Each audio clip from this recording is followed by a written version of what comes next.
Justice Mission. Jafambo marwa Efi Nyakidi miyowa ler mar ripodno. En lipot mochiwa yanga kod riwruok ma ji giwegi mar International Justice Mission. Lipot mabende ochiwo ler e wi kit obila pachoka kod kaka gisetiyo marach gi teko margi. Kaluwore gi lipodno ma nonro mare notim kuom thuolo ma higni 2, atamalo 43 mar oganda jo Kenya oseyudo hinyruok e lwet obila, atamalo 69.9 oseneno jowetegi ka yudo hinyruok e lwet obila, kendo atamalo 63.7 nigi yie mar manyo ratiro. Kata kamano, atamalo 62.6 okosechiwo lipot e wi chal ma kamano, kaluwore ni gin kod luoro kendo onge kod yie kuom obila. Lipodno bende oyango moko kuom gigo mamiyo obila tiyo gi teko mathoth kendo kelo hinyruok ne oganda. Gin kaka chal mar ng'ato, tich ma ng'ato timo, din mar ng'ato kod dhot ma ng'ato wuokie. Yore moyangi kaka mago ma obila tiye gi teko margi marach oting'o mibadhi gi atamalo 55.8 kod dino ne oganda e yo ma chik ok opuodho gi atamalo 15.1. Thor wach e kinde yengo mar lipodno ne en remo obila ka oting' ne hinyruok kod midhiero ma gisebedo ka gikelo ne oganda. Koloso e kindego, jatend riwruoge okinde pachoka Faith Odhiambo nolero ni chal makamano ok en ranyisi makare, kendo bad migawo mar doho nyaka keto okenge makare mag neno ni buche mag obila tiyo gi teko mathoth otiek mapiyo. It is a sobering reminder that unless accountability is enforced, the cycle of violence will perpetuate itself against generations, violating not only rights but also the innocent of minors. The power comes from the confidence and the consent given by the people to the police. And so it's very important for the police to behave in a manner which can inform that confidence and consent of the people. Jokanyo mabende no yuoro nyasi mar yango lipodno nomedo ni kata obedo ni piny Kenya nigi lai makare machiwo arita ne joneno e buche mopogore opogore kata witness protection, lai makamano nyaka chwal ne omenda moromo kaka achiel kuom yore mag neno ni tich otim kako winjore. Bedo ni obila okaw ting' e kinde ma gikelo hinyruok ne oganda, dwaro koro nitie matiego obila makare kaka achiel kuom yore mag bero chal margi mar tich. Efi Nyakidi, Ramogi TV, Nairobi. Chenro mar ndiko apisas mag obila 10,000 dhi chakore jumani ayanga jumani bang' duol mochung'ne ng'iyo weche mag obila NPAC golo lendo chieng' tich ang'wen ma juma mokalo. Mudho pod okwako chenro makamano bang' duol mar NPAC ywak ni omenda mar ndiko obila ne okete lwet bad migawo mar obila NPS ma ok gin kaluwore kod chika. Kaka jafambo marwa mar siasa Chris Owino leronwa, ok ong'ere ni nitiere luoro ni ywaruok makamano nyalo rocho chenro no.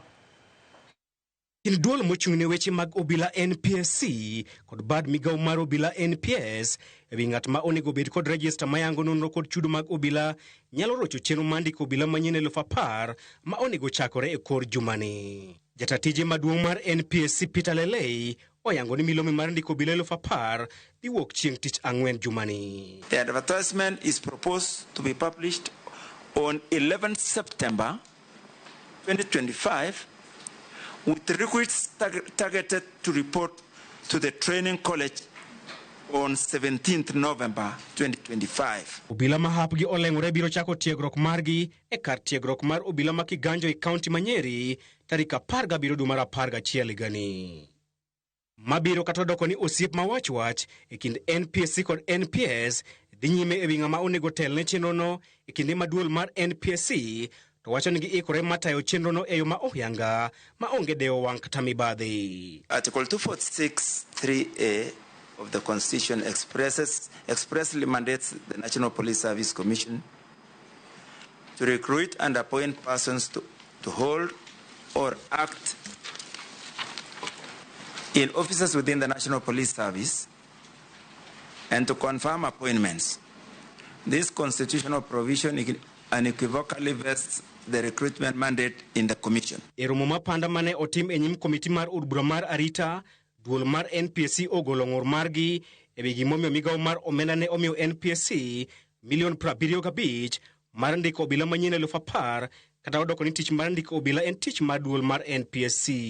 Maling'ling' mar Ramogi TV oyango ni migawo mar omenda ne omiyo NPS $75 kuom $379 mane duol mar NPSC okwayo e chenro mar chulo apisas mag obila.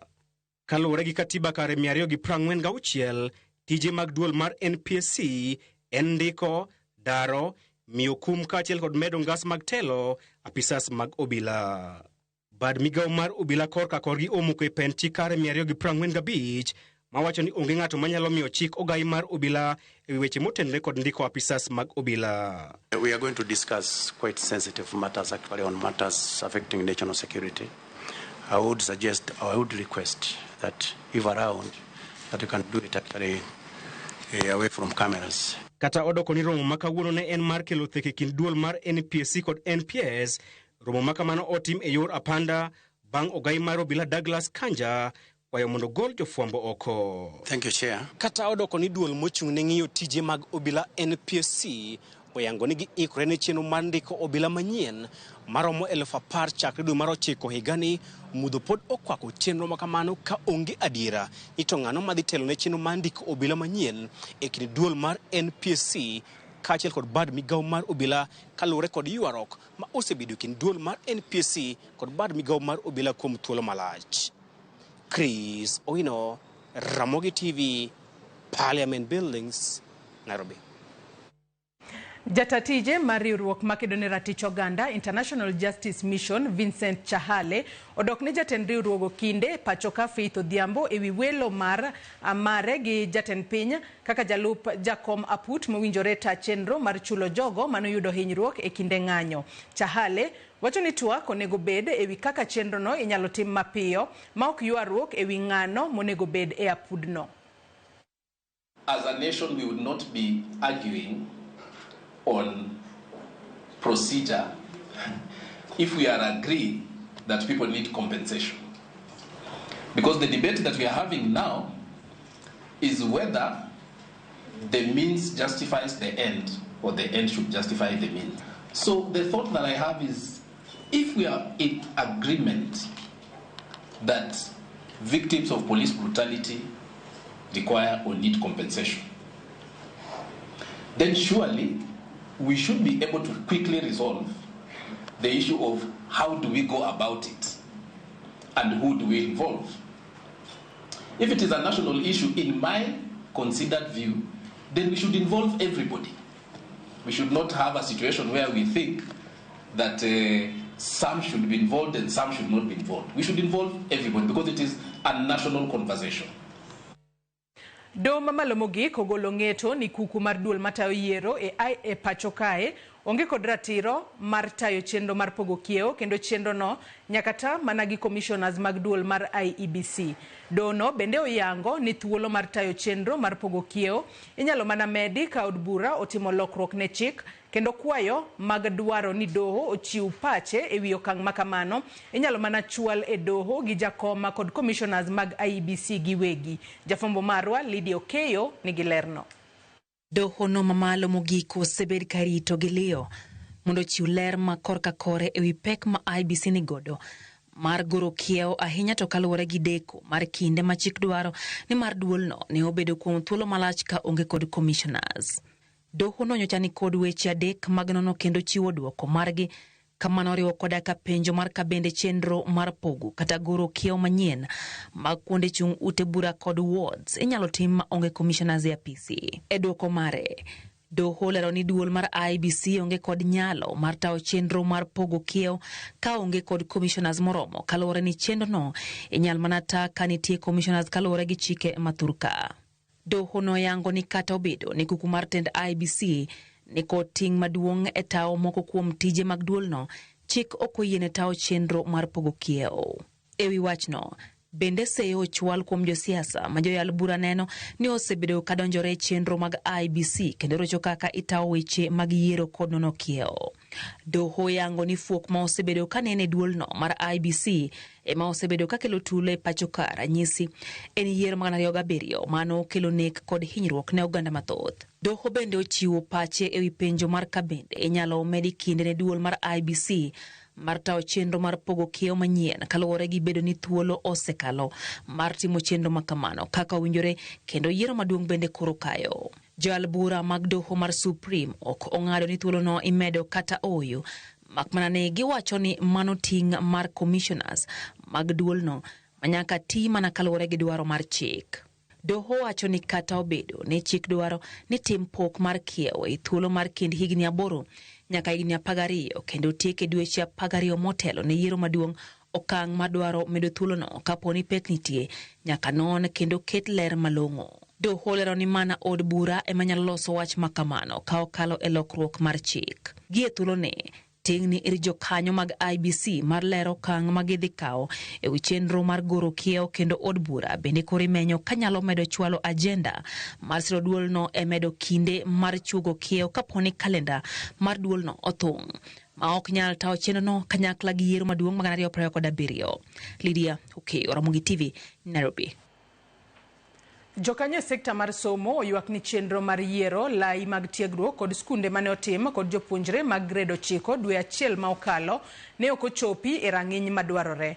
Jolony mane twak Nairobi e kinde romo mar tiego kit somo mar CBE okoni chenro no ne otim aka ok onywak pach jokanyo mag sekta no duto. Bende gikoni moko kuom somo ne onyuan ni jopuonjre kendo ramenya margi maogik bang' somo ok oyangore makare. Judith Omondi lero mathoth. Romo mar juma achiel mangima e kar tiegruok mar kit somo mar CBC Nairobi okelo kanyakla jokanyo e sekta mar somo kama oriwo jopuonjre, jopuonj, jonyuol e kinde mamoko. Jogi duto ne oteri e kit tiegruok ma opogore kama oriwo somo mag science, wer kod lony e weche thum, gedo kaachiel gi weche mag stima e kinde mamoko. Ma en romo ma owinjo yar pach jopuonj kod jopuonjre e wi kit penj ma jopuonjre mag jograde mar 9 owinjo time giko higani Kenya Junior School Education Assessment. Ma en penj ma okwongo ma itimo e pacho ka nyaka ne chak kit somo mar CBE, kendo ema jopuonjre dhi tiyogo e yango nyalogi ahinya to e kit somo mane giyiero timo e sekondar mamalo kata senior school. It's quite critical that the learners are properly guided. We'll be taking through the learners through the assessment, pilot assessment that NEC has actually given as a model question, or as model questions of what the learners should expect at the end of in next term. Poloni otigo kod moko kuom jolony e weche somo ma oywak ni rang'iny mar yiero kit somo kod skunde grade 9 school selection ne ok ochopi rang'iny madwarore. On the issue of the subject combinations, there was a lot of confusion. What we thought would come as educators, what we thought would be the correct way to do it was somehow didn't meet our expectations. Because we expected that if there is a learner that is interested in taking a particular pathway, he would master that. Iko ni kit somo ma opuodh ne jopuonjrego owinjo bed rameny ne gin nyaka chop gidonjie kuonde tiegruok mamalo, gino mane ok oneno e kit somo mane duol matayo penje pacho kae ne ochiwo ne skunde. It is too far away now for us to continue designing courses for students, for our children. Because by the time the student possibly is in the first semester, that course you've designed for him has gone obsolete. The doctor of the 21st century is not the same doctor who walked into the clinic with gadgets and books to refer to for a condition. It's a doctor who simply uses technology to get. And even before you get in, you have done enough with AI to tell you what you are likely to be suffering from. Chenro mar yiero gi ne jopuonjre 1.2 ne orumo mahaw dweche 2 ma okalo ka nyaka sani girito winjo skunde ma oluonggie kod kit somo ma gibiro timo. Judith Omondi, Ramogi TV. En higni 3 nyaka ne jatend piny William Ruto ka utenda Kenya, moko kuom jopiny ywak e wi peka mar ngima kendo chiwo paro e wi okenge magidwani otim kaka lokruok mar reso uchumi. Reporter marwa Millicent Adhiambo olosonwa repodno. Igni 3 mar tend William Ruto, jopiny wacho ni pek mar ngima oridore mokalo, kakata tero nyithindo e skul en lweny, gino magi wacho ni weyogi mana ka gigwonyore gi pado. Gik moko mane watiyo gogo bechgi ne bet odok matin. Sani ngima oyidho to pesa no be onge. Koro kata kaka yud pesa med ng'iewo kata mogo onge. Pesa tin to value ne be onge gi value. Inyalo yudo matin to kigogo budget ok rom. michop mana kinyalo ruon gi nyithindo nyuka. Samoro kata nyuka ni maonge. Ok ane awuon ka Kenya osetiyo kodwa maber. Nengo ngima odhi malo moganda oganda mar Kenya ywaka. Kata pesa michulo ne nyithinde skul bende oganda mar Kenya ok winj maber. Gik moko bechgi omedre ahinya. Sigana makama bende chalre nyaka ne johala matindo ka giyuago medruok e nengo modhi mag tedo, sukari kod mogo, gima koro miyo yuto margi duono piny maru ka giyango ni mano bende koro chuno ni nyaka chiemo ok giyud moromo ne joutgi. 20 liters nanye 1,200. Sani 6,000. Oflak pay 6,000, 7,000. Kudu kodok pinto 5,000. To chumi okose kwa maber nikech bias odok piny, ji onge pesa. Koro ka ji onge pesa, sales manya uso kata 10,000, uduogo 3,000. To chamo 3 meals in a day. Sani koro wakati, wachamo 2 meals. Kata sami chamo 1 meal. Mondo koro balance. Kata mana joriemb apiko bende yuago pek magikaloe ka nengo mauta magitiyo godo idho kinde ka kinde, wach maketo nweng'o margi dok chien. Chon yuto ne bet ber lakini sani ang'ang'ana chikini kiluo kor ka fuel be koni be oidho to ambe oinyowa. Yuto nyaka loso kata 2,000 kata 1,500. Sani to en mana moyudre ne mang'idonjgo. Kata kamano, ok gin oganda duto masoko wang' piny owacho. Moko kuomgi wacho ni rach mar ochumi masani ne obiro kochakore piny owacho mokalo ka gikwayo oganda mondo ode mana nyuok. Uchumi ndio loso ndio. Okanya wacho ni okoloso ndio, lakini koro ing'eni odongi gina riyo to jidoke yiero. Kwa sala anto ganya mana wacho ni wavumulie tu wamemia time ngechingini uchumi okanya pande uchumi okanya idho dichiel. Koro mbeo koro obe support gima jagot ni timo. Osebambana nikech uchumi ne piny. Otemo matek mondo mi uchumi oidhi. En mani piny mana yudo ka uchumi no sedhi mapiny modok piny ahinya. Koro gisani warituru kendo wahore uru nikech ang'eno uchumi dhi bedo maber. E sama nengo medo ridore, thoth oganda jo Kenya sundo mondo mi piny owacho oduok chien pek mar ngima ahinya to e mwandu mochuno. Ni mondo oduoke uchumi piny, oduok nwa kata mana mogo piny. Nengo mogo oidho nwa, makata kaka wanyalo timo onge. Ogol osuru mang'eny mokete baye e gik moko. Osuru ikogolo odhi pesa godhi bedo ngima dhi dok piny. Ko oket pesa e ground, pesa ok duoke piny ground. Mondo oduoke nengo chien kuom igni ma wadong godo 2 kati ichaki go kura mondo jopake ni Ruto omiyo wakoro wawinjo maber. Tem duok no kata ngima piny mondo bede at least kamoro ma levelized. E sama koro en igni 3 ni, penjo to pod medo mienjo ni to en nyaka karang'o ma oganda jo Kenya pod biro medo neno pek e nengo ngima to kod lokruok mar ochumi. Millicent Adhiambo, Ramogi TV, Kisumu County. Ji makwan gi romo 2 ni kod achiedh nade maduong' mar koso chiemo e kinde ma nyithindo mathoth ni kama rach mar yudo tuoche ma ikelo gi kech. Ma en kaluwore gi report ma ogol e wi chal mar dero mar chiemo e pachoka ma ogol kod duol marango chal mar chiemo moromo. Simfros Okinda nigi ler.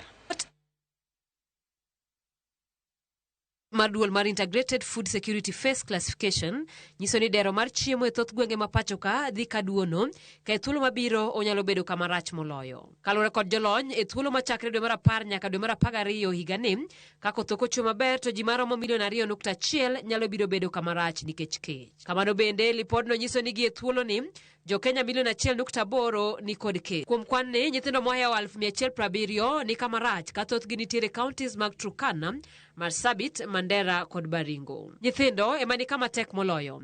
Moyo nyithindo 700 manie bwo higni 5 ni kod nong'no kendo dwaro thieth mapiyo. Mamoko moyo 170 ni kod nong'ro marach ka ngimagi ok ni kare.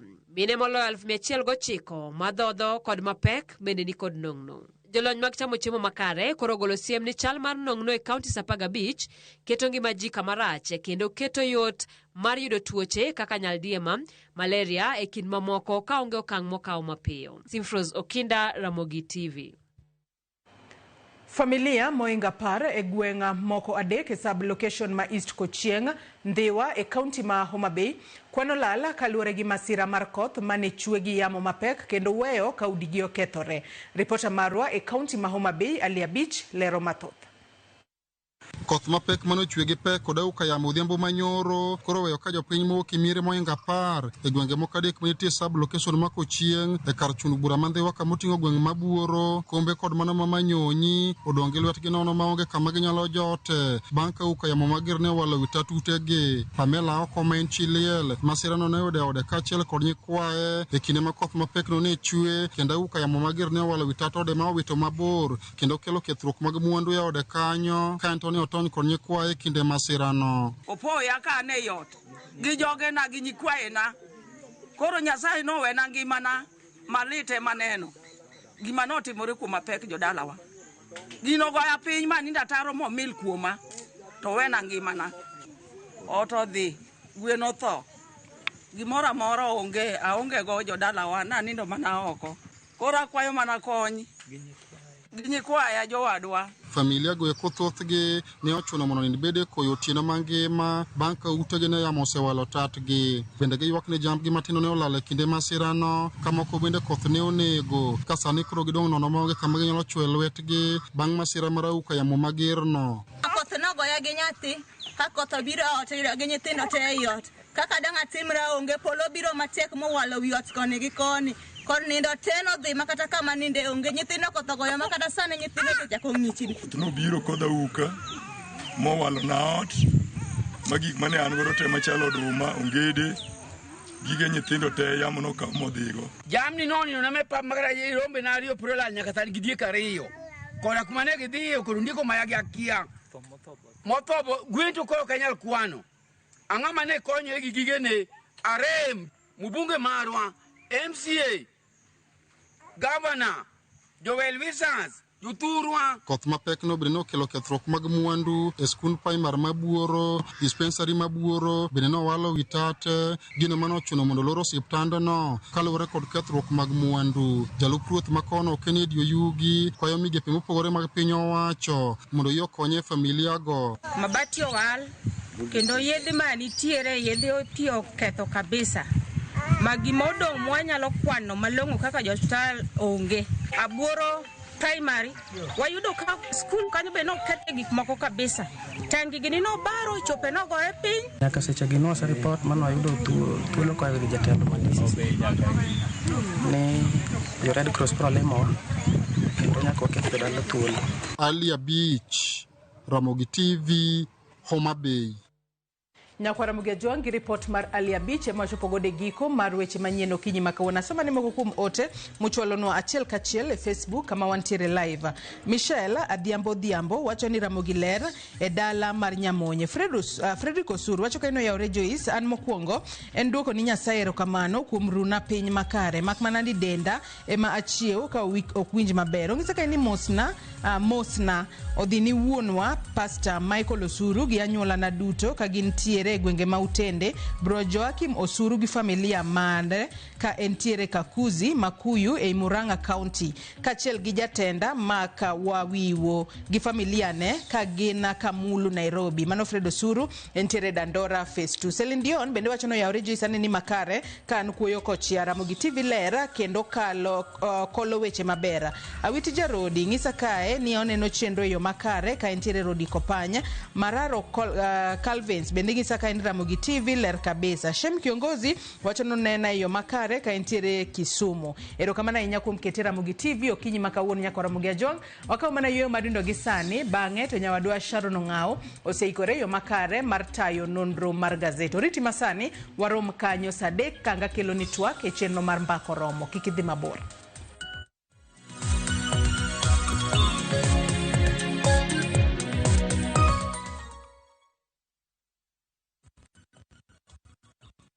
Introducing Wigo, your trusted ride. The ride with the most reliable, verified, efficient and transparent drivers. With fabulous cashback incentives for passengers, each trip on Wigo feels like an upgrade. Download Wigo from Play Store or App Store or SMS Wigo to 20425 and ride with confidence. Wigo, let's go.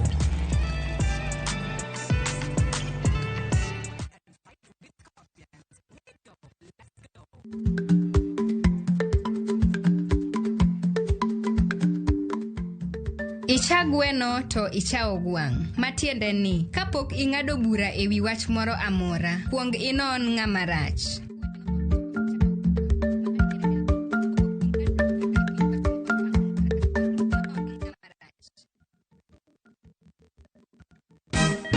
Siku njema huonekana asubuhi. Kabisa Anuari amangana gao. Seti him. Chamige. We museo. Kenya nzima tunasema jambo Kenya.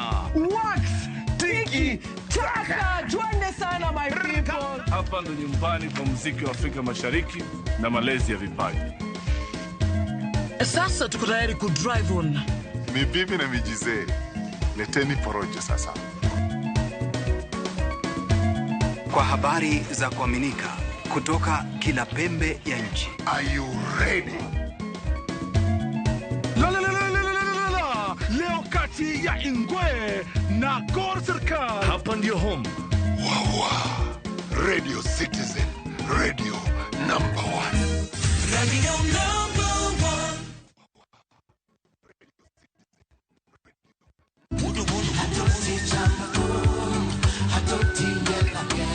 Waktich ka waktich wakelo ni don ya wotonagi. Kabinet chario kati chario nyakumunga juang en odiochieng' mar yuto mari. Chieng' tich adek kati adek nyakumunga juang en odiochieng' mar mine nyalo kachiel koda weche hera.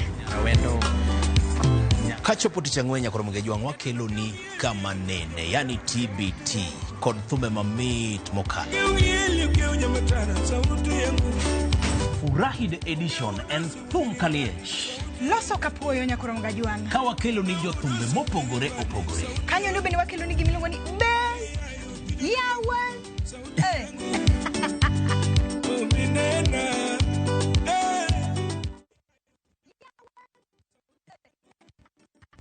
Saa zingine mambo kupata bila plan. Gas ndio imeisha, landlord akuache upumue, mtoto ni mgonjwa na bado ni mid-month. Usijibox kwa noma. Piga *531# and sort your emergencies with my Mobi Civil Servant Loan. Iwe usiku au mchana. Kama wewe ni civil servant, sasa uko sorted. Dial *531# and get up to 20,000 shillings and pay from your next payslip. No paperwork, no guarantors, no drama. Ni wewe tu na simu yako. Register now and see your limit in seconds. Built for Kenyan civil servants. My Mobi. Iko sorted.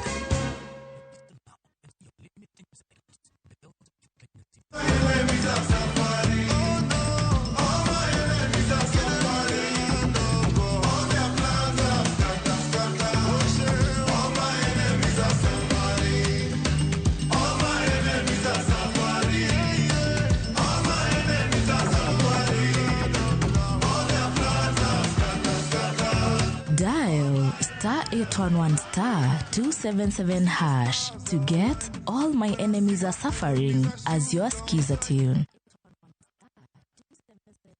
Chakre dona mlulwe, nyaka enderni mag boma maduong.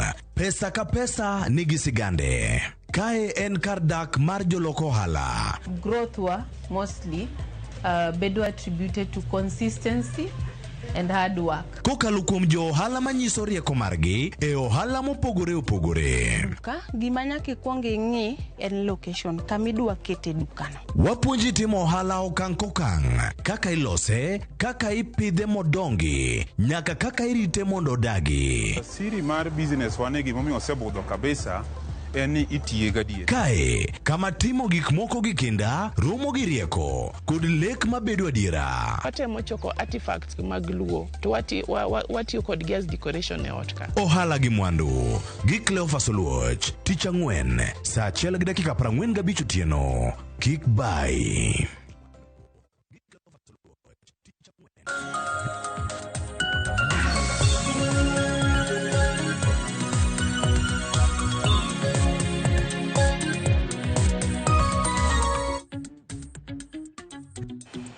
Nyakwarom Gajwang dakika oskadho 36 tok sa pagario mar okinyi machiegni ma en nonro mar gazeti matayi nyinga Sharon Ongao. Kaka pile Nyakwarom Gajwang wanono gazeti ariyo, Daily Nation kanyakla kod The Standard. To kiny makawuono thor weche mabende noko mipeko pogre.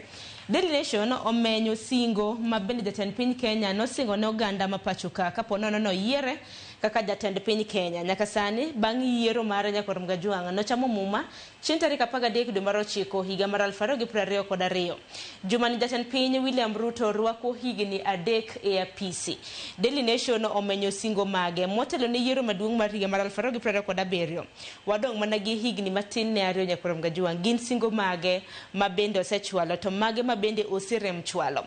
Anno kanyo koket singo 12. The Standard taneno mana ka thoro wach mabende gintiere godo ket kod mano manyoro. Inyalo paro duche manyoro kana gimenyo kanyo wuodh jatend piny Kenya e boma ma Addis Ababa e piny mar Ethiopia. Okiny makawuono anno ka iketo ni Billionaires League mano kaluwore kod seyo ni jatend piny Kenya notiyo kod luxurious jet kodhi e piny Addis Ababa. Luxurious jet kuom thuolo mar seche 4 kawuok e piny Kenya kachopo e piny Ethiopia notiyo kanyo kod siling milion 12. Koro anno kanyo koket ni Billionaires League jogo mabende osebedo katiyo gi luxurious jet moko kuom ging'eyo Nyakwarom Gajwang. Anno kanyo jawer nitiere Beyonce, nitiere Mike Zuckerberg, Oprah Winfrey, nitiere Bill Gates, nitiere Elon Musk e kin mamoko. Koka mano kan kenda antiere konda Boniface Otieno jafwambo mabende hadaro nono godo gazeti. Boni hamusi ni misawa geno mara nichio makare. Achio makare rokamano omgwel makende okinyi makawuono. Ageno ni jowa duto bendo chio maber kuonde duto magintie. Wan kae okinyi makawuono mondo mi wanon ni Nyakwarom Gajwang gazet ariyo kakisewacho kendo jogo man nyalo yudo kata gimoro matin e mfuko gi an ginyalo dhi to gikaw gazet mamoro gi to gi medo somo bang'e kacha ka wasemiyo gi achiel kachiel matimore gi sani. Hang'eny matimore gazet ong'eny. Okiny makawuono Nyakwarom Gajwang yino mar mondo mi wachak kod gazet mano mar The Standard.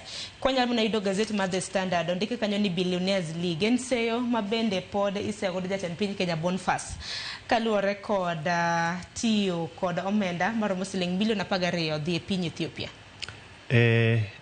En wachno manyalo wacho ni jo Kenya mang'eny ok morgo nikech wang'eyo kaka hali mar uchumi marwa chalo gi seche machalo kamae. Kendo no wang'eyo ni jatend piny Kenya nodhi e limbe pinje mag Ethiopia kocha. Kendo iwacho ni nyotiyo gi ndege ma nengone ni malo kabisa. Milion 12 kinyalo tiyogo kaka jatend piny seche ma ing'eyo maber ni yeth onge osuptande, pesa pok oter skul, SMEs pacho kae pok iketon gi lwasi maber matimo biashara. Aparo ni jo Kenya ok nyal bedo mamor kodi. Ana nyalo wacho ni ker ken gi paro maber mar duoko teko mar ngima piny pacho kae to ripo bed ni o lead by example kendo kata mana kaka otimo spendings mage pesa kaka otiyogo en kaka jatelo oripo jopiny ng'e ni en ng'atno man gi dwaro mar duoko pek teko mar ngima piny. Onge kaka ibiro nyiso ja biashara ni medo ne usuru to into kaka jatend piny itiyo gi private jet makawo milion 12 teri flight manyalo Ethiopia kae paro ne 3 hours kende. Ma en pesa ma do tiyo tero nyithindwa skul mang'eny, ma en pesa ma dewa tiyo go chulo jopuonje, ma en pesa ma dwa tiyo go timo programs moko mopogore opogore. Omiyo ja Kenya wacho ni ker ni to ochopo kama ok gimor nikech kata mana chien kacha waseneno ka diere moro nochata ndege odhigo akia en piny ma Dubai akia nodhi kure ma jo Kenya ne ong'ur kabisa. Mano piny mana mar Amerika mano tiyo gi private jet. Aparo kamano. Kendo jo Kenya nek mor kabisa. Dibed ni wan gi ker ma ohero dak e ngima mamalo kabisa seche ma jogo ma otelo negi to safa. Ok apar ni en gino mowinjore kendo anyalo wacho ni jogo machiegni kode ama mawuoyo kode on a daily basis or bed ni ng'ise ni magi to gik ma jo Kenya ok dwar. Yes. To duche manyoro nanno kanyo kopimo luxurious jet ndio sed bed kitiyo godo gi jomoko iwacho ni jomoko mang'ula mantiere pinje mamoko maoko. Adaro mar mondo mine tipo mago mag jomoko mopogore opogore Nyakwarom Gajwang ma bende wachore ni osebedo ka tiyo kod aina mago mag jet ma luxurious makamano tipo makamagi Boni king'iyogi ok gin tipo mawendo ahinya. Wachako ahinya gi Oprah Winfrey, nitiere kanyo Elon Musk, Bill Gates, nitiere ka Beyonce, to mapiny ni en Mike Zuckerberg. Nadier magi ni jatend piny Kenya odonje liga. Akia ni jok ma seyo jatend piny Kenya wacho ni ochalo ng'atno mato be awacha kik deya. Ochalo ng'atno madwaro ni obed gi mwandu mang'eny kabisa e period matin kabisa. Jomong'eyo wacho ni odwaro compete gi jogo moseloso pesa kwa muda mabor kabisa. Ing'e ni loso mwandu pacho kae en gino engima mar dhano, for example, en gino makao muda malach kabisa.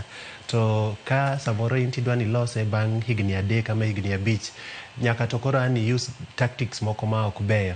Kendo gima gazet ma Standard temo wacho kae ni dibed ni jatend piny Kenya dwaro ni oplay league mar billionaires, mana kaka iseng'iso Nyakwera Mogajwang' pacho kae e wang' jowi kae. Ok ang'eyo ni mano e program en go ama mpango men go, but maybe wamiye time. Ok watamore, en jatend piny Kenya dier. Kendo en ye achiel kuom jogo maparo ni yudo msara, public servants ma yudo msara mang'eny kabisa. Seche duto in kaka jatend piny Kenya kidwaro ni piny mari ogo hatua maber e development, oripo bed ni i lead by example. Leading by example en ni kanyo dhi Ethiopia kae, Kenya Airways nitie, ndege marwa mapacho kae, masema wawuoye sanie financial position mare ok ni maber kabisa. Oripo kao pesa no gi delegation mare ma odhigo to mijo Kenya Airways mae dhi miyo revenue mar Kenya Airways bro bet kama ber. To seche ma ikao pesa ma kore lach kamae idhi tiyo go private jet, japiny ma lead masafa ma onge kata gima no chamo nyoro cha iye bro wang kodi. Yes. Ta nyenye kini mabende jomoko bende onge kada tije, nitiere nok mag tije pacho kae, ndi nok mag mwandu mag thieth, somo e kinde mamoko. Kata mano to ne kanyo seyo to nitiere joma siro dhi mare e piny no mano mar Ethiopia gi luxurious jet, nitiere jogeko mabende kweda. Nyakwera Mogajwang' inene wang' machal nade. Kopogore gi mano bende Odhiambo Manyoro Nyakwera Mogajwang' mana konyalo ng'iyo malo. Odhiambo Manyoro nitiere okil Kamaloka mabende nochiel koda Magina mabende olalo ngimane e gwenge mago mag Karina, Buore, Nairobi ka. Iwacho ni city lawyer killed in cold blood in Karen. To city lawyer no Nyakwera Mogajwang' tipone neno kanyo okil mana mung'ere kaka Chalo Mbobu Nyakwera Mogajwang' mabende koro wachre ni nochiela koda Magina koda jogo kwa bende poko yangore mabende liekore na ntiere kanyo gi boda kata mana apiko. Nochiele Magina e kar thuolo madirom saa 11 gi dakika 40 ma midhiambo kanodoke ode. Mokwongo akelo kuyo marwa wan kaka jofwambo ni familia mar okil Kamaloka Kialo Mbobu manochiel odiochieng' manyoro seche ma godhiambo gi Magina pacho kae gi jogo mwanyalo wacho ni jonjore gi seche machalo kamae. Apacho ni en wach malit kabisa ni familia mar okil, en wach malit kabisa ni okinde duto pacho kae. Kendo anyalo wacho ni mae to en tim maber. Seche duto ajawacho ga Ramogi TV kae ni kata kwa kosana kodio machalo nadi okro be na kao ngimani. Ngima Nyasaye machiwo kendo seche mowinjore Nyasaye mabiro kawe. Dhano sebedo jok ma paro gi opogre pacho ka anyalo wacho kamano, kendo jomoko paro ni kakao ngima dito mano ya kakoro atieki. Anyalo wacho ni office DCI aparo ni gisechako timo nonro kendo nyaneno kata ka duol mar okinde pacho kae Law Society of Kenya wacho ni ripogi tim nonro no yo ma nyalore piyo mondo neni to ng'ano machalo nadi manyo kao ngima okil Kamaloka Chalo. Waseneno ka gik makamagi timore pacho kae kata mana mheshimiwa Ng'ondowere nolalo ngimane chien kacha. Okang'eyo ni to dhano dwa medo negre pacho kae yo machalo kamae kwa muda machalo nadi to nikech ang'o, but wageno ni police ma pacho kae bro timo nonro kendo gibro nyisowa ni to ang'o madhi mbele mane nyalo miyo ng'ato mariembo mana boda biro gi Magina bachwad okil Kamaloka ba wit ngimane odiochieng' manyoro yo ma ok owinjore kamae. Kendo nothomo na gi kanyo. Correct. Ok en gima ber kabisa nikech okang'eyo ni ang'o ma timo jo Kenya nikech seche duto ma ikao nyawadu. In this case abro wacho ni nitie ng'ama nyoor no tim gini mano to mana ng'ama nyoor, mano gima wang'eyo wan kaka jofwamba ama gi pacha anyalo wacho kamano. but nitie ng'ama notimo ginie. Gima ng'ama notimo ginie nyaka ong'e ni ka jogi otimo uchunguzi maber ibro make. Kendo kata mana ng'ama nyor ni bende ibro maki. Gibro yudore nikech Magadi Road, gini nyotimre Magadi Road, aparo Karen kae. Kuonde ga aparo nitie CCTV maber, kendo aparo CCTV go nyomako ng'ano maber. Gima nyaka wang'e ama gima jonjore nyaka ng'e pacho kae ni teknoloji osebiro maber pacho ka, kendo seche moko sama gitimo gigi apara kia ne ging'eyo kata kia ne gikia, nikech barabara mang'eny Nairobi kae ibro yudo ka nigi kameras, kata kiriembo barabara ibro yudo ka kiringo kata mana kilomita 2 ama kilomita 1 tineno ka kamera maki, kendo nitie gik moko makitimo sani pacho kae to ka sirikal dwaro ndhi to gibro yudi. Kendo na geno maro ni CCTV wang dedego bro bedo katiyo kik bede kaka mano mar Central Police Station mano ngiswa ni nanitiera chiedna de makoni kod kocha Machato Police no destroy ne oketho evidence, kendo gima ne gitimo ne gima ne ging'eyo. Wageno mana kaka iwacho no ni for example kama ne gini otimore no CCTV man kanyo no, wang dede man kanyo no nyomako jal manyotimo gima chalo kamae, kendo wang'eyo ni ibro yude gi samo injury. Kata kama ni wacho ni gino momiyo no nega chalo kata mna chalo Matthew bende pok oyangore nyakorom Gajwang nyaka gisani. Katika mano obila pod timo nonro mano kaluwore koda wach mabende no wach koda Sub County Police Commander mano Malang'ata mong'ere kaka Pius Mwathi giwacho ni gitimo nonro mar yango ni gin jomage mabende dochielo chalo Mbobu koda Magina nyakorom Gajwang. Odiochieng' manyoro bende bang' tho mar ringre mare bende notere kar kano le ringre mano Mali Funeral. Nyaka sani oganda jotelo kwedo Nick mano mar chalo nano kanyo ka ker mano mar LSK Faith Odhiambo bende nokwedo okanga makama. En wach moro malita ahinya nyakorom Gajwang. Bende mieno chilo sector mano mar boda boda donge en wach matek kabisa, kendo seche manya neno ka sama news ni nyo break ta neno ni nyo chiele koting'e gi jaboda boda boda boda magwa pacho kae osebedo ka itiyogo e yore ma anyalo wacho ni recho, kendo sekta no yudore kama tek kabisa nikech ok anyalo wacho ni ok entie joma tiyo sekta no ma joma beyo, kendo kata moko gin jogo maratiro minyalo kata ng'iso ni tim na mae bitim na mae bitim na mae obro timo ni boduok ni report kaka ni ore, but nitie joma fundu sekta ma boda boda. Jotend boda boda pacho kae gin association margi anyalo wacho kamano, chopo kama skoro to nyaka girang ni to gibro regulate jogo matiyo sekta no nadi, nikech assuming ni number plate mar boda boda manyoting'o ng'at manotimo mahundu ni nitie, to it's very simple.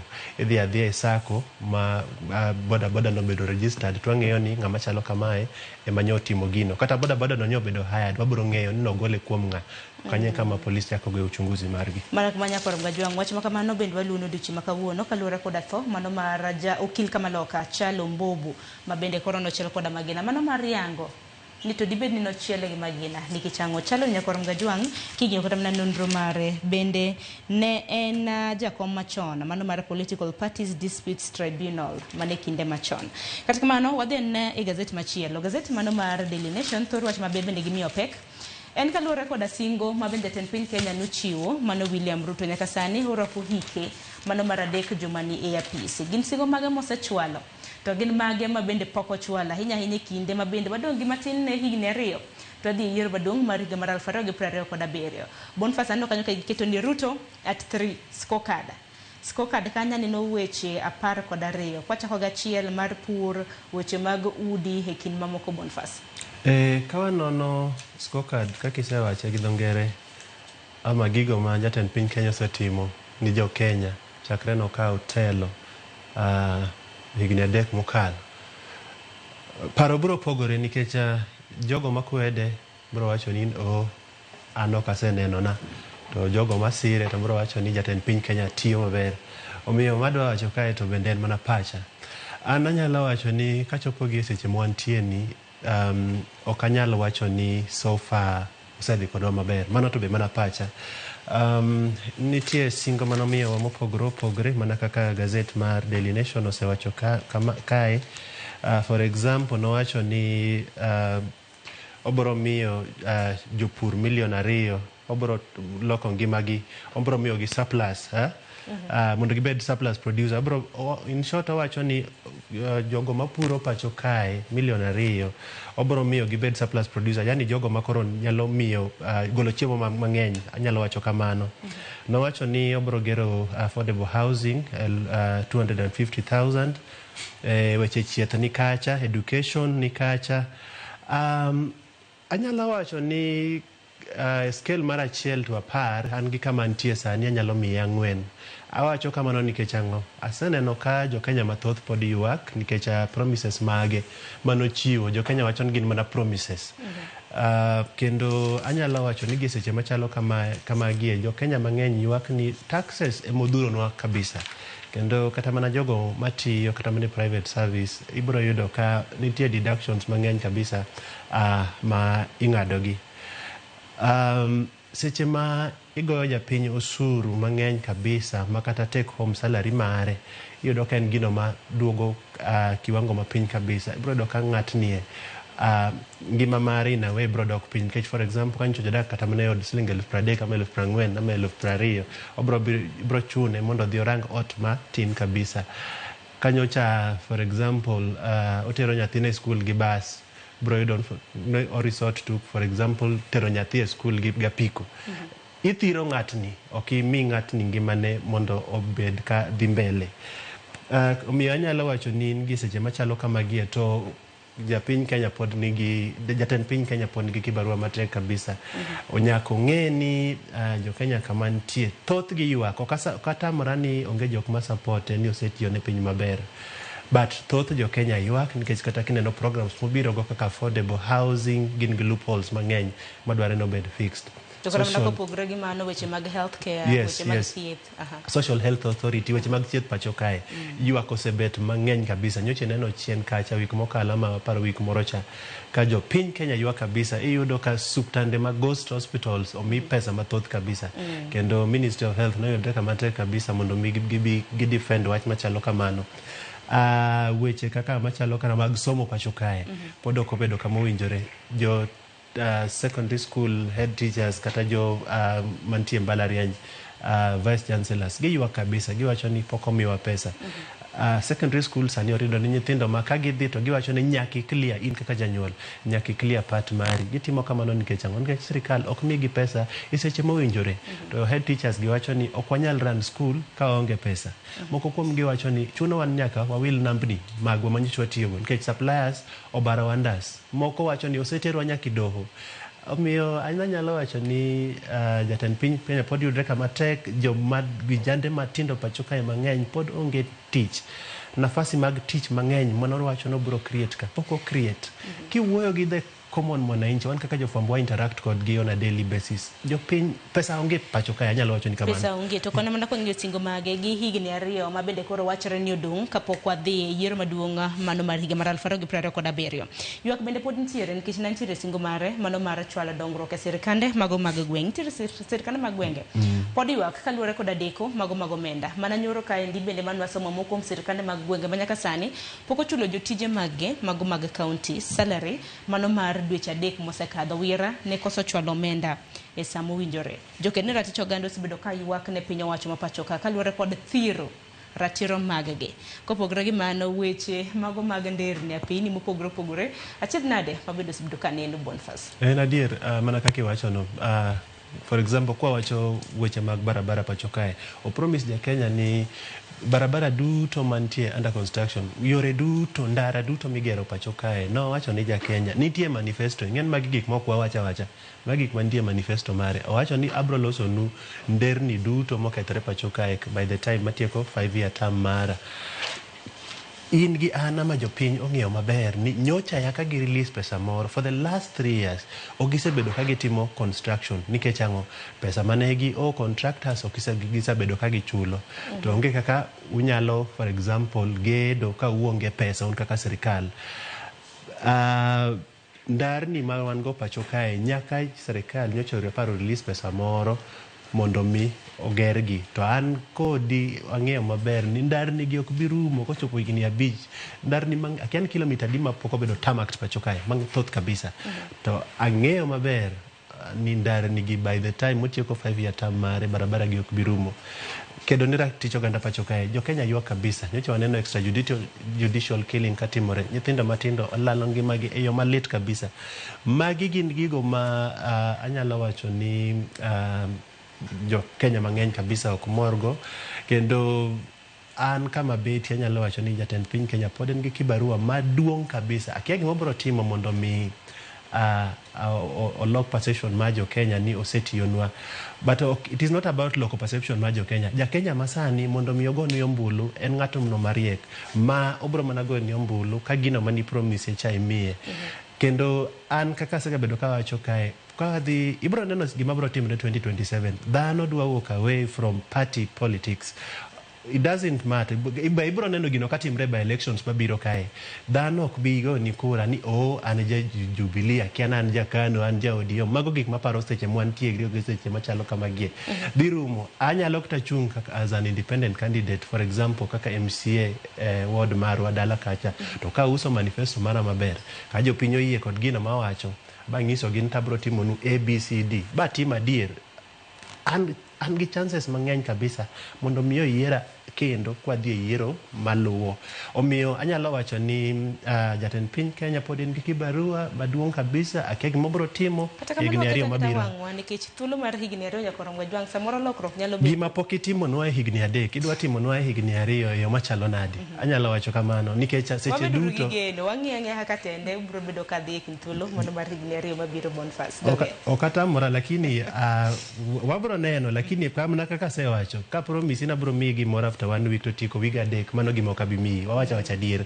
Omiyo seche duto yes wanyalo wacho wane wang' Nyakoromgo Jwang gi itege wanyalo wacho kamano motimo bobolando mobore mchwalo bendo bro lando nikech bende ng'eny jatend piny Kenya bende tiyo do ng'eny bende gi jotend migepe mage entiere gi advisors mage manego bende koro wacho ni they pull up their socks kama remo sebede. Wanyalo mana challenge mana kaka isewacho wamiye thuolo wanene ka higni 2 mabiro gi gino mapok otimonwa higni 3 gi obro timono. An anyalo mana wacho kamano. Aya kopogore gi mano waring mapiyo piyo nikech aneno ka saa bende ringo. Heite mar 2 Nyakoromgo Jwang achiedh nade mano mar ndiko obila 1000 bende pod mienjo ahinya. Odiochieng' manyoro noneno kanyo ka jakom mar National Police Service Commission Dr. Amani Yuda Komora ogai mar obila mapacho ka Douglas Kanja kanyakla kod National Police Service Commission jata chenro mar gi Peter Lelei bende nochopo e nyim committee mochung' ne weche mag arita kwe mano e County Hall buore Nairobi ka. Chenro mano mar ndiko obila 1000 en winjruok makoni kod kocha Boniface juma mokalo chieng' tich abich jatend piny Kenya bedo gi romo gi jotend obila gi mane kar jot mare mano ma Mombasa mar tika chiedh nade mar mondo mi obila ondike tich. Koro chal ka gima National Police Service you are koda commission mano National Police Service Commission e andika mano maga obila. Anyalo wacho ni en gima rach nikech National Police Service kod National Police Service Commission okrobe ni yuare ni to police constables midwa ndika 1000 gi ripondik gi machalo nadi. Gima ja Kenya dwaro en arita kwe maber pacho kae. To seche ma police yuare ni to wadwaro ndiko jogi yo machalo nadi. Aparo ni amedo mana wacho ni ja Kenya man ang'eyo ma interact go na daily basis podo ywak nikech gimodwaro en ni kamodakie kama entie kacha kileleshwa kacha kata mana kama entie umoja kacha arita kwe mar kama entie obed kama ber. To mano ok bitimore ka wan gi nok mar police pacho kae. Giwacho kacha for example ni ne gikwayo $379 mondo migi mondo gitim go recruitment exercise but akachopo gi seche machalo kama gi osemana migi $175 ma okang'eyo no man manyalo miyo giyuare okapar ni oripo bed ni kamano kantie shortfall e budget to gidok e treasury to giwacho ni pesa momiyowa okoromo miyo ur pesa matim chalo kamae mondo watim go recruitment. Awenjo ni National Police Service Commission National Police dwaro ni obed gi control over recruitment but mandate amaratiro mar timo recruitment nitie e National Police Service Commission. Mano e gima constitution kama yoro nitiere. But jatend police pacho ka Inspector General Douglas Kanja wacho ni oyo miwauru mana time one police mabiro winjore. But wapenjore ni ama wapenjo kamae jatend police Douglas ni to udwa yware nyaka karango nikech gini noripo bedni akane jogi noripo bedni ndiko karango osekawo some months chien kacha. Awinjo ka giwacho ni kinye ma gibiro tero advertisement. Kinyi tero advertisement to gigeno ni polisi biro bedo kichako tiege training chako chien tarik 17 dwe mar 11. Yes, kendo awinjo ni gimopogore this time around ni application itime mbui opogore gi ringo pap manyocha waringo chako se king'io ka ng'aonge ng'wech ko kia ng'wech wang' nen mana mbui mar geng'o rode mag mibadhi. Be bro geng're adier mane gima japenya penjo nikech mibadhi to ni kamoro amora anyalo keto gika ka e mbui kacha to for example ang'eyo jok matimo recruitment apenjora ni to mae to bro geng'o yore mag mibadhi yo machalo nade nikech chien kacha ywak osebetie ni recruitment ma police okosebedo katimre e yo mathuolo. Joma ng'eny wacho ni police kae jok mong'eyo jotelo ama jok matimo recruitment gi nyiewo positions go gi pesa mang'eny kabisa 200,000 300,000 anakia winja ka joma ong'eyo wacho kamano. But ana nyalo kwayo ni for example the first time kuwacho ni dwa time digitally to in a way kama ibro geng'o mibadhi madbedi seche mwatimo recruitment to so be it. Bara nyalo challenge jogo matimo recruitment ni temieuru bed joma beyo miuru nyithindo ma deserve positions gi mondo gine kaka ginyalo keto no arita kwe pacho kae. Seche ma for example nyathi ma okoyudo kata grade mowinjore go mondo mi okaw positions gi dhi nyiewo ne nafasi machalo kamano. Anyalo wacho ni okobitiyo matek okobibedo gi ambition seche ma koro imiye tijno oko sweat okoyudo tijno on merit kizungu wacho kamano. Oko deserve to iriyo nebo yudo. Anyalo wacho ni obro beda beta kacho onyalo kata tiyo for 50 years constable position okawacho marach. Nitie polise ma onge ambitions. Nitie polise ma kotiyo tich bodhi olonyo uniform modhi madho changa modhi madho busa kama entie. Wacho di kudine chele mateo ringo nyalo bedo kudine chele sector moro bila samoro bende maketho ne jowetege. Nitie polise mang'eny okawach ni girecho but nitie polise mabeyo wan nyaka gi polise mowar by the way for your information but nitie polise ma ok gi care chungo kinyi okawo wuoche ne kata ko brush long lao kogo pass en ochungo dhi tich. Kata kamano we wargi chane na neno nikech osebedo thuolo malach kapok ondiko bila he tich kata kamano Douglas Kanja odiochieng' manyoro nonyiso committee mano mochung' ne weche mag arita ni gin kaka duol mar gin kaka obila gibro bago romo e kindegi timayo gisebago nyaka romo e kindegi magore Luanda gisebago romo e kindegi jatend piny Kenya mogore Luanda en mana gino marwan nikech odiochieng' manyoro wamakiny wabiro bedo kwaneno kapo nono ni ibro bede kipedho dwaro mar ndiko bila he tich.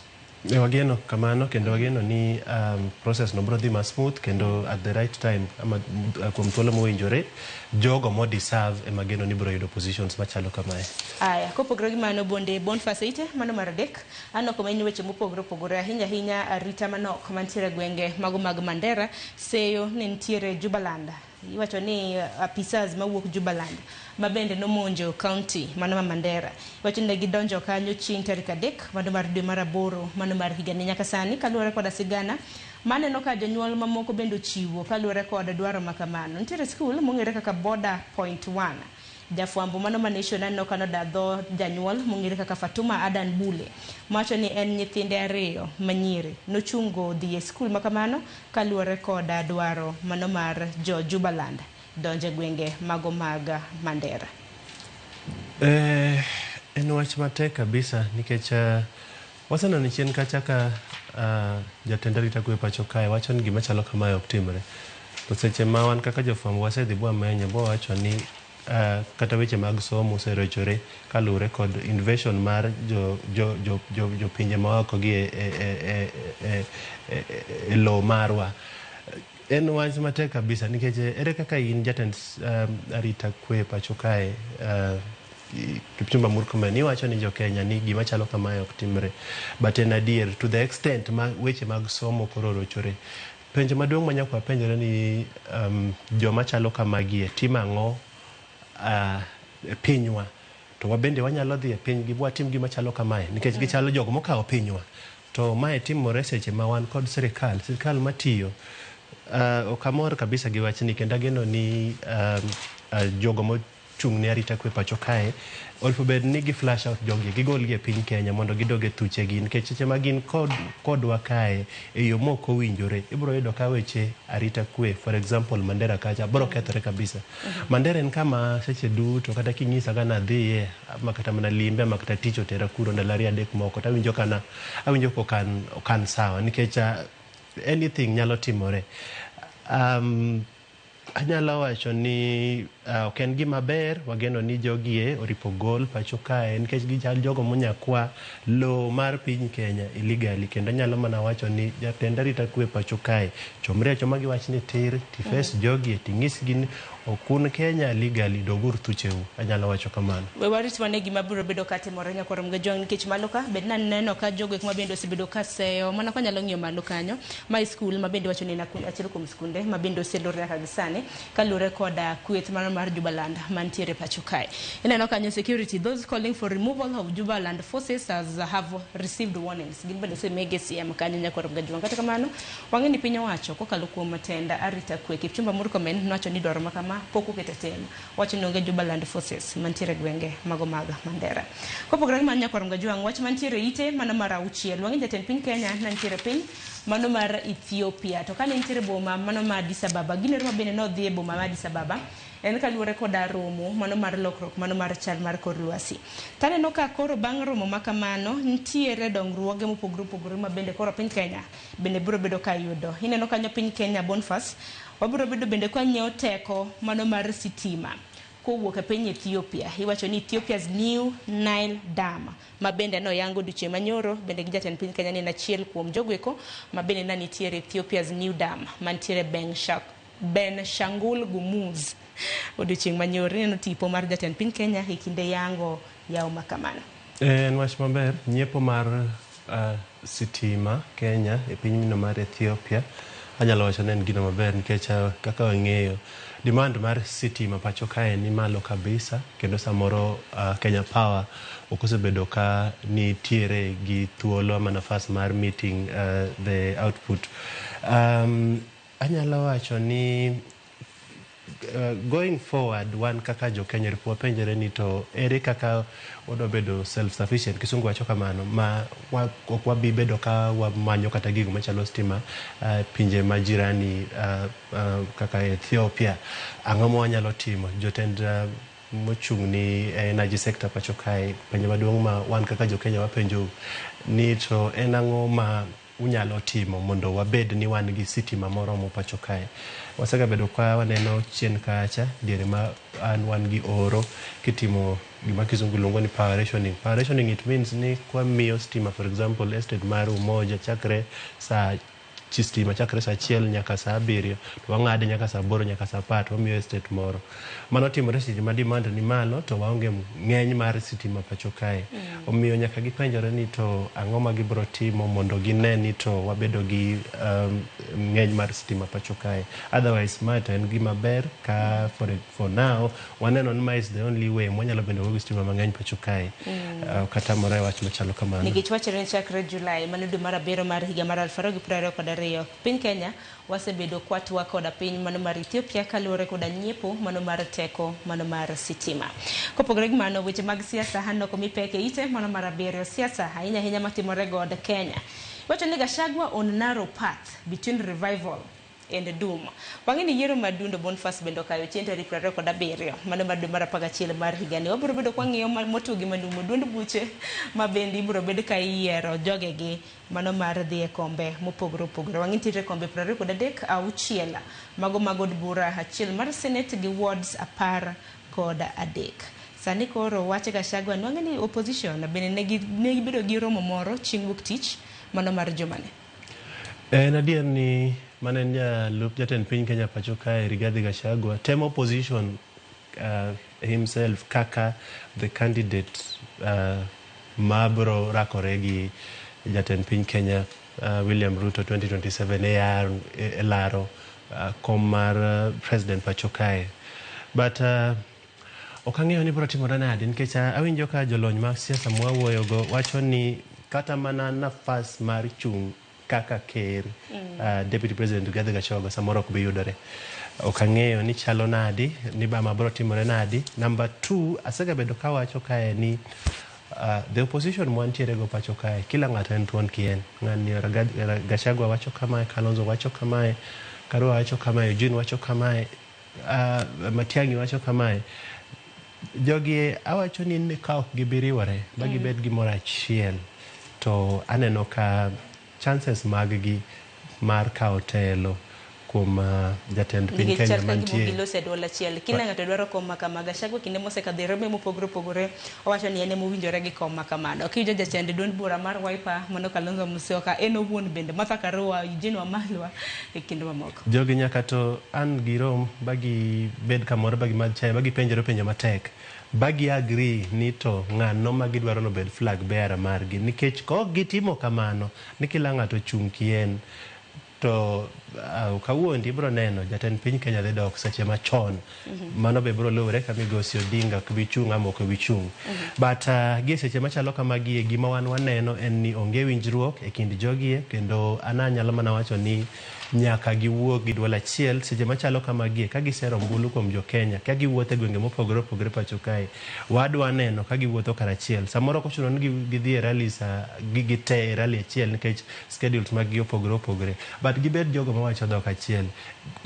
So far pok ginyisowa image mar jogo mawuoyo gi dwol achiel. Mano e gino ma jok mantie opposition, joma support opposition, wafuasi mag-gi dwaro winjo gi seche machalo kamagi, nikech serikal matiyo gi seche machalo kamagi ta asewacho ni ka wuok ka miyo gi between 1 to 10% anyalo mana miyo gi 4%, meaning ni ka nitie candidate moro mantie opposition ma nyalo miyo jogi challenge to mae seche ma oripo bed ni osero mbulu kuom jo Kenya gi siso kabisa, to mana ka giriwore mana kaka sewacho nino.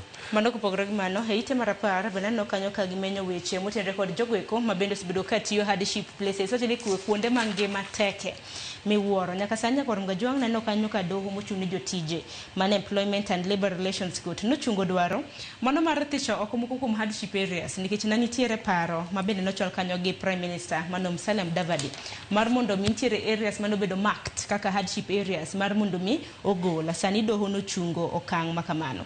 Wacho makamano nitiere ite marapar to waneno moko kuom hardship areas, iwacho ni hardship zones mabende jotije mag piny owacho osebedo ka tiye. Ng'eni kitiye e hardship zone Bonfas timiyo omenda mabalang'. Jogo matiyo hardship areas pacho kae, Mandera, Wajir, Garissa, kuonde motuo wang'eyo gi pacho kae. Tie omenda mabalang' ama allowance ma samoro ber ma jogo matiyo, for example kuonde mabeyo kaka wacho Nairobi, Kiambu, wang'eyo gi pacho kae. Wayang ne gini hardship area tende nango hardship area nyaka Mgajwang' anyalo wacho ni en kanyo no ma nitie pek mar ngima. For example en kanyo ma kata mana yudo pi mimodhi bedo matek, wuok nie chiemo onge malong'o, nitie chiemo michamo gin chiemo maber ama gin chiemo ma opidh maber, movement tek mondo mi awuoge oda badhi e tich yudo ka hustle sana. Omiyo jogo mantie kuonde machalo kamago machalo Baringo iluongo hardship zones, Baringo, Busia, Marsabit, Wajir, Narok, Kericho, Nakuru, Meru, kuonde machalo kamago. Iwacho ni jogo matiyo kuondego gisega bedo ka ne gidwaro ni omedgi omenda mabalang' mang'eny, hardship allowance omed maber, but doho tamore gima chalo kamano. Kendo nyalo wacho ni anyalo wacho ni seche moko doho timo makose rulings ama judgments moko magitimo, nikech assuming ni tiyo Nairobi tatiyo Mandera ane hardship zone ine kama wane job group achiel, it means ni na way nitie kaka ibro thrive ama ibro dongri piyo piyo moloyo an, nikech in gi resources duto midwaro Nairobi kama intie. An kata mana samoro kaka go ni si mondo watudre yo maber is a problem. Omiyo kimedo ng'anie pesa, mane the only way minyalo comfort go jatijni, nikech entie kama otuo kabisa. Koro pesa seche duto in a way keto ngima dhano bedo kama ber kabisa. Nyalo wacho kamano. Dohe mano resowa nikech no reso oganda mabende osebedo katie hardship zones ge. Anyalo wacho kamano. Nikech gichungo dwaro mano mar piny owacho mar thicho oko moko kuom counties mabende iyango ni gin hardship zones to gin hardship zones. E gwenge mago makaluwo Bonfas nanno county ma Kisumo kuonde mabende noket kaka hardship zones koda Kenya National Bureau of Statistics. Nen county ma Kisumo gwenge mag Muhoroni Nyakach gi Nyando. Kintere county ma Homa Bay ne gwenge mag Mbeta. Kintere Migori, Kuria East gi Kuria West. Okang'eyo kaka Kenya National Bureau of Statistics gitimo nonro magi mondo mi gi classify certain regions ama regions moko kaka hardship zones, but anyway my nonro ma research gichiwago kinyi to giwacho no oyo Kisumo County is a hardship zone for example. Ging'eyo gimomiyo giwacho kamano. Anyalo wacho ni en gima ber nikech seche duto baraka ka asewacho kimiyo ng'anie allowance moro mowinjore to obro neno obro tiyo matek, obro bedo gi motivation mondo mi odhi mbele gi tich motiyo. Mana kamano koro Nyakorongo Jwang' kopogre gi mano bende chieng' tich abich mano mar Juma Nyakorongo Jwang' jatend piny Kenya bende olongo romo gi sekta mano mar puonj. Jopuonje mopogore riwruoge mag jopuonj biro bedo ka romo gi jatend piny Kenya buora Nairobi ka e kar jot mare mar State House. Wacho ni moheo 3000 delegates biro bedo State House. Gibiro bedo ka giloso kotende kod lai mano mar somo e pacho ka. Bonfas wate gi machinglo mantiere ite mano mar 13. Hakini katun makama inene o machal nade. Hani nuji adek ntiere nyamburko kido magintiere Nyakorongo Jwang' chal ka gima obayo yo to otuomore yien moro ta kena ang'o ma giywago kanyo. Wacho ni this calls for another task force. Ntiere seyo Nyakorongo Jwang' jatend piny Kenya chakre ne donjo tele higa mar 2022 oseketo task force apud ma ohewa par. Nadia na nyamburko machal moting'o na kweth madongo e sirikal pacho kae. To gima machinglo ni an gi kokora kaka nene gimotemo wacho en ni samoro yo manyocha giluwo cha nitie kaka yudo challenges moko mbele kacha ba waneno ko tuomo yien moro maduong' kabisa. Safari ni chal kagima okethore. To ng'ato wacho kacha ni safari wa mokethore ni walos task force moro mondo mi onenwa ni to ang'o marach gi safari marwa ni. Okang'eyo Nyakorongo Jwang' okadwa wacho ni gima paro but inyalo pongo gi wi ndiko gi pach jasomo pogre mana kaka isewacho. Ero kama ne Bonfas kumbiro e nonro mar gazet Nyakorongo Jwang' gi kanyo bende makelo wa giko mar nonro mar gazet okinyi makawuono dakika hos kadha paka biro tok sachiel mano mar okinyi.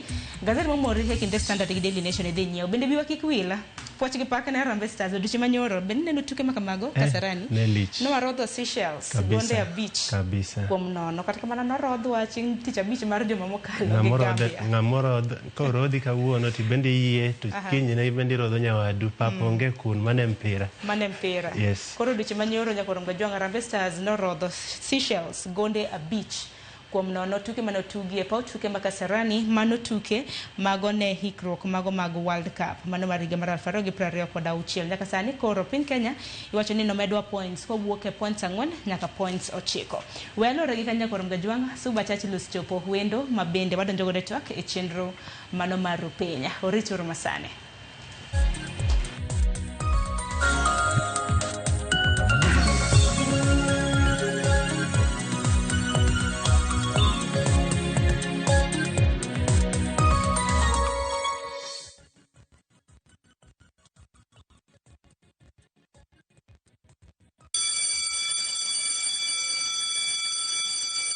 Back to school is here. Citizen Duka has everything your child needs at unbeatable prices. Scientific calculator at only 1,275 shillings, down from 1,399 shillings. Transparent clipboard at 175 shillings, down from 290 shillings. Mathematical set at just 215 shillings, down from 300 shillings. And color pencils at only 105 shillings, down from 200 shillings. All delivered straight to your doorstep. Shop now on www.citizenduka.com or on the View Sasa app.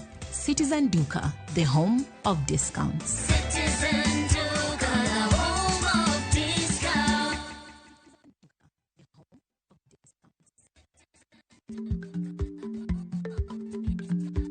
Chako chon loyo dhi kajuoga Ma tiende ni bedo gi ikruok momondo geng'o masiche kod midhiero mang'eny mabiro e ngima dhano.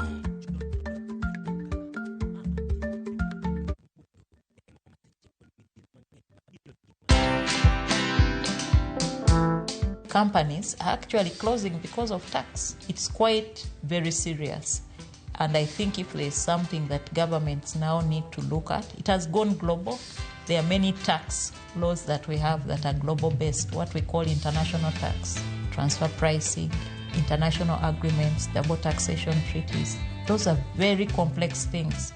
Now the question and how it spills over to the economy is, we have a big informal sector. So many of us have not gone to school. We are just operating our kiosks. But some of these kiosks make more than 1 million. Watch this story and more. Download the Citizen Digital app or visit www.citizendigital.com and find the Citizen Originals portal. Kenya's #1 app, Citizen Digital.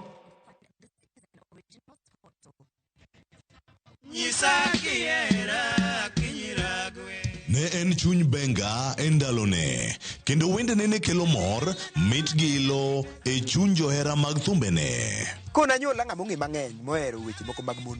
Kido mar oyuma moro ma ji kwakore to ji wacho oyuma to ka to ji yudre e yore mag dwanyruok yom kacha. Kata kamano, e toku mani, misigo mapek ne rite. Naromo gi tuo mar mobedo kuoma kuom higni mang'eny kapok achako muonyo ya. To mana kaka e muma, Saulo noyudo lokruok mobedo Paulo.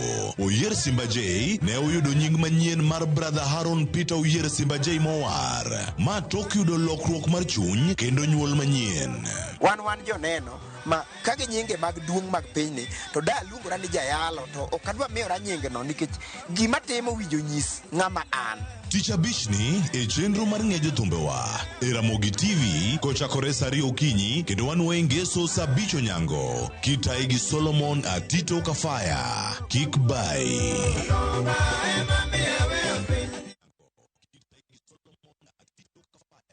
Introducing Wigo, your trusted ride. The ride with the most reliable, verified, efficient and transparent drivers. With fabulous cashback incentives for passengers, each trip on Wigo feels like an upgrade. Download Wigo from Play Store or App Store or SMS Wigo to 20425 and ride with confidence. Wigo, let's go.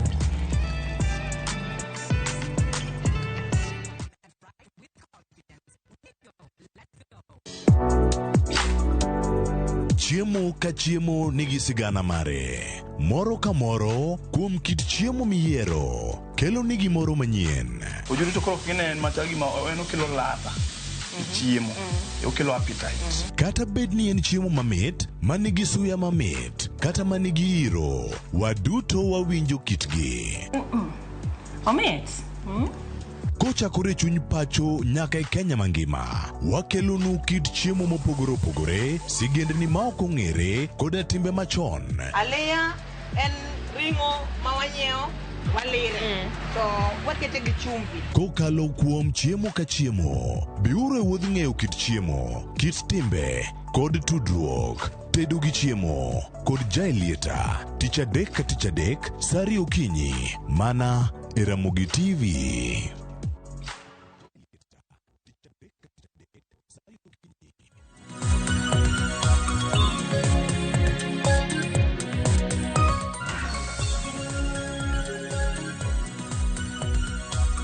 Nyakorongo jong dakika 24 osekadho tok saa 1 mar okinyi. Kamoro moro mintiere machiegni chenro mano mar pinye twak mar okinyi makawuono.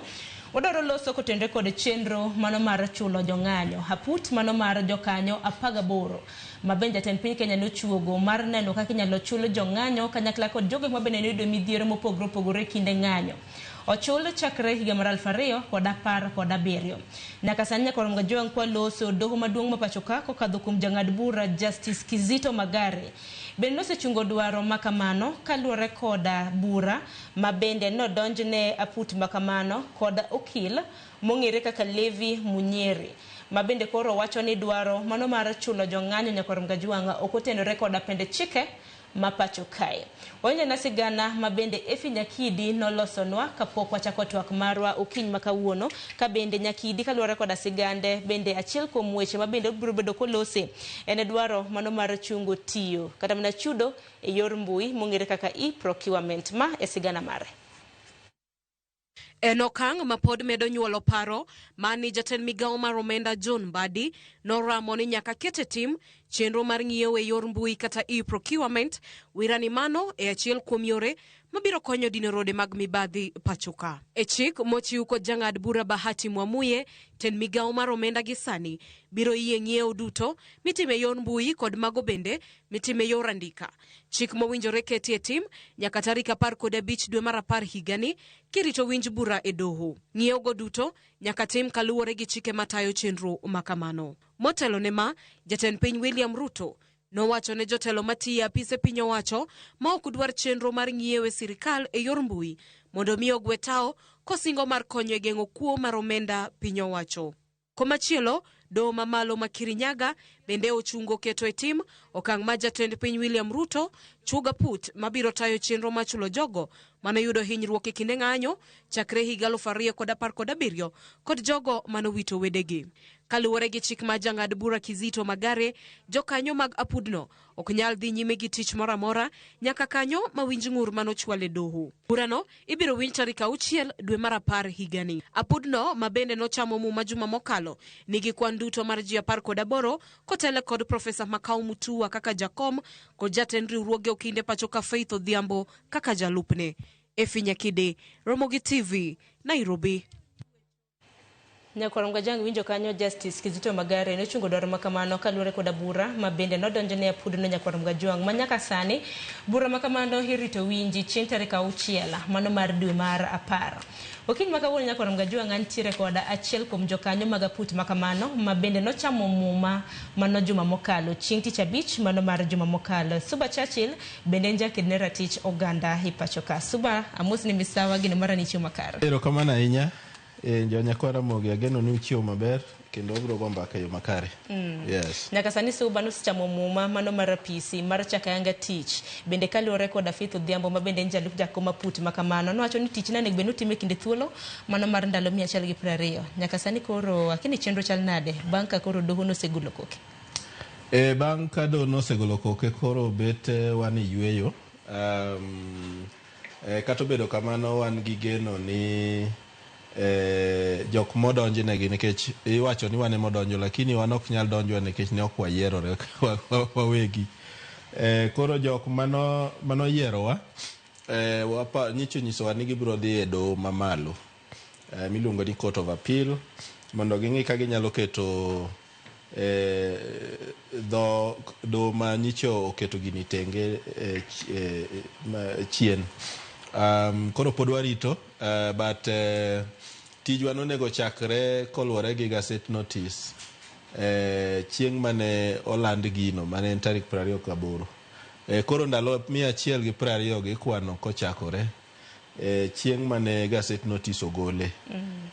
Koro tiene ni thuolo moko dhi kalo kapod nitie ywaruok e doho ni to be nitie adieri e gik ma jok manodhi e dogo wacho kata onge. Koro pod warito. Nyaka sani bura makamano haneno kibiro timne mention kata ibiro luonge chieng' tarik 6 dwe mar 10. Kawuono ok en chieng' tarik 10 dwe mano mar 9 manyiso ni kin thuolo mar dwe achiel mabiro. Yes.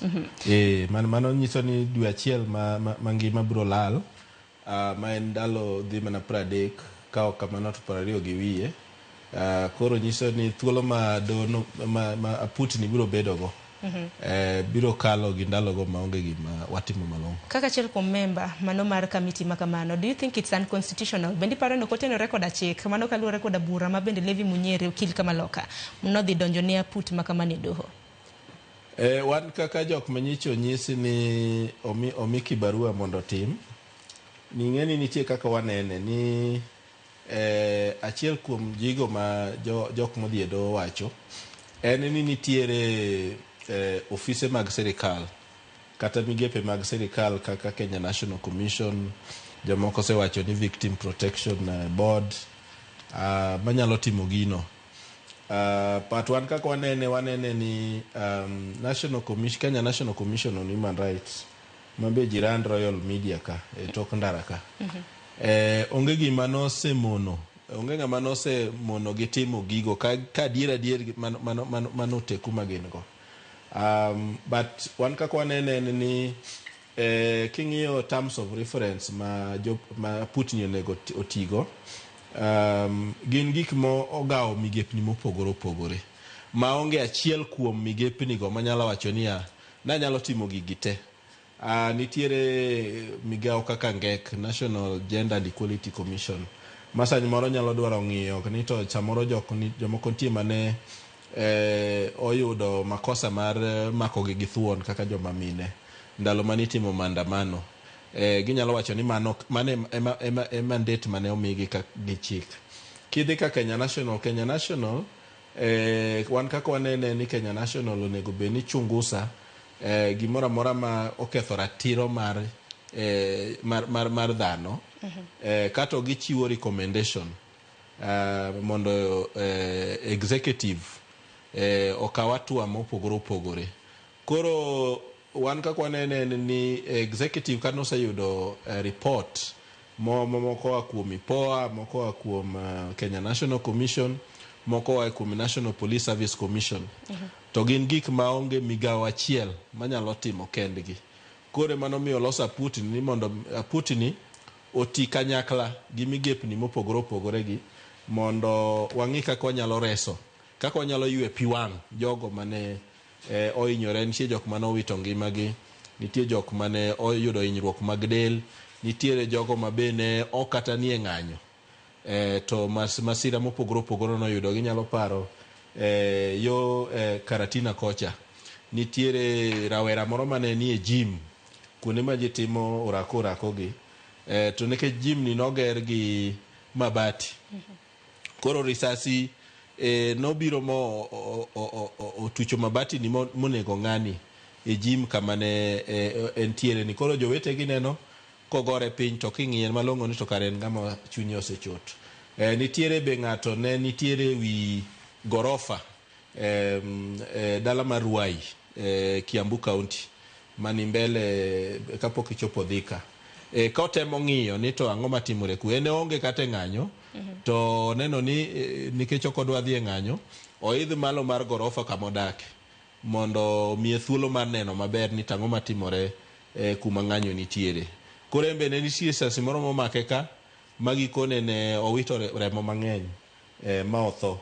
Unyalo paro ni Kisumu, dalawa mar Kisumu, maduong' mar Kisumu, ne nitie nyathi sikul manoidho apiko kadhi timo shopping mar odwa dhi go sikul. Embe risasi moro nomake monege. Koro mage gik mwabro ng'iyo ni to jogi mano hinyoregi onego waywe pi wang'gi e yo mane. To yo moketi ma waneno kako ndiknwa e gazette notice manogol en chudo mar pesa. Koro nyicho chungwa kapok wa nono malong'o ni to jok ma nowito ngimagi onego mi pesa di, jok ma noyudo hinyruok en hinyruok marom nade, nikech nitie hinyruok mopogore. Samoro nyalo yudo ni samoro ni ringo sa ng'anyo tichwanyo tiendi, koro koki omukore. Mano be hinyruok minyalo chul, koso mano hinyruok minyalo wachi ni watimo ni mos kuom hinyruok ma ichi yudo. But nitiere ng'ama ne samoro risasi omako tiende, ma tiende nodhi yudo adhola, ma koro tiende no chal ma kanodhi osiptal to yudo kosekethore kabisa. Rimo nosebudho kapok oringe tiende no, ma koro tiende no ng'adi. Mani ng'e ni ng'ama koro thuolo ne mag yuto yudo ni nok. Koro emomiyo Putin nyicha kapok ochako tich maber kata obedo no chungwa kamano, wapod wan gi geno ni do biro wacho bura no mamiwa thuolo mondo wadhi mbele gi tino, but mane kaka nonego watim. Nikech oganda na wacho ni aput makamano, nikech seyo mabende samoro oganda na ntiere godo, en ni aput makamano, un mane gwe ni koro nuchiwo pesa. Emomiyo no kiny makawuono koro noluongi ka, mano mar yango ni Nyikwa Ramogi Ajwang'. Ne gin mana frameworks ripode mar neno kaka ichulogi ema nego bed ni notimo. Lakini bang' chamo muma, ang'eni aput kiloso, kosechamo muma nego bed nudhi e retreat mar ng'iyo kaka nego bed ni utiyo. Akene ene retreat nosechako, koso koro nong'adnwa ng'ada, koso nobedo nade? Retreat nyo wasechako, nyo wan Kenya School of Government, kuma ne wan retreat, but ne pod wachako mondo wang'e malong'o ni to en tich mane midwa ni watim. Ne ing'eni samoro nyalo ndik gigi gi kisungu mayot, but kisungu mayot go be samoro tek. Koro nyo wasechako ndalo ariyo kapok nyo do ochungowa moa dhi e retreat mondo wachak penjore ni to en ang'o monego idwa ni watim. Jomoko osebedo ka fwambo ni wadhi timo investigation. Wan onge gi mamlaka mar timo investigation. Wan wadhi verify nikech ripodegi nitiere. Ripodegi kidhi ka Kenya National Commission on Human Rights, ibiro yudo ripodego ka nitie. Kidhi National Police Service, kata ji wacho ni ok gitim uchunguzi. Gin gi report, ging'e jok manotho, gi jok manohinyore, gi jok manoyudo chandruok mopogore opogore. Kidhi kata riwruok mag oganda, kaka Police Reforms Working Group moting'o Amnesty International, oting'o IMLU, oting'o riwruok Kenya Human Rights Commission ma en NGO. Iyudo ni ripode gi nitiere nikech tho dhano ok en gima tin. Ma samo timore kaka koro notimo mama moro ma be achiel kuom modak Rongaicha. En gima dhi landore. Kendo kama ng'ato tho ing'eni en kama kuyo ng'enye. Koro ok gin gik ma ng'ato nyalo pando, kata sirikal edwa pando, to nitiere kamoro ma koro ok pandre. Koro wan tijwa ne en ni to wa verify. Wacho ni to gini be notimore adier. Koro wang'iyo ripod ni nitie reports ma samoro nogol gi riwruok ma international kaka Human Rights Watch and so on. Koro kwaneno ka nyingi ni ka, nyingi ni report ni, nyingi ni report, koro wa verify ni kare gini notimore adier. Elendo mo biro kapok wachako go mbaka ni, no wacho ni wan ji 18. Adier wan ji 18 mane onyigi owuok e gazet. But okonyiso ni mano kende jok manie aputni. Aputni oting'o ng'amo biro owuok Kenya National Commission on Human Rights, oro ng'ato. National Police Service nitiere gi ng'ato. IPOA nitiere gi ng'ato e aputni. Migepe mopogore opogore. Pesa gi ng'eni biro wuok, kata jok ng'ama biro chulo gi National Treasury. Wan ok wan gi pesa mar chulo, onge gi mamlaka mar chulo ng'ato. Koro pesa ni biro wuok e agulu maduong' mar pesa mar Kenya. Koro nitiere ji 2 moa e National Treasury ma bebete joponi. Koro magi te nyiso ni kata riwruok moko miparo ni samoro ket tenge, en mana ni ji ok ong'eyo, but migepni go te nitiere e aputno. Manyiso ni aput makama nyalo ting'o dhano mwahewo kata mana 18. 18 nochamo muma to chal ka gima 18 nochamo muma, to kata makwanogi be noduogo chamo muma. En mana ni ne gichame e yo moro ma yanga ma ji te noneno. But bang' chamo muma mar ji 18, atua manoluwo bang' mano ne en chamo muma mar jok moor gi migepe mopogore opogore. Koro jogo te nitie kanyo, nitiere Directorate of Public Prosecution, be nigi ng'atgi kanyo. Achiel gik moko madhi ng'iyo en ni to ang'o momiyo migepe mag sirikal gi pok okawo okang' mar kata mako polise miwacho ni nonego jok mane nie ng'anyo.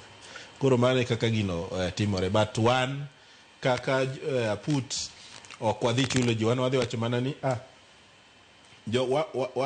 wapende kesa, wacho ni de waher, wapacho ni jok manowito ngimagi chul makama. To ng'ama nowito ngimane no ok wang'i ni ngimano ne en mar nyathi, ngimano ne en mar ng'ama ng'ongo, ngimano ne ng'ama dichuo kata ng'ama miyo.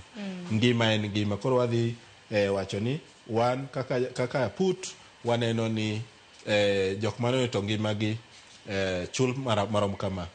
Jok mano yudo hinyruok wadhi ng'iyo ni to ne hinyruok machal nade, nikech nitiere hinyruok ma mono ng'ato manyo yutone owuon. Nitiere hinyruok mamiyo koro ng'ato nyaka bed gi ng'ama rite. Nitie jomoko mano hinyore ma nitie gik mang'eny ma onyalo timo kende, ma koro nyaka bed gi ng'at moro e bathe manyalo konye kata wuoth aka odhi kama chielo and so on. Koro mane gima wabro timo. To suba kopogore kata mana gi hinyruok gi thoe manuneno, bende nitiere ratiro nikech omenda ka wan isemiyo ng'ato to ratiche ka ok wan oyudo to chal ka gige kayiem nono. Lakini bang' ka koro use recommend ni omenda mimiyogi medo omenda mar wadi gi kamano to ratiro mar jogo ma bende noyudo hinyruok, ratiro mag jogo ma bende nolalo wedegi e tho mopogore opogore, to polis kata obila ma bende seyo kod okang' makamagi gin to pok waneno kata mana ka utieri kata mana nyim doho mar ng'ado negi buche makamagi. Nitiere cases madhi mbele, inyalo paro kaka kuom ranyisi case mar Rex Masai.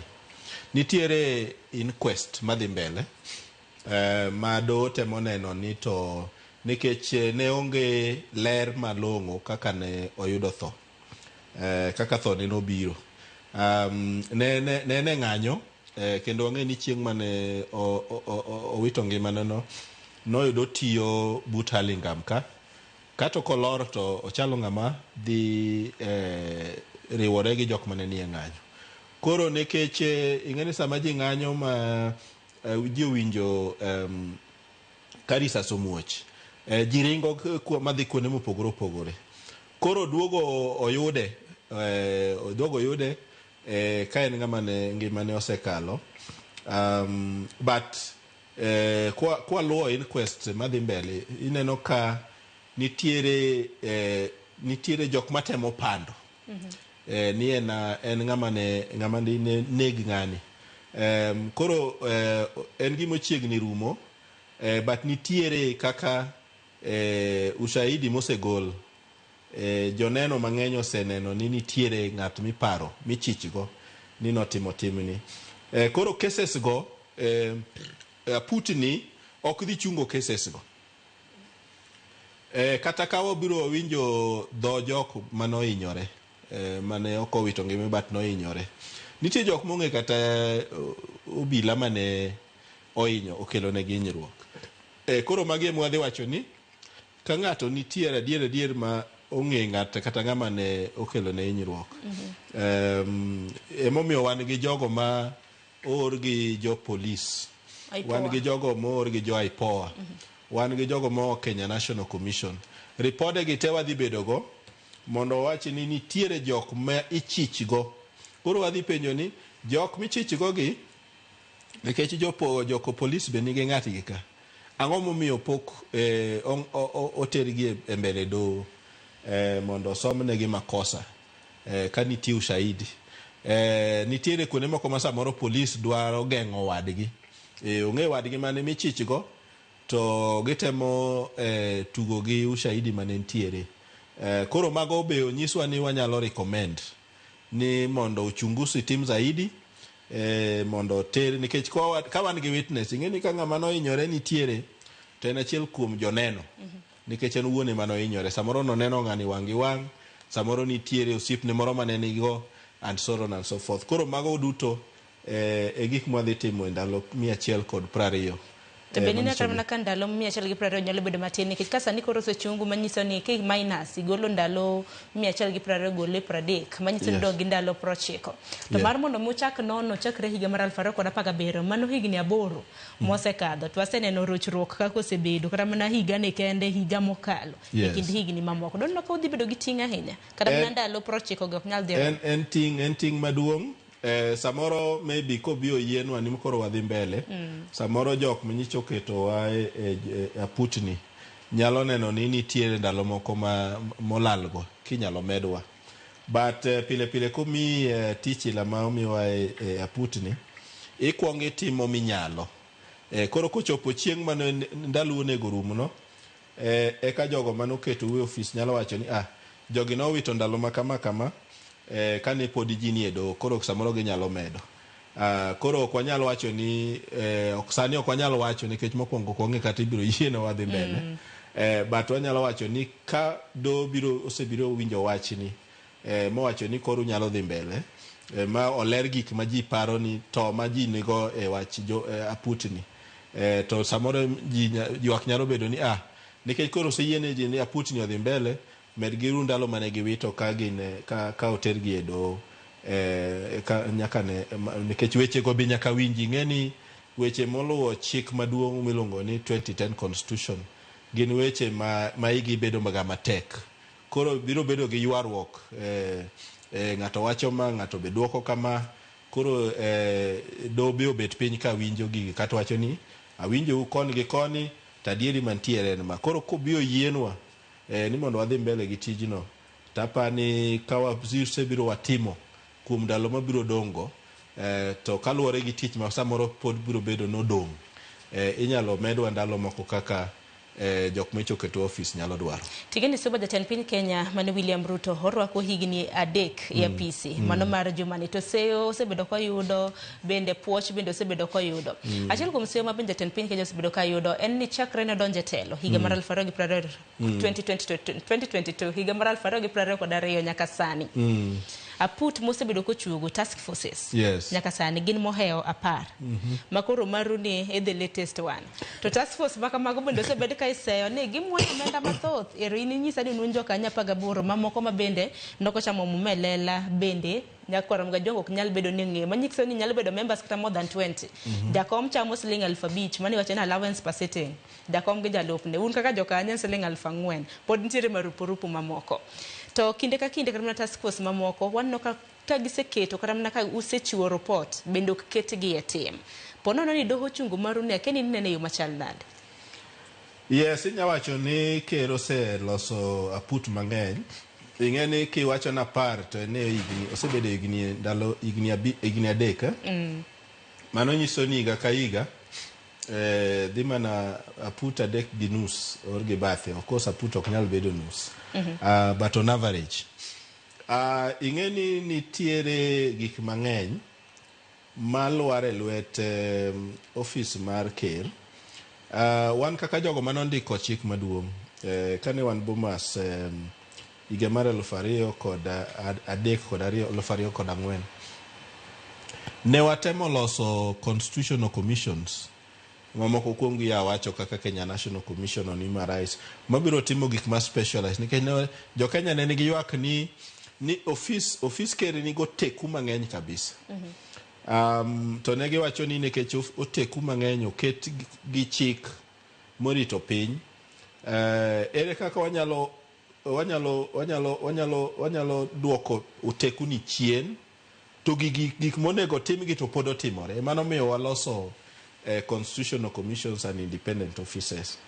But you don't need in the process mar loso migepni mopogore opogore gi be yoro ni migao ka migao be nyaka inyisi ni to ang'o mubiro timo malong'o. Koro gimoro ma samoro kelo losa pude gi en ni nitiere gimoro ma rais dwaro timo, office rais dwaro timo kata office ker, tiyudo ni en agenda margi okalo tong' mar gik ma office machielo gi onego tim. Koro mano en achiel kuom seyo ma rais osebedo ka yudo. Office rais kendo osebedo ka iseyo ni samoro loso mana gigi mondo omany tich ne osiepege ma samoro ne ochung' to okoyier, jok moko ma samoro bet pod chande ni na timo ni campaign and so on and so forth. Ok wawachi ni mano ni onge, samoro nyalo bedo kaka ji wacho no, but wan gima ng'eyo ni samoro office rais nyalo bedo gi gimoro ma gidwa ni gitime sama chuok ma ok gidwar tungo migepni moko mag sirikal. Nikech seyo nitiere duplication of roles makamagi. Iwacho ni duonde gi migepe nitiere ma samoro nyalo timo tije maket. Duonde gi migepe go nitiere, tinyalo paro ni machiegni ni office ker nyicho temo wacho niya ni e weche mag mibadhi corruption. Nyicho temo wacho ni ofisi EACC oti kanyakla gi ofis makama, oti kanyakla gi ji be mana riwruokwa mag mawantiere mag jopiny gi. Nodhi e doho mochungo gino n'ofisego onego ti ma oko nyisi gi gima onego gitim. Koro nitiere interest mang'eny e Kenya ka. Masani onge gimoro ma inyalo wacho ni onge ofis gimoro ma ofis ker kata obedo ofis mane mar sirikal nyalo wuok ni dhi dwa timo ma ng'ato ok ogole ng'ur moro matin. Koro macha bo chungi ni rais temo nyiso jogi ni gima onego gitim, to marwa ni bo chungi ni gini onego tim gi joka. Koro ipenjori en seyo ma iwacho ni to koro kare onego tim nang'o. Nikech be ka ok otim gitimo ibiro wach niya gima kamano timore gima nitime onge. Koro mane kaka Kenya en apani e pinyo mar Kenya ka maga achiel kuom thuolo ma wan go mar dhi e doho mar golo duondi ka ineno ka gimoro samoro ok timre yo makare. Okos wang'e maber bende ni nitie jomoko bebe ni siasa moro be nitiere iye Kenya dundo. Nikech nitie jomoko ma samoro ng'iye ni samoro ka kero yiero kaka put makoro ketwani to gimane kamoro mane seyo nyalo wuok koro losi. Koro samoro nitiere kama ok ginyal seyego ahinya kochopo yiero mar 2027. To inyalo mana yiere koda Suba nikech armene kinde mosekalo na put mopogore opogore mabedo sebedi kichuogo tadira makende gidhe biro gi policies gi frameworks wacho ni chike makare manyalo tayo sectors mopogore opogore nwaneno mano mar somo mano mar obila nantiere shaka hola e kinde mamoko nyaka rom gajwang. To nyaka sani iwacho ni ka oseket frameworks gi policies makamage to ok kete tim chal ka gima kora put gi jokanyo mage iketo ne gima na seche. Yes, inyalo wach kamano. Ing'eni thothne en ni sirikal ka sirikal samoro nitie gimoro achiel ma gidwa timo, to iyudo ni ka giseketo aput kaka koro ket marwani, tiyudo ni ka en kaka wach mar chulo jogo ywe wang' pi gi jok mano tho gi jok mano hinyore malich ahinya. To ka josiasa timo ni kamano setim to moko gi kaka koro ng'iyo kwa mfano achiel kuom gigo monego watim en ni to chike morito ng'anyo. Bin nitiere gik moko monego loki mondo gima koro itimo ne gimomiyo koro los aputni kik chak timre. Ere kaka ng'ato nyalo wuok ni dhi ng'anyo ma en ratiro mar ng'ato. Ing'eni katiba mar 2010 article 37 oyiene ji ng'anyo. Yet iyudo ni ka ji odhi wuok dhi ng'anyo tiwinjo ka jo sirikal gi migepe mopogore mag sirikal, polis wacho ma, minister mochung' ne wach arita gweng' be wacho mare, kato gikone ni ji odhi e ng'anyo kato hinyore ma jomoko wito ngimagi.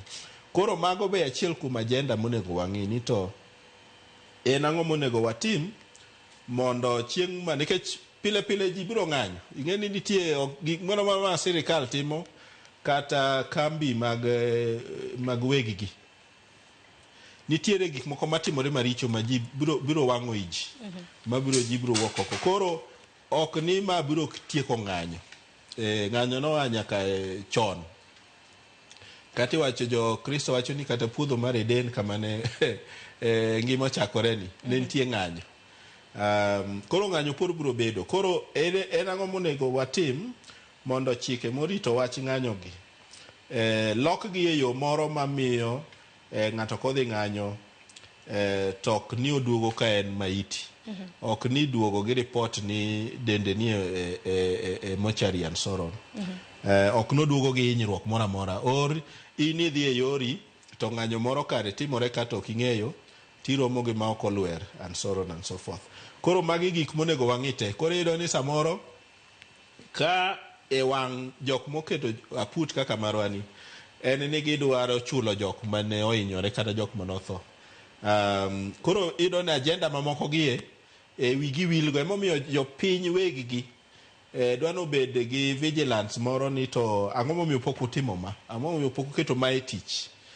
Koro nitie follow up monego tim mamano achiel kuom gigo monego riwruok mag oganda kata joratiro mag oganda kaka wan onego benwa follow up ni to ang'o momiyo yes mano osetimore to ang'o momiyo moko gie pok okete tich and so on and so forth. Koro democracy mwawacho ni gime yo maber makare mar telo noganda dwaro ni jok motelnegi go bedgi bi oketo ngor wang'gi ni to be gik mano jopo aput kaka marwa ni oketo bi osetim gi te but ibiro yudo ni thothne nitiere gik mwaluongo kisungu ni low lying fruits ma thothne jo siasa ja kwany kata modong' magiparo ni gimalogo to giweyo kamano. Koro dwani jopiny obed gi jok ma giwang' mongorore manyiso ni kiny ka kiny giparo ne jogo manie telo ni jopo makamano wacho kama ang'o mosetime wan wawegi ang'o monego watim nikech gigi te idwaro ni jopiny be participate public participation.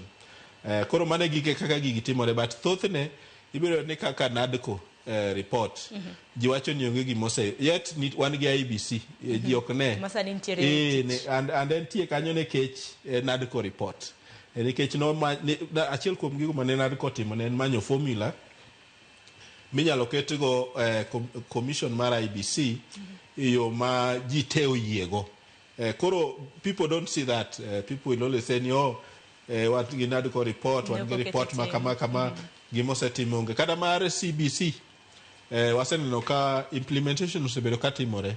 Of course samoro nitie lokruok moko mitimo kaka gini ikete tim but thothne iro ni ripodegi nitiere at least 50% mar gik mane giwacho idono kukete tim to moko nitiere ma kaka seyo osebedo samoro luare kind ndara nikech jopiny wegi samoro gogi gilero by the time maputgi otieko tijgi iyudo ni ogogi lero makoro kata sura giongego koro kaka sani koro igo Faith Odhiambo iwacho inyalo go lero makoro kata kowuok kuno to onge kata gi duol mar to kata mana Faith Odhiambo kende suba nikech in ninja kende ratich oganda kana jo kende ratich oganda bende igoyo jopiny neno jo kende ratich oganda chal ka gima iumo dhou ahinya kinde mabende koro noketu aput makama hin achiel kuomgi wantiere gi Irungu Houghton ile en Houghton koso Houghton en bende nise kanyo ni en bende achiel kuom jogo eko mabende osebedo ka kedo ne ratich oganda ker mano mar LSK Faith Odhiambo en achiel kuomgi ni mar mondo miketwe pudne nen mar umo dhou kenya na diera inene wacha no ngato nyalo nene kama ingeni ma ber democracy nikech nitie ngato nitie ingeni sama intiere kama intiere kaka kata gik mwamelewa gi nitie kaka wanene nitie ngama ni toke kuchobe kaka nene mano mi wacho ni kinyiso ji mopogore ma kinyiso ji no umwange to mule liech tinyiso gini koro nyiswa kaka liech chal ng'ano maro bro wacho kako chal nikech enoluoro gi kama no mulo or kama no neno. Koro gimotemo wacho en ni ne wan kaka wanene ni keto wae ya putni nyiso ni sirikal ong'eyo malong'o ni wan jogo makedo ne ratiro mar oganda and kata chulo jok mane otho kata mano inyore ng'anyogi en achiel kuom ratiro en achiel kuom ratiro monego bed ni sirikal timo. Ingeni wach mar chulo jok mohinyore ng'anyo kata jok mohinyore yo moro amora nitie pinje matime ok ni nekech ne polise manonegi ni iwuotho ore dhi kama idhiye to jamaundu oinyi nitie pinje machulo ji sani achikwa ka poliso ogoyi bunde kaka koro polisi ochielo ji gimagina ndalo ng'anyo to kotere doho to doho yude gi makosa in inyalo mana bedo witness in mane ogoyi bunde cha kose tiek motwe ng'atcha to in tiji orumo ng'ama dewi onge to samoro ni wito tiendi samoro ni wito koki and so on and so forth.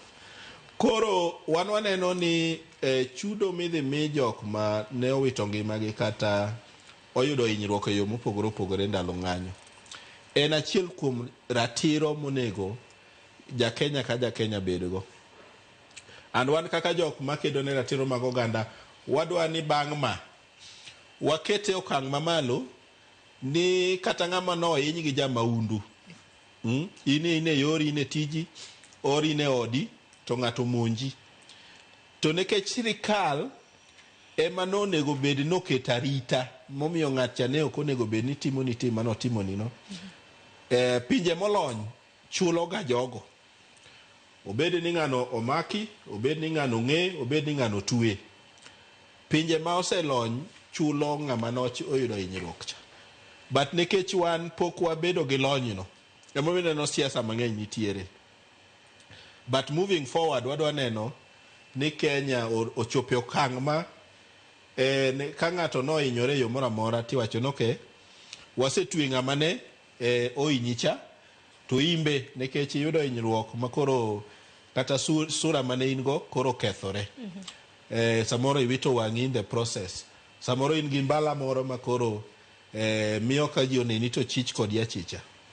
En ang'o minyalo timni? Koro I think ni kaka jok makedo ne ratiro mag oganda, bedo ni ane e aput cha, bedo ni Rungo Oto ni aput cha, bedo ni Faith Odhiambo ni aput cha, dhi mi aput no bedo gi duol mar timo tijno molong'o moloyo kaka dine ok gitime ka onge jok makedo ne ratiro mag oganda.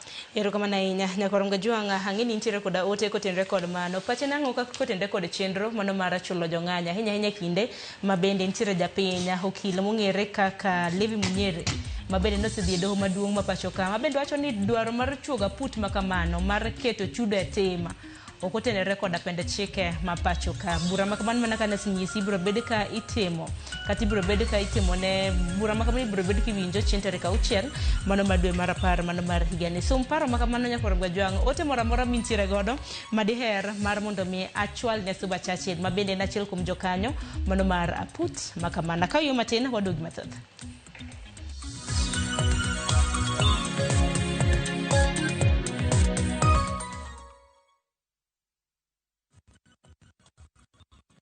When the crowds are gone, Diani feels like it's yours alone.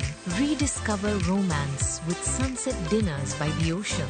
Dance and laugh with your crew on the white sands. Or simply breathe solo as the waves crash softly at your feet. This low season, experience the beauty of Diani from only 34,300 shillings for 3 nights via SGR.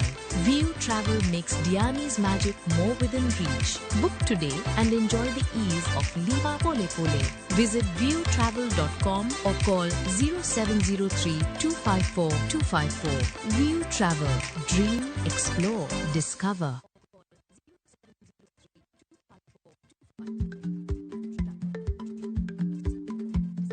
Jarik ni jamwod nyoyo gi goyo. Matiende ni dhi matek maok inono maber samoro nyalo miyo ng'ato midhiero.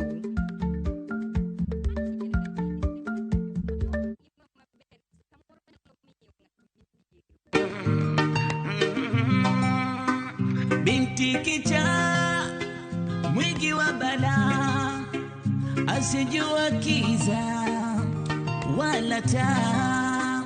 Binti kicha mwingi wa bala kulala riziki yake. Kupata Maria kama skiza tune kwenye simu yako, bonyeza *811 *415 hash. Machigni Nyakorom Gajwang' chenro mar ngoma owake. Wok tich akelo ni mix bokwe. Kaito tichario reggae owake, yani tunaongea na Majar Rastafara. Alafu ticha dek Nyakorom Gajwang' akelo ni mana yani ngeni baka giwasani. Ticha Ngwena is kama nene, yani kitambo zama za kale. Alafu Friday, si unajua tu Friday tunafanya namna hii. Nyakorom Gajwang' Friday supuzo wake. Sapar gina kapaga big nyaka sapaga rio kod an PDG Papa Vic, yani ukipenda mzee kijana.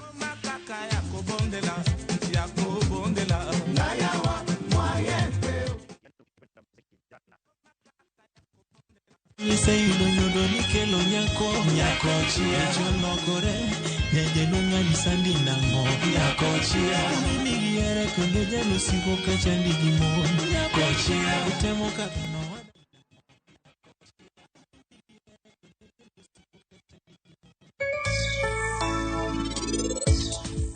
Koro kisekete groove kar kanyo, bende koko moko.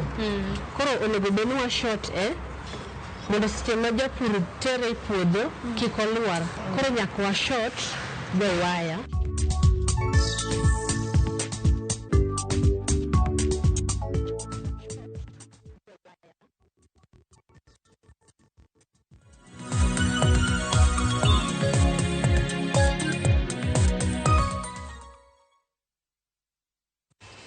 Nekoro muge juang dakika na bich tok saa ariyo machiegni okang' mar ariyo wadong' gi matine dakika 20 mondo watiek twak marwa ukiny makawuono twak mabende walose nyakoro mga juang en chenro mano mar chulo jong'anyo. Narwako ote magi aneno ka suba ntiere ote bupogore mabende ntiere ka ntiere jopiny madwaro mar mondo mi ilernegi okenge mamoko. Kijana mana kesina moko kuom ote yamo mar mondo mi asoma. Freddy Kosuru iwacho na musi jatelo Suba Churchill. Chenro mar chulo jong'anyo to en chenro makare mak mana ni onego time e yo mano mar ratiro.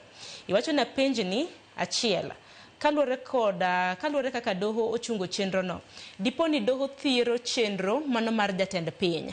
Mar ariyo, jong'anyo manayudo hinyruok ka muko duke kata kwelo bende dhi chul. Aparo ni sobe duok man aya mar adek bende Osuru wacho ni obila mano hinye gi jong'anyo to kargi ni nade. Wacho neno achiel kachiel e mbui mano mar Facebook. Aparo ni duok mano kapok wadhi e piny machielo. Gin penjo buora monego watiekre go kapok wagine. Yes, ng'ato nyalo neno ni jok modhi e do thiro gima ofis ker dwa timo. But piny mantie demokrasia en piny ma pingro. Demokrasia en lony ma pingruok ng'enye. Kati ng'eni e bwo chikwa mane wayiego tarik higa mar 2010 wacho ni ng'ata nyalo dhi e doho mondo wach ni ratiro mar ng'ato aidha osekethi kata nitiere yo manyalo kethorego. Koro jok modhi e dogo be ni mana gi ratiro margi madhi e doho. Koro kata wan jok manie aputno ok wanyal bedo gi chwang' ni tang'o miyo gidhi e doho, kwa nyawacho nang'o miyo gikethonwa kibarua momiwa and so on and so forth. Wan kaka jok manondiko chikno wan gi lony mar ng'eyo ni en ratiro margi mar wacho kamano. Mar ariyo, kaluwore gi terms of reference momiwa en ni wadhi ng'iyo ng'ata manoyudo manotho kata manoyudo hinyruok ndalo ng'anyo, obed ni en raia dhana kata obed ni en polis. Wito ngima oko nyiso ni oko pogo ni ng'ato ne polis kata ni e ng'anyo. Nikech wadhi kata recommend ni jogo mane oyudo hinyruok to ne okata ni e ng'anyo bende migi moro nikech ne giyudo hinyruok kor ne giwito watgi moro na soro and so forth. Koro achiel gigo manyicho wasetimo kuom ndalo ariyo manyicho wabede retreat ne wacho ni to victim miwacho ni en ng'ama nade. Koro wacho ni victim en ng'ama ne owito ngimane, en ng'ama ne oyudo hinyruok e yo moro mopogore kuom dende, kato en ng'ama bende samoro kinene to ok noyudo onge hinyruok minyalo neno but e pache nikech nitiere mentor. Iyudo ni kaka ng'ama nowito ng'ama odakgo kaka chuore and or chiege. Ing'eni en ng'ama sani koro oyudo a new title. Iluongo ni widow kata widower. Chiliel and so on and so forth. Koro victim opog kamano. Koro oyiene wacho ni kata jogo mane ni polise gima biro bedo matek e ng'eyo jok mibiro chulgi en ni nitie samoro ng'at moro mane oyudo ajali mana chieng' mebe timo ng'anyo ni to oyudo ajali kumoro nono ma oko mopogore gi wach ng'anyo ni. Koro emomiyo waketo migetni mopogore gi iye kacha wan kendo gi medical doctors manyalo ng'iyo injury ma ng'ato ne nigo to wacho ni injury ni to kuom report mipiwa ni ne police ogoyi gi garung gi cha inyruok ni nok nyal kel garungu no ma injury mana rungu gi magine mongiyo kata na jok malwar ngini ngato nyalo lwar ma hinyre of course ngato nyalo ringo koro gigie kato nitie treatment mane yudo ingeni mago te ikelo mondo wach ni inyruok ni nowuok e yo mar ng'anyo. Mar ariyo en ni ingeni igni momiyo go chakre 17 nyaka 25 ok ni ng'anyo ne timore okinyi godhiambo odiochieng' kodiochieng' nitie ndalo mane wang'e ni nitie ng'anyo. For example king'iyo ndalo 2017 emane pan ingeni ne otim yiero mar ker diriyo mokwongo tim dwe mar 8 kata oduogo time Oktoba. Kato bang'e no ng'anyo moro timore nikech ne nitiere kaka jok moko no feel ni ratiro ne onge yiero no. Koro nitiere kuonde moko ma idhido ni dweche madhi mana 5-6 kata moko 10 ne onge ng'anyo, especially king'iyo ndalo ma bang' handshake ma 2023 ing'eni kwe noduogo bedo ma ng'anyo duogo biro bang'e and so on and so forth. Nitiere ng'anyo moko ma bende ok related gi siasa to nikech mandetwa en wacho ni ng'anyo koro kwanya wacho ni ng'ama ne ng'anyo kaka ja trade union mano yudo hinyruok. Ing'eni kaka ndalo mane doctors timo ng'anyo to jatendgi ing'eni ne ogo lero modhi nyaka osiptal ing'eni mano ng'ama kobiro to nyaka wawinji awinja nikech ne ene ng'anyo okonyiso ani ng'anyo nyaka bine bed mar related gi uchaguzi weche mag siasa and so on okochuno ni nyaka bed ng'anyo mane related kod Gen Z demonstration koro ne ng'anyo moro amora mana ng'ato no yudo koro in between we achiel kuom gigo ma temo clarify to ourselves en ni en ng'anyo aina mane because kose miu period ni 2017 nyaka 2025 and 2025 no ing'eni giko ne en chieng' manoket aputni kadok chien koro mandate mar ok en ng'iyo ng'anyo mabiro timore dwe mabiro and so on and so forth though iga en 2025 but ok wabi ng'iyo ni to ng'anyo matimore sama wadhi mbele gi tijwa ni to watimo nang'o. Koro magi gik mwadhi ng'iyo. Penjo mar adek mopenjo akia ni inyalo konya paro ndo penjo kotenre kod wach mar obila taparo ni senywande yes obila go bedhe ngine kech gimbe gin jo Kenya gin owetewa gin wuonewa moko gin nyiminewa and so on. Koro ko oyud ni inyruok neno nowuok e ng'anyo kata thone nowuok e yor ng'anyo mago duto wabiro ng'iyo nikech wang'e maber ni of course kaka jok matiyo ne sirikal ing'eni samoro gin insurance moro be kando but wan mano ok wadhi ng'iyo nikech kogol ka sirikal ogolo pesa ni chulo jogo mano tho kata mano inyere weche ng'anyo wadhi wacho ni mano ok nie mandate marwa nikech kichako bagwa ni to ng'ani dong ne insurance and so on idhi bedo ne ka ji ywak dhi bedo mang'eny. Koro margo achiel kuom giko mane watemo nono ni to samoro ne ng'ato nigi cover for example mar injuries mar thieth and so on. I think our mandate wacho ni obed ni ne thoni wuok e ndalo ng'anyo obed ni inyruok no wuok ndalo ng'anyo mano gik wadhi ng'iyo ma ok wadewo ni to bin samoro ne gi cover moro mar insurance samoro kamotie samoro nosechule gi samoro kane samoro mtoke mogwei sa ng'anyo samoro insurance nochechulo third party and so on. Koro mago ok wadhi ng'iyo wan wasewinjore kuom ndalo ariyo mecho omiwa thuolo matiyo no ni ng'ata mano inyore manyalo prove nikech our work is to verify to ko prove to biro gi records kapo no to biro gi records to joma no kodhi kata mane uti thieth mar mondo mi ki inyori to giko ne nyaka bidhi e thieth kama dhi bedo matek ahinya en ni jogo mane samoro ne ok report nikech ing'eni inyori ng'amo inyini be samoro bila koro chak dhi e police station ma obila ni emantiere ing'eni tie jok mane ok report cases go though gima ng'eyo manyicho wasewacho ni we would want to know ni to be in the OB number nikech mondo wang'e ni to investigation gi mwawacho momiwa thuolo mar recommend gi. Ing'eni wanyalo mana recommend ni further investigation kane itimo report to nyaka sani onge gima tuwa mas polisi osekawo. Matene ni gidwa umo gini and so on and so forth.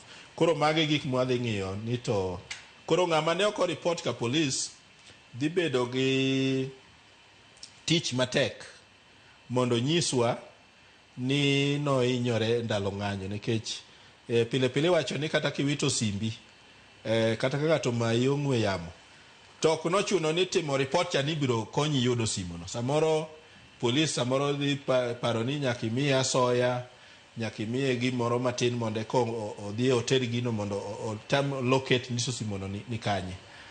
But iwacho ni ditim report nikech simono samoro ng'ama odhi e lwete no nyalo timo kode gima machienglo machielo. Sasa bengine kanyan gi penjo nikech obila onogono bende miseyo.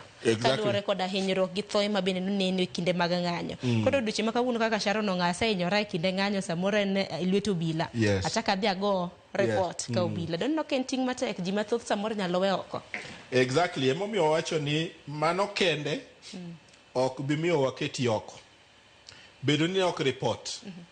Ok bimiyo waketi oko, but tiende ni wabiro dwaro ranyisi mamoko manyiso ni hinyruok no nowuok e yor ng'anyo. Koro ng'ama ne ok otimo report pod wadhi miyo winj kendo wanyalo rwako nyinge kuom jogo mibiro chul, but obiro bedo gi tich matek mondo prove nikech our work is to verify. Ok wan jo investigators, though wan gi jomoko mantiere mo represent police service kata ODPP, but wadhi ng'iyo ni to hinyruok ni ang'o miyo ne ok report. To jogo dhi yudo kanye nikech ang'eni bende kutinde ne mutimo nonro repode mowuok kuom IPOA duonde migepe mopogore opogore ema bende ubiro bedo kutiyo godo. To koro jok man samoro IPOA ok gindiko dhogi ne IPOA gi duonde makamagi. Yes, of course nitie jok ma ok kata kuma IPOA no nitie. Nikech mondo ichop kuom IPOA thoth ne nigi office Nairobi ka. Koro samoro nitie ng'ato mano hinyore Karatina kwa mfano. Noinyore gweng' yo Sondu kucho yo Homa Bay. Koro kia kata wacha IPOA no. But ing'eni chik dwaro ni police mane nie ng'anyo ka ma hinyruok moro kata tho no owuok e lwete. Chik wacho ni police no onego beni report ka IPOA. Jatend police no wacho ni ne police odhi e tich makama ji makama ne ochokore mar ng'anyo kato ne police omiwa chik ni ng'anyo no kik timre. Koro in the process mar keyo ng'anyo ni ji kama no hinyore. Mano report monego chop ka IPOA. Mamago be achiel kuom gigo mwadhi nono ni to be reporde gi noter ka IPOA. Yes. Ing'eni e police service kae be nitiere gimoro ma giluongo ni internal affairs unit. Mabe ng'iyo gigo matimo disciplinary action kigin koro mano be report emomiyo wan gi joka police ka ni to be gigie atua mane manokawo nikech ng'amoro amora ma ng'ate notho, ng'amoro amora ma ng'ate nohinyore to dhi biro. Kata ng'ama nohinyore no kanigi weso mar biro to dhi biro. Nikech ang'eni kar hinyruok ang'eni repode maga iwacho ni osiptende ute thieth biro bedo ka konyo mar ng'iane na tarik kaka tarik bende. Tarik emomiyo wan gi jogi te nitiere nikech ka nitie kamoro ma nyalo bedo gi to moro to wacho ni okay. Nitie idara mag sirikal matimo chunguzi. Kan unyalo confirm no gini. Mana kamana ka ne moko kuom ote kapok sa ng'adowa ote mamoko manyalo ka mar mondo mi duok mana mapiyo piyo suba. Nitiere ote mar Alaide Prince wacho ni intiere koda penjo machandi kanyo chulo jong'anyo en gima ber to jite mane yudo hinyruok idhi chul koso aparo ni subo selero kanyo. Imedo ni mana ji mobedo verified nikech nitiere joketh mwandu mabende moko noponde ing'anyo to nitiere moko mano manre e gige lweny kendo ne wataka aparo mane biro bedo kiduoko suba nikech jite mabende noyudo hinyruok moko bende ni mana kanyo mar rocho arita. Alai medowa ni obila emomiyo moko ne owito ngimagi to bende sirikal biro bedo gi nyalo mano mar ng'eyo jok mane oyudo hinyruok mano mar lal mar to jogo mabende noyudo lal mar mwandu mowito joodgi to bende ibiro ng'e nade. Iwacho ni nitiere mamoko masiche mabende notimore interior areas. Orwa iwacho ni majority leader wuodo yo makarabong rachar tisedonje chenro tiwacho ni amos ni jalony e weche kanyal mana ng'e machielo e weche mag kedo ne ratich oganda penjo ni en ni wach mar nek midwa thon neg godo jotelo gi en kaka jaked ne ratich oganda ang'o monyalo wachi to adiera odiochieng' manyoro kar saa 12 bende na wakili manokila mong'ere kaka Matthew Kialo Mbobu bende noyudo nochel koda magina en bende aparo ne en mana wach ma bende nyalo wacho nikech koro achiel kuom joneno magwa bende oselose ya achiel mokwongo wa orumos makende ne okil Chalo Mbobu mane chal ma jomoko mane ni e apiko oluwo modhi onego kama but kamodake Karen wach mar nek mawuok e yore mag jok maringo ga piko ok oango timore ne Mbobu kende. Inyalo paro ni jo Kasipul nowito MP margi dweche makoro niang' mokalo MP makoro achiel kuom yiero midhi tim Banisa ing'eni nogwe gi japiko South B South C tiyudo ni magi timore nekech chike monego bed ni sirikal keto mondo ota jo apiko jo siasa thothgi jo siasa okosebedo gi chir machiegni ni nyicha senator mar Kakamega County Boni Alwale nokelo chik maber kabisa mane dwaro ni japiko ka japiko bed gi tracker manyalo nyiso ni sama kama ne en kanye nikech achiel kuom gik news manyokel gi Royal Media Citizen TV nyoro wacho ni jo apiko gi ni koyudo ajali ma samoro nyalo timore kaka timore ndarni duto piny mangima ni to gin kibrit magisemanyo giwang'o mtoka to wang'eyo ni japiko gi mokwongo thothgi ok ni waseyo gi nikech wan gi thuolo ni but thothgi onge kata gi license driving license gi kia chik ndara kore neno riembo kamora mara Nairobi kati ngeno setim maber kabisa nikech king'iyo ndara ka ndara ibiro yudo ka lane moro nitie ogor laini maber to wenegi kamoro moromo gi ringe koro karingo kamano gin giwe kuno gin gibiro ringe chuny ndara ka kati ng'eni chikwa mandara birach generally bang' tho Michuki kata wuok ne kaka minister mar transport chike manotemo keto miluongo ni Michuki rules sani jok maparo tin ahinya nikech onge ng'ama ng'iyo ni to chike go betiyo koro sirikal osebedo gi seyo nikech jo apiko gi yes gitiyo ga apiko gi mar bedo gi yuto and so on but ok wanyal weji mar iware apiko e yo manjore ni mondo ni nikech gikelo yuto ne jomiere gi mokwongo we need to protect them from themselves nikech gin giwegi ng'eni nitie almost hospital e Kenya ka nitie gi ward mar jo apiko I think that's what not mano ok gimo nego beni timore ok onego beni kar gero ward mar jo apiko kendo onego beni waket chik mondo hinyruok mawuok e yore mag wuotho ga apiko gi dontiere chik karam na paro mabende Boniface Alwale nokelo neno kaka ne koro kane jo apiko osego koko ting'eni gi ng'eny kata kuma noyiere cha koro en oparo ni gini nyalo mone dok bede senate ing'eni mani luongo gi kisungu ni populism tiene ne we gimoro matimo gimoro marach dhi mbele nikech biro mi nying marach and I think ni sirikal mamalo kod mag gwenge onego chuo kok gi piny mondo wachi ni no ok wanyadhi mbele yo makama Kisumu County ndalo moko County Assembly mokwongo nowuok odhi timo benchmarking Kigali ni ang'o momiyo Kigali yudo ni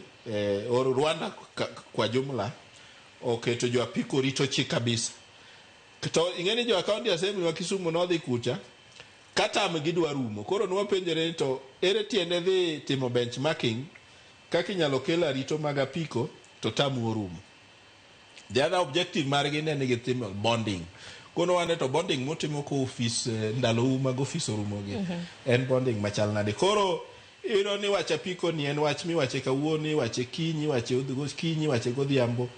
Tatua okang' moro malong'o mikawo malong'o osebedo kaonge. Koro apani nikech gigi osebedo mang'eny ahinya, kata achiel kuom jok motelo jatendwa mar aput mane olosni mar chulo jok ma ohinyoregi makawo mutua chiemo nowacho ni apiko gi onego go marufuku. Kipenja tabiro nyisi ni mano would be too drastic. Jo apiko must be recognized as transporters, but nyaka gitie bwo chik morito. Bende wacho gani kudini achiele matori. Exactly. Iwacho ni mana matin kuom giben makoro ketho sekta mar apiko. Mabende ndiko oganda tandawuoya. Yes. Kaka mano subano ka thuolo marwa ng'adowa. Giwacho ni mogiko tende kod thor wach marwa mano mar chudo ne jong'anyo kinde mabende koro bura makama koro ntiere doho. Geno mari tok chin tarik 6 dwe mar 10 dibedang'. Wachna mogik en ni paro mar chulo jok mano hinyore ndalo ng'anyo en paro maber. But thoth ji pinge nekech en itime Kenya koko wango time en gima pok otimore Kenya, koro ji neno ni en gima wendo. But anyalo paro ne jopiny ni wasebedo kwa chulo jok mohiny gi le jok mohiny gi le mag bunge, wildlife, human conflict, nitie chik morito mano.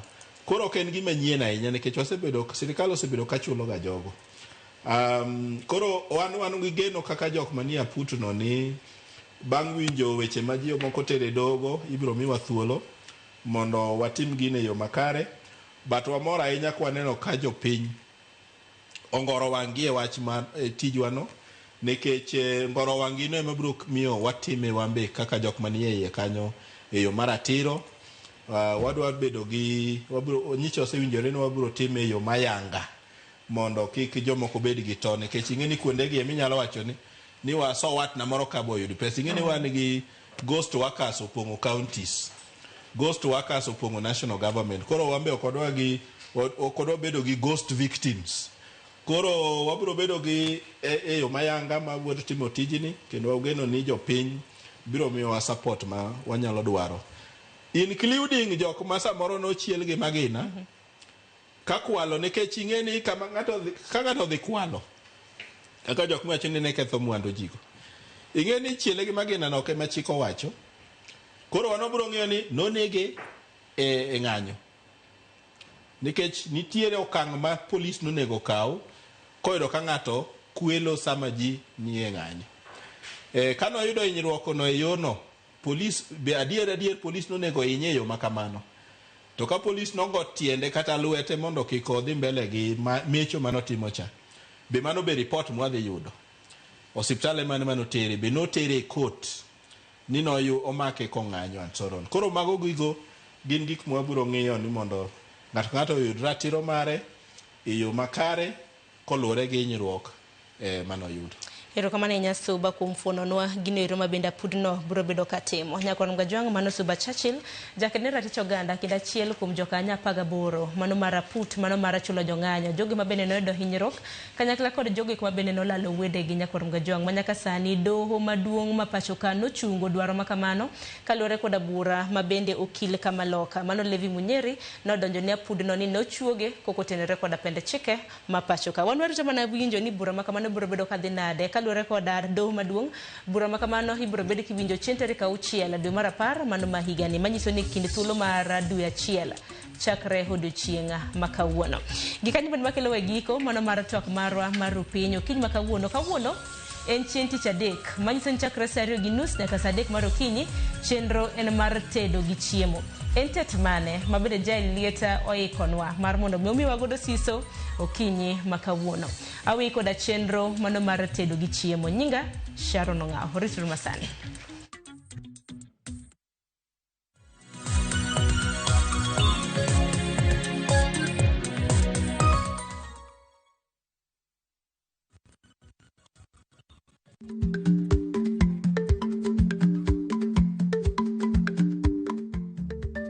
Dhako muol kadonjo, matiende ni bedo ni ng'ato ling' e kinde ma owendo ok ofulo ni omuol, samoro en kod kido mamoko.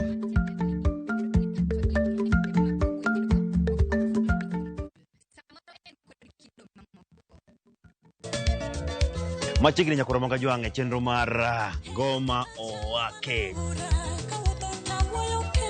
Wuok tich akelo ni mix mokwe. Kaito tich ariyo. Reggae Owake, yani tunaongea na Majar Rastafara. Alafu tich adek nyakoro manga jwange akelo ni mana yani ngeni mpaka kiwasani. Ticha ngwene is kama nene, yani kitambo zama za kale. Alafu Friday, si unajua tu Friday tunafanya namna hii. Nyakora magajong Friday supuzo wake. Sapara gidaka paga beach nyaka sapaga rio. Kod Ann PDG Papa Vic, yani ukipenda mzee kijana.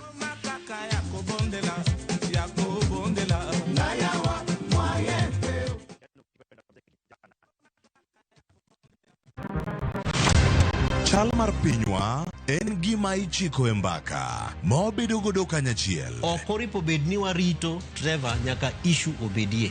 Nikech leadership is not just felt in a crisis. Chakre wach yuto nyaka somo, wach telo nyaka ngima mapile. Jopiny dwaro ni omiye strategy kaka ng'ani dok dala. Owe ponde toka gwam. Penjo madongo dwaro duoko makare. Wachiwo duol maduong' ahinya.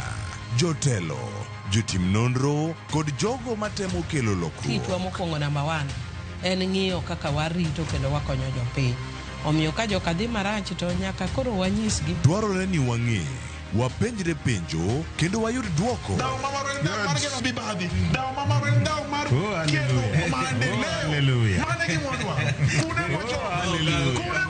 Riuri kod Trevor Ombija, tich adek, saa 3 otieno, mana e Ramogi TV.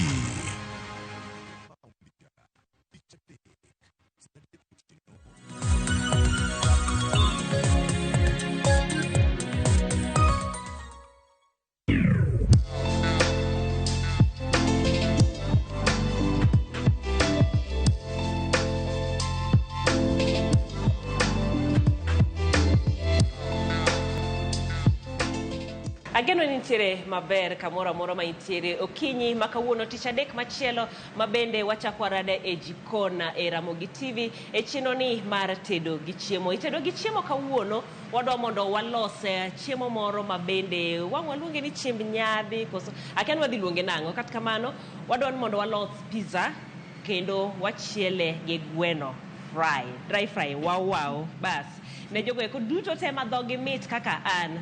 Kawuono en odiechiengwa Christmas ochopo mabende dwaro konyowa e teto ma kawuono ni. Mokwongo wantiere magawa miluongo ni Jajamelo ma yudore Kisumo, gintiere kod bede gi kuonde mopogore opogore. To wantiere kod jatedo marwa machiegni maendi nyalo donjo ka mae Nyaseme Kanyadwera bas Kisumo County. Nyinga Atieno koro the Atienos kawuono dwa tedo. Kata kamano inyalo mana ulori matut mondo ging'ei. An iluonga ni Atieno Dongo, Nyaseme Kanyadwera. To kawuono wada tedo pizza gi gweno, marinated chicken. Joka dhok mit. Bas koro pizza ni watiyo gang'o mondo walose ka wadwa unde. Koro mokwongo mogo ni ne waseruwe, waketo yeast, oil. En mok ngano? En mok ngano, lakini makore en different nikech en olose mopogore gi moko ka. Manyiso ni mogo miloso godo pizza opogore gi marwa mar chapat, opogore gi mar mandas. Nitiere kaka gipogore. Koro mae ok en mogo ma kawaida cha. En premium, iluonga ni premium dough. Okay. Koro ng'ama dwa loso pizza odhi omany inyalo loso gi premium kata normal. Kata normal bende but mano maru ma un muyiero kaka Jajamelo. Okay, koro wacho ni mogo no ma premium ikiko gi mano koro biro koselose nitie ingredients osekike gik moko. Nitie ingredients mokete kaka milk gi eggs donge.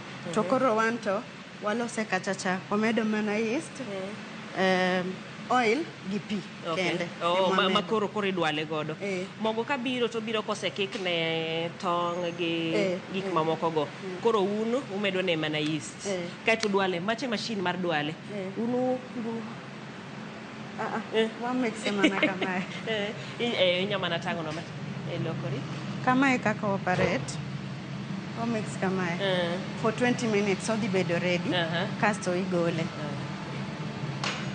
Koro kisegole to ma kore en. Aya, koro kosechopo ka to watimo nang'o? Koro wada runde kamar chapat cha.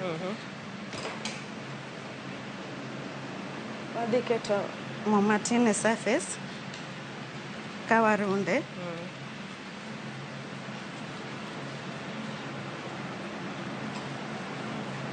Nyaka obed mayom. Kimule to yom. Donge neno kopogore. Koro mae warole gi mo o kaka gi mogo. Kaka chapat cha. Kokete gi mogo to odhi moko e screen. Donga pa ni mogo iketo mondo kik omok. Mae to kiketo ne mogo to moko. Premium. Aya, koro mendi ang'e ni pizza biro gi sizes mopogore opogore.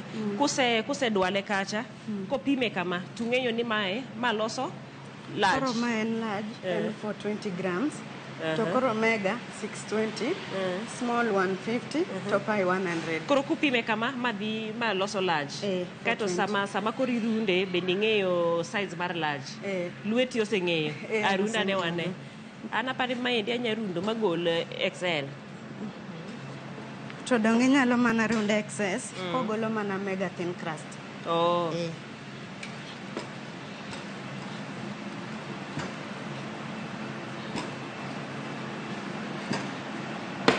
Ng'eni pizza te wuok ga ma round. Une lang jok ma ing'e jomoko cha pedegi kaka wuok ga cha.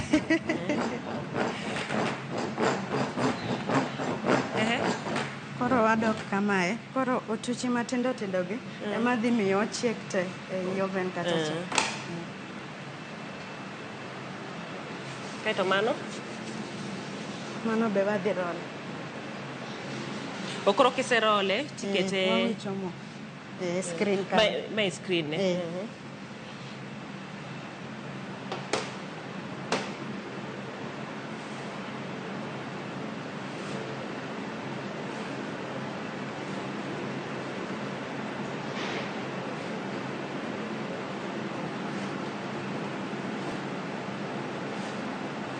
Screen en standard size.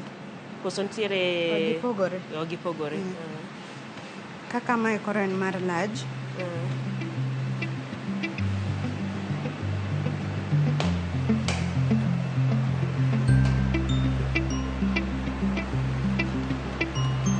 Koro chako rundo machielo, no?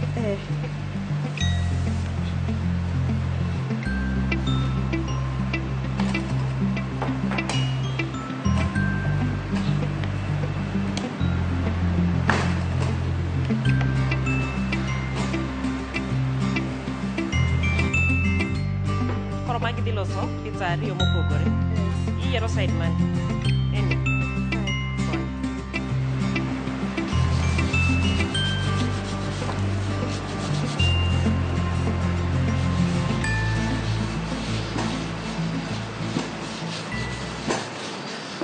Joma puonjore loso pizza kaka in, ipuonjori kanye? Ana puonjora mana kae. Iye ka. Nitiere ng'ama puonjou? Nopuonja mana gi ng'ato. Kau kinde marom nade? En mana 3 months training. 3 weeks? 3 months. 3 months. Ting'e loso pizza maber? Okay.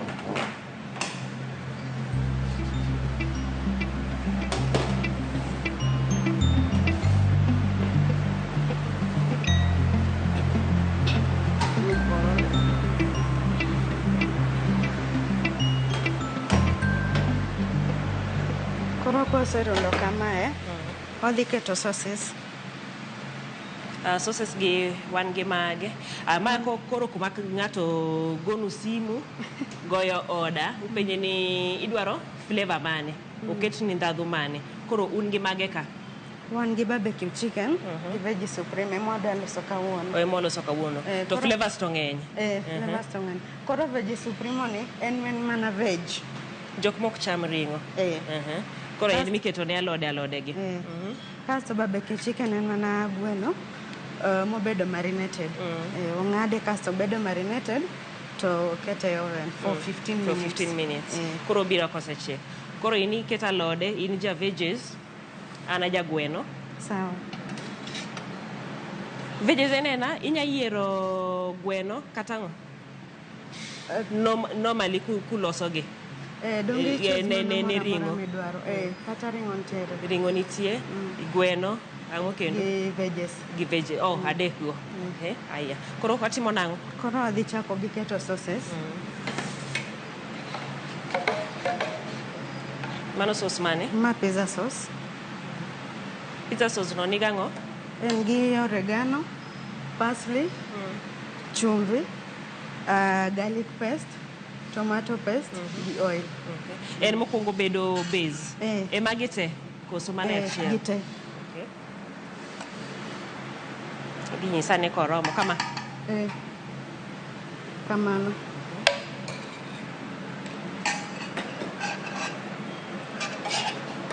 Wacho ni base to chal.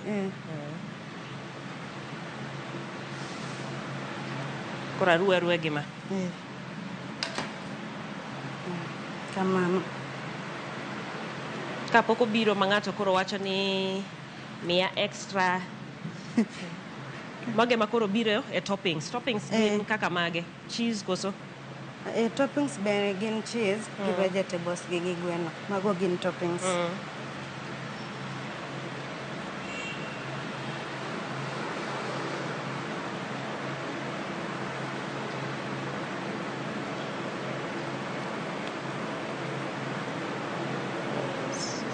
Omak maber kuonde te.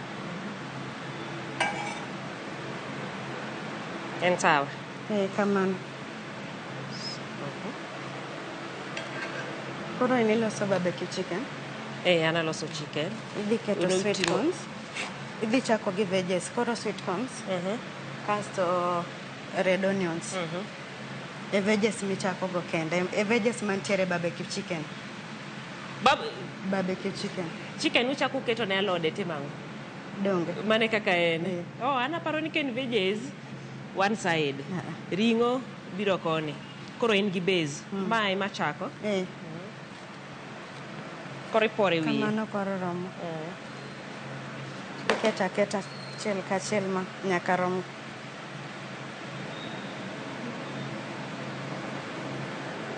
Iketo ne mang'eny?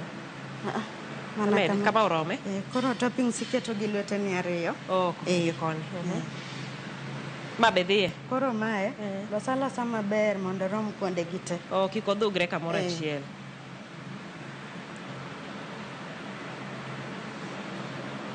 Sama wang'o ng'ade, ing'eni pizza bedo shared. Koro kik ng'ato nyalo chamo kama onge sweet corn. Ma iluongo ni sweet corn?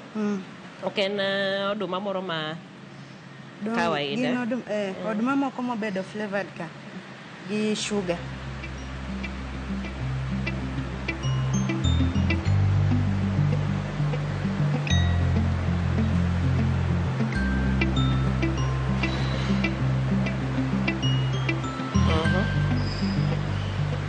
Kiseketo kamano, tiketo red onions. Magi gin red onions. Keta wiye. Gimbe pango gi omak pizza te.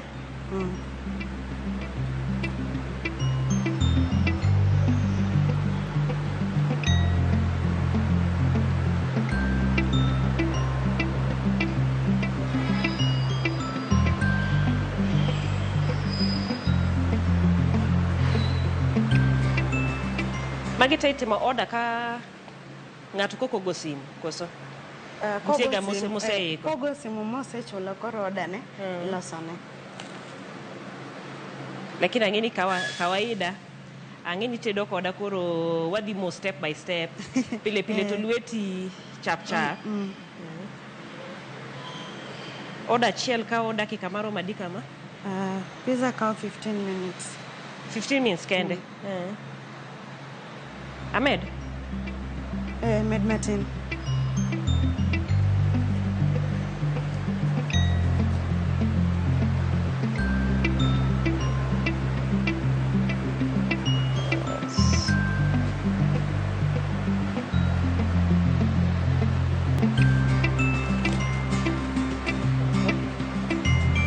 Kato koro nikech barbecue chicken. Mabe wapango round. Koro i veggie supremo ni kae, waloso gi veggies types abich kende. Waketo mushroom, red onions, green pepper, pineapple gi nyanya kende. Ema waketo. Ng'ama ok cham mushroom? Dong koro kokao veggies. Okawa lakini koro kiketne. Omanyiso ni sama odwaro veggies no to ong'eyo ni veggies ni nigang'o. Jomoko nitie mong'eyo to nitie joma kia, koro inyisogi.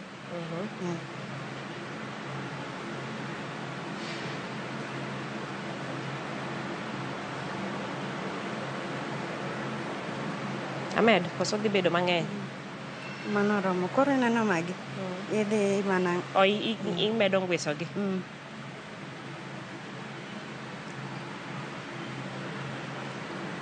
Mondo gibed size achiel. Kik giwuog madongo ahinya.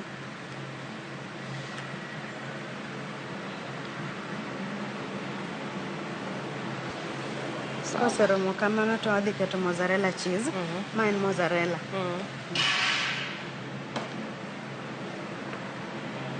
Koro cheese timo ne ang'o? Cheese dilene mondo kik mogo no tuo e wiye. Kaka.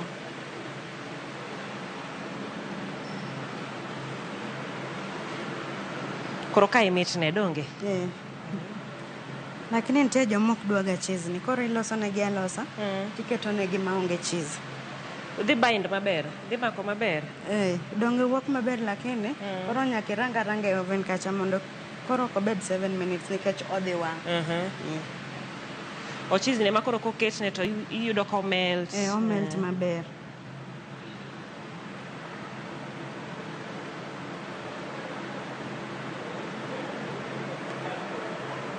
Idware ma oum gigo? Uma maber.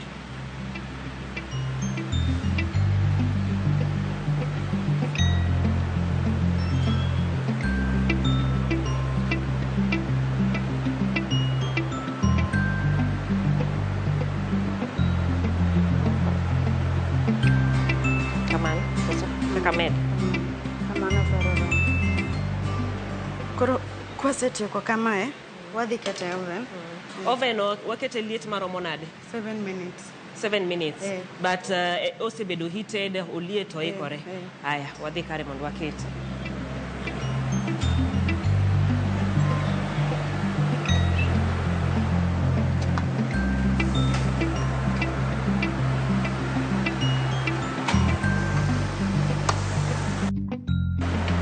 Koro aseset 7 minutes. Koro kanyo wacho no dhi bedo dakika 7. Koro sama pizza ikore dakika 7 no waloso gwen. Bas. Koro magi mage? Magi gwen mage? Koro magi chicken pieces. Magi breast, ma thigh. Part ni en thigh. Magi gin breast. Kasto drumstick. Gi wing. Okay. Kata neno ko setimnegi marination. Gin marination mopogore? Gin marination, oketnegi marination kamoro achiel. Kasto koro spicy cha. Okete mopogore. Koro ma mane?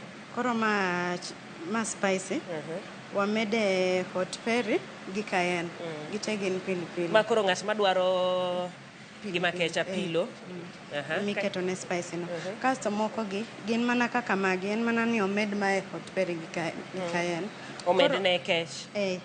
Koro magi okete white pepper, paprika, dana jira, mix spice gi chumvi. Kende mo marinate gigo. Koro mae koni kata nyathi nyachamo. Kata cha ng'ama duong'. Bas. Kowuok ka wase marinate ang'o gini, koro iwacho ni wakete mogo. Koro mogo ni ok en kaka moro cha. Ma en mana normal ngano ma kawaida. Koro wamede cornstarch, chumvi, white pepper gi paprika. Emo kwani. Ema wada ni kot go chicken pieces gi. Kaito walutemo. Aya. Koro ka ikiko gi akika, ere kaka idhi ng'e ni mane en mane?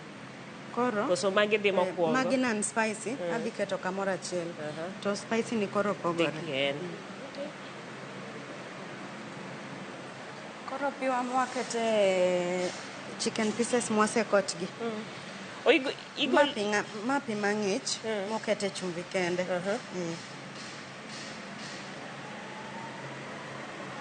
Oh. Koro pini timang'o? Pigni koro miyo mogo ni makore ei gweno. Mano pi chumbi? Okay. Ema koro miyo makore maber cha.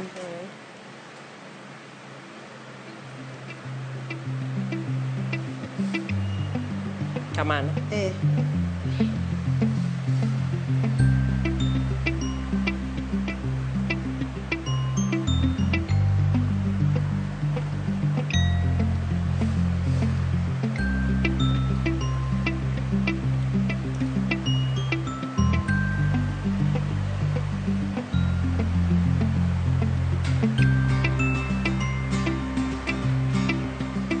Koro kowuok kama koro wuok moro ma crunch cha ma radore.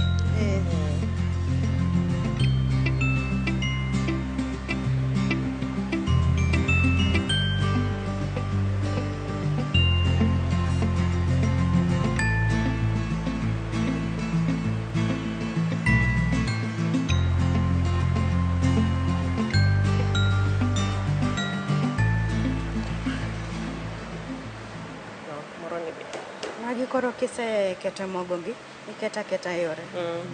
Embe mogo ka.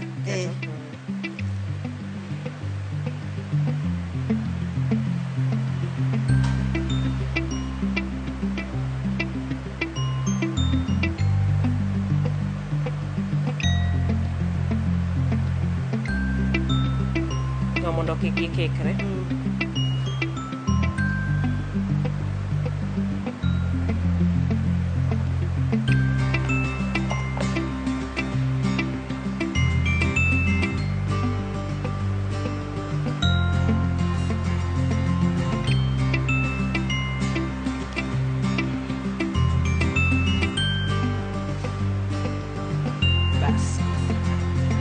Chiko gige te. Kwaseteko kamae, to wadhi kete mach. Koro kae, wadhi set majni 160 degrees mar gweno ni. Mano mar liet. Udhi check kae for 15 minutes to bedo ready. Okay. Koro wapogo gi achiel koni moro kocha, koso waketo gi aketa kanyakla. Mae koro mar fries, but wanyalo keto kanyo spicy cha. Mondo koro wadhi piyo piyo.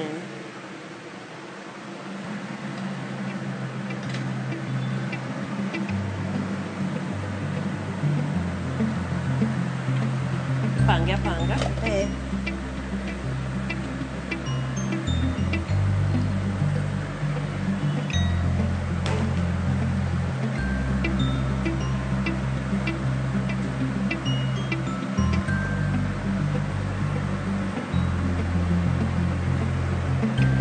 Koro ritelo.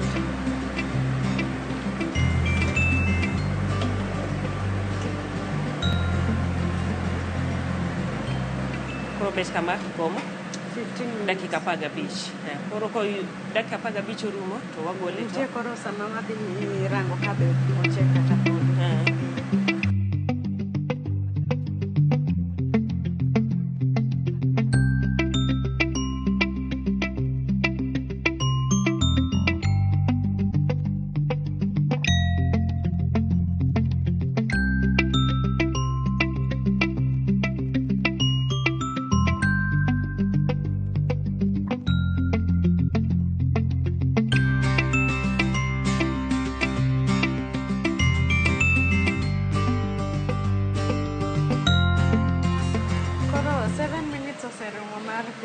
Koro wada gole. Olang' ma winjo ko ywak no. Wacho ni chodhe go pau. Iye kanyo liet.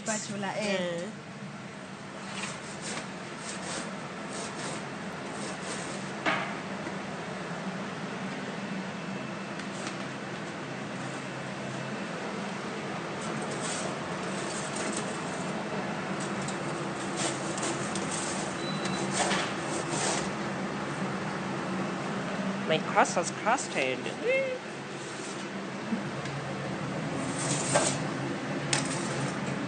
Koro kamae kaka gin. Koseche kamae, ing'ado into 8 pieces. Okay. Large gin 8. Mana kako liet kama. Machane vegetable ma Barbecue chicken. Barbecue chicken.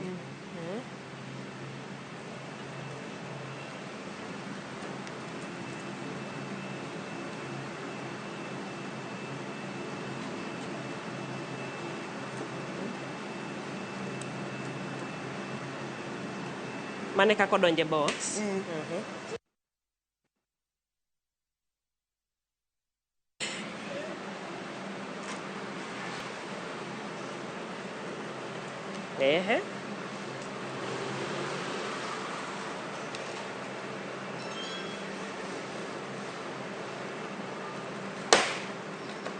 Hapa sasa kama ikia geometry ayode donge bas koro kose ikore kama next to koro inyalo serve koro ka odhi ne customer to soy boxes kochamo ka itero ne kamae to kodhi go iketo ne box ema koro iketo ne box haya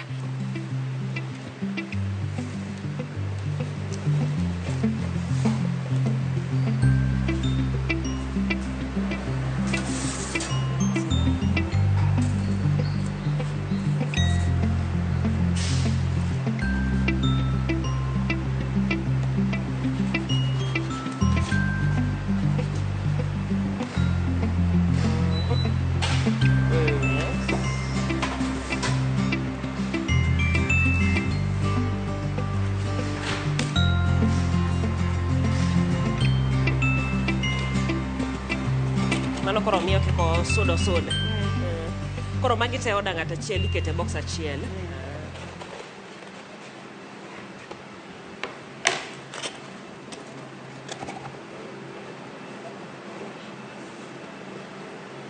koro wakete wi oven mondo kik okwe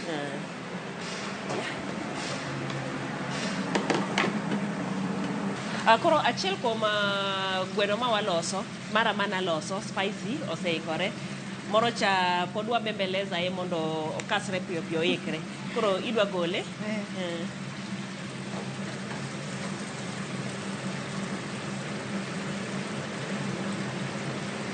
mano udware mondo bed crunchy maber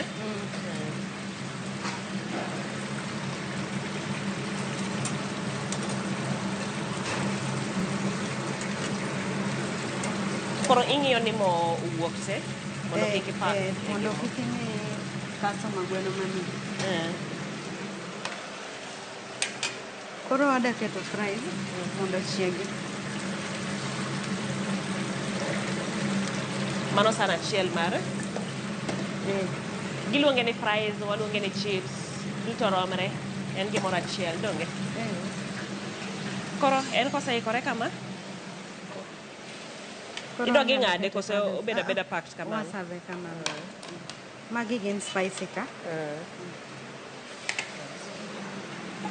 sama warito mago inyama nyisowa sama uloso pizza aneno kama mae koro small ma small magi to rom large magi large kaito extra large rom nade mega rom box maduong' mogik cha mane mega magi to rom gi duto te okay aya nan spicy bende koro oseikore inyagole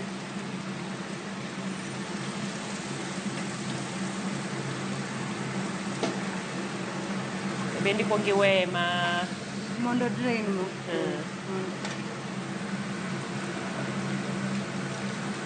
ka giwuok brown maber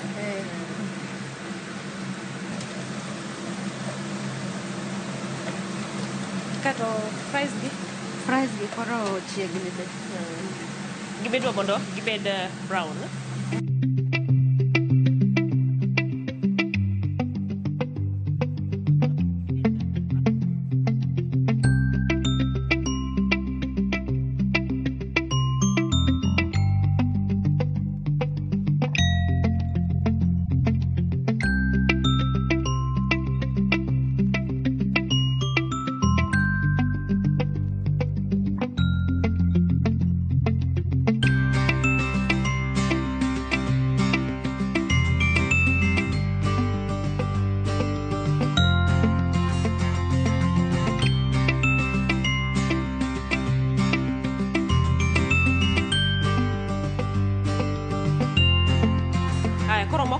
oikore wado mana iwacho ni toko pizza wa pizza itoko wasav pizza wa inyakete kamoro koni ahero kako savgi ok en san ma kawaida koro ewa loso gi ariyo koro wagolo piece achiel mar vegetable kaito piece achiel mar barbecue chicken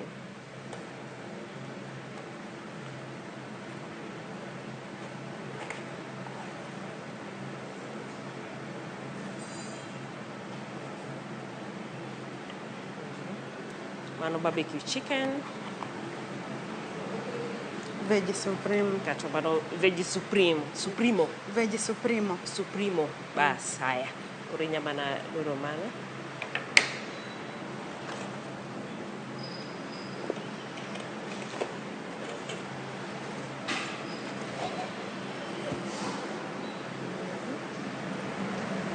haya koro maen mawaloso kawuono wantiere gi pizza marwa kendie gweno mawachielo macha maniga pilo mae yom konde kwe to gi cheese mabende ichame godo useketo ne chumbi gimoro amora ka onge gimimedo unless untiere gi sauce moro barbecue sauce ma bende odhi godo ng'ato nyalo dip kapok wachiemo nyaseme atieno nyaseme jajamelo ng'at makoro dwaro pizza makamagi dwaro goyo order ng'wango geni otimo nang'o onyalo goyo simu kata ntiere jomoko mabiro ga to bete mesa kacha tisabgi koro itimo negi deliveries mar pizza branches yudore kuonde mage ma Kisumu kae Kisumu kae wan gi Tafom Alpha House gi Kachok kae koro ne ng'ama do tudore kodu namba en mane namba en 0704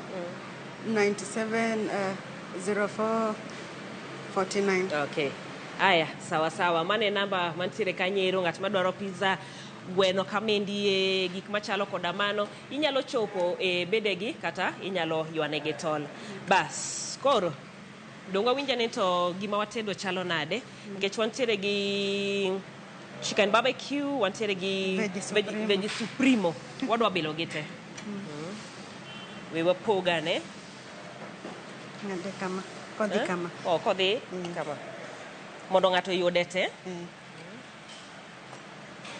kaito koni be wacho nupime maonge ng'at madhi wacho ni ono yudo mang'eny oyudo matin wachak gi bilo mari ni ibil barbecue chicken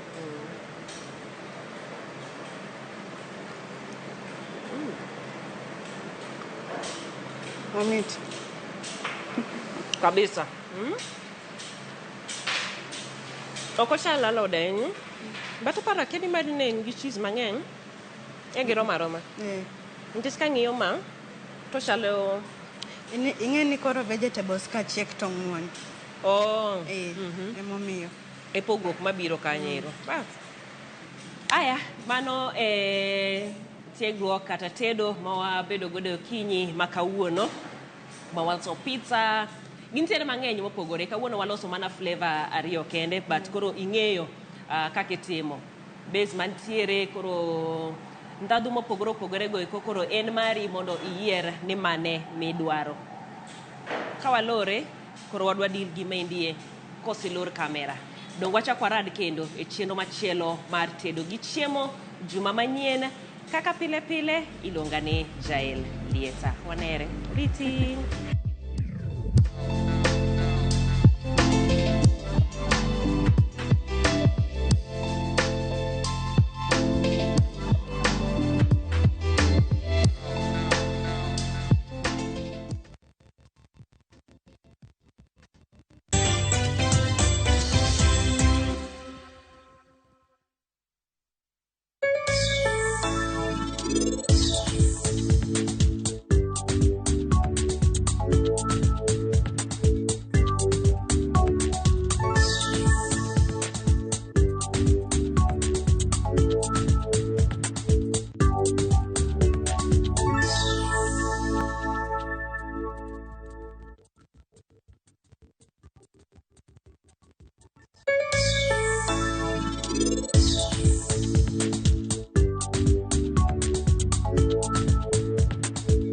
Yudo mo madajre kod kit ohala ma itimo, pesa ma ichako ohala kata capital, hola mar ng'iyo gige ohala kaka nyamburko, omenda mar okumba, hola mar iwuon e kind mamoko. Yud ber mar omenda ma ichiwo nyaka 10 million ma onge gima itweyo kaka lambun ma ipuodho e yo mapiyo.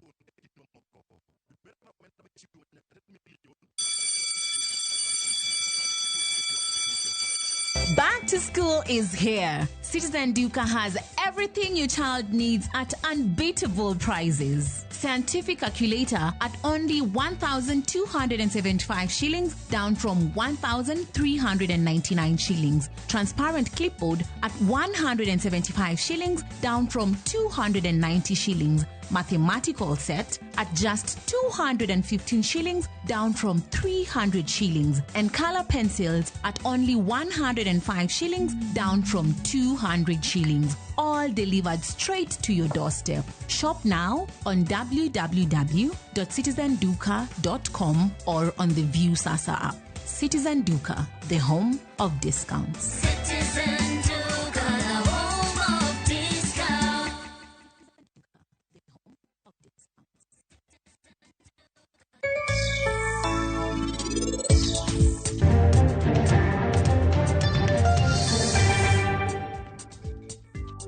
Cutting is basically removing the cappings or opening the pores. This is how we do it. We do it gently.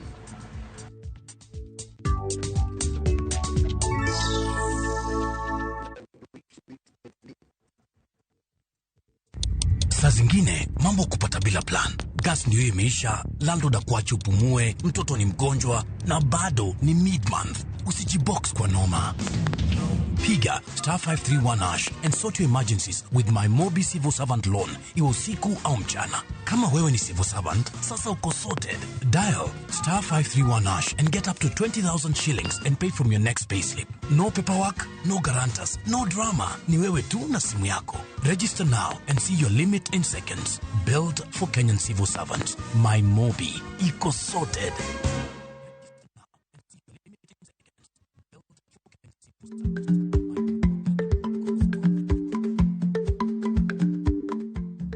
Icha gweno to ichao gwang'. Matiende ni, kapok ing'ado bura ewi wach moro amora, kuong inon ng'ama rach.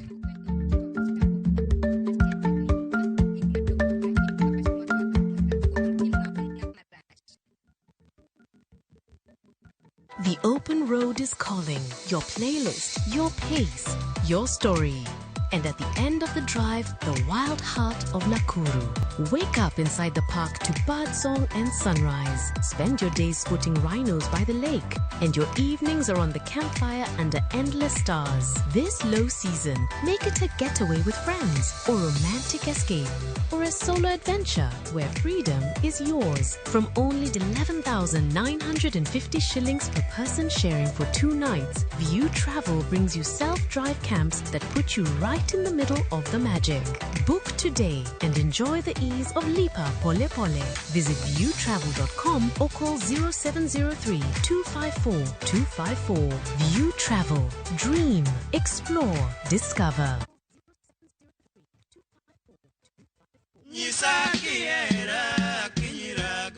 Ne en chuny benga e ndalone, kendo wende nene kelo mor, mit gilo e chuny johera mag thumbene. Kuna nyola ng'ama ong'e mang'eny mohero weche moko mag mon. Kido mar oyuma moro ma ji kwakore to ji wacho oyuma to ka to ji yudre e yore mag dwanyruok yom kacha. Kata kamano, e toku mani, misigo mapek ne rite. Naromo gi tuo mar mobedo kuoma kuom higni mang'eny kapok achako muonyo ya.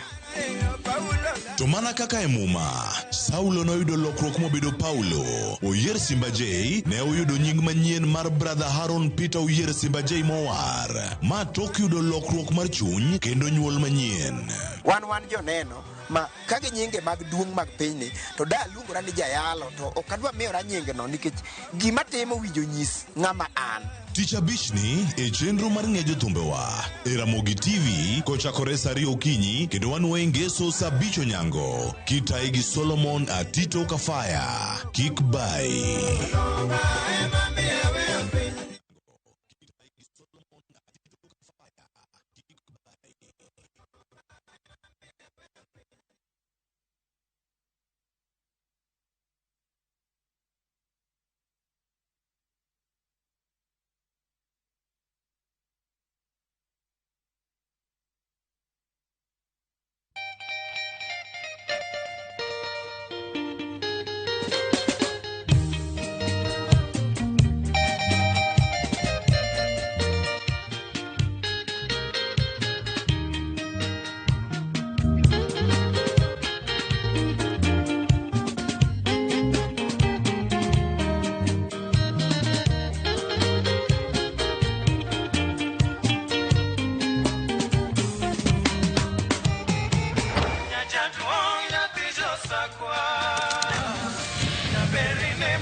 Radio Ramogi, kar chuny Jaluo.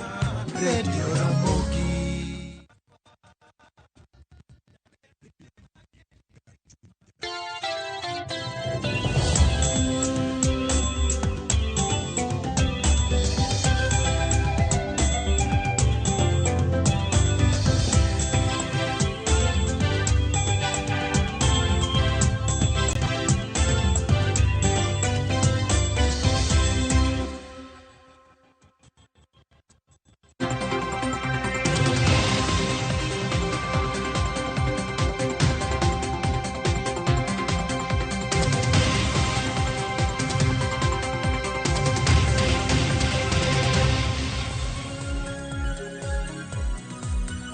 Nyakwara Mugia Joanga dakika en 11 tok sadek mar okinyi kamoro mora ma intiere okinyi makawuono machiegni e chenro mar mbako romo machakore sani nyaka ngomol kanyo saa 5 mar onyango. Nyakwara Mugia Joang matai nyinga Joyce Oduor. Okinyi makawuono Nyakwara Mugia Joang e chenro mar mbako romo wadwa twako tudore kod nengo ngima e lwet jatend piny Kenya William Ruto e seche makoro rwako higni 3 e apisi Ayanga. Kata kamano kapok wachako twak marwa Ayanga yiena mar mondo mi wadhi achiel kachiel e kar jot mar jatend piny bore Nairobi kae kama okinyi makawuono nitiere chenro madhi mbele kama nitiere jombetre mawuok e pinje mopogore opogore makoro chopo e kar jot mar jatend piny Kenya mar mondo mi gichwal credentials magi kata nonro margi ne jatend piny Kenya William Ruto. Wadhi ane kura achiel kachiel mondi e kawaduog wadhi mbele kod twak marwa.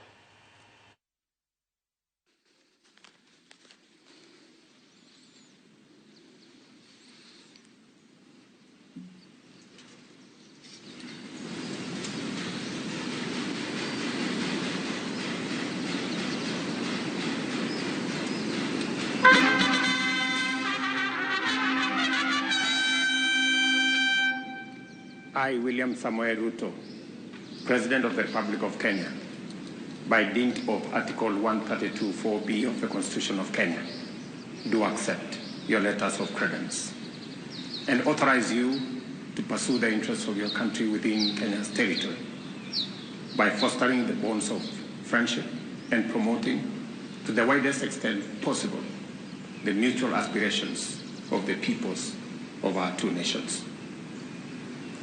Ambassador, good morning. Good morning. Congratulations on your appointment. Thank you. Welcome to Kenya. Thanks. My very best wishes in your tour of duty, and I look forward to working with you. I'm very honored. Thank you.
Republic of Kenya. Congratulations. He was in your country a few days ago. A few days ago. Excellency. Yes. Thank you. Prime Cabinet Secretary and Minister for Foreign Affairs. Deputy Chief of Staff in my office.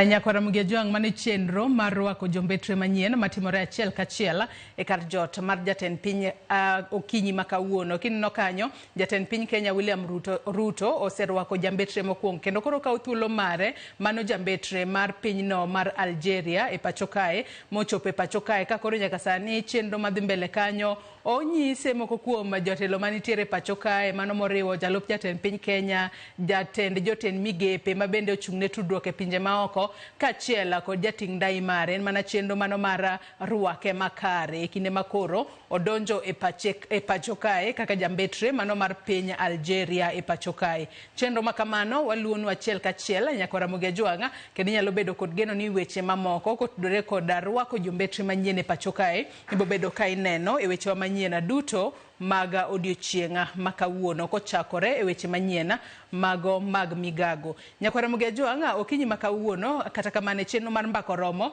kinde mathoth waluonu weche mopogore opogore weche mamoko bende matucho e kinde mwadhi mbele kod twak maro e chenro mar mbako romo wabo bedo ka wadhi kuro mar mondo mi wakelni godo achiel kachiel. Okinyi makawuono Nyakwara Mugiajwang' asenyisi ni wadwa twak kotudore kod nengo ngima e lwet Ruto. Jumani jatend piny Kenya William Ruto rwako higa mar 3 e apisi nyaka nocham muma chieng' tarik 13 dwe mar 9 higa mar 2022 bang' yiero mar higa mar 2022 jatend piny ne odonje apisi. E kinde mane jatend piny Kenya William Ruto odonje apisi nowacho kata nosingo nobo bedo kofuong'o nengo mar ngima e thuolo mar ndalo 100 mokwongo mobo bedo godo e apisi. Penjo en ni sani koro ndalo 100 nosekalo, ndalo nolokore jumbe olokore dweche sani koro lokre higni. En higni 3 nengo mar ngima e lwet Ruto chalo nade? Odiochieng' manyoro jafwambo marwa Millicent Adhiambo nolosonwa sigana kotudore kod nengo mar ngima e wang' jopiny. Wawinja ne sigana makamano mondi e kanyisi welo mantiere godo. Igni 3 mar tend William Ruto, jopiny wacho ni pek mar ngima oridore mokalo, kakata tero nyithindo e skul en lweny, gino magi wacho ni weyogi mana ka gigwonyore gi pado. Gik moko mane watiyo gogo, bechgi ne bet odok matin. Sani ngima oidho to pesa no be onge. Koro kata kaka iyud pesa mende ng'iewo kata mogo onge. Pesa thin to value ne be onge gi value.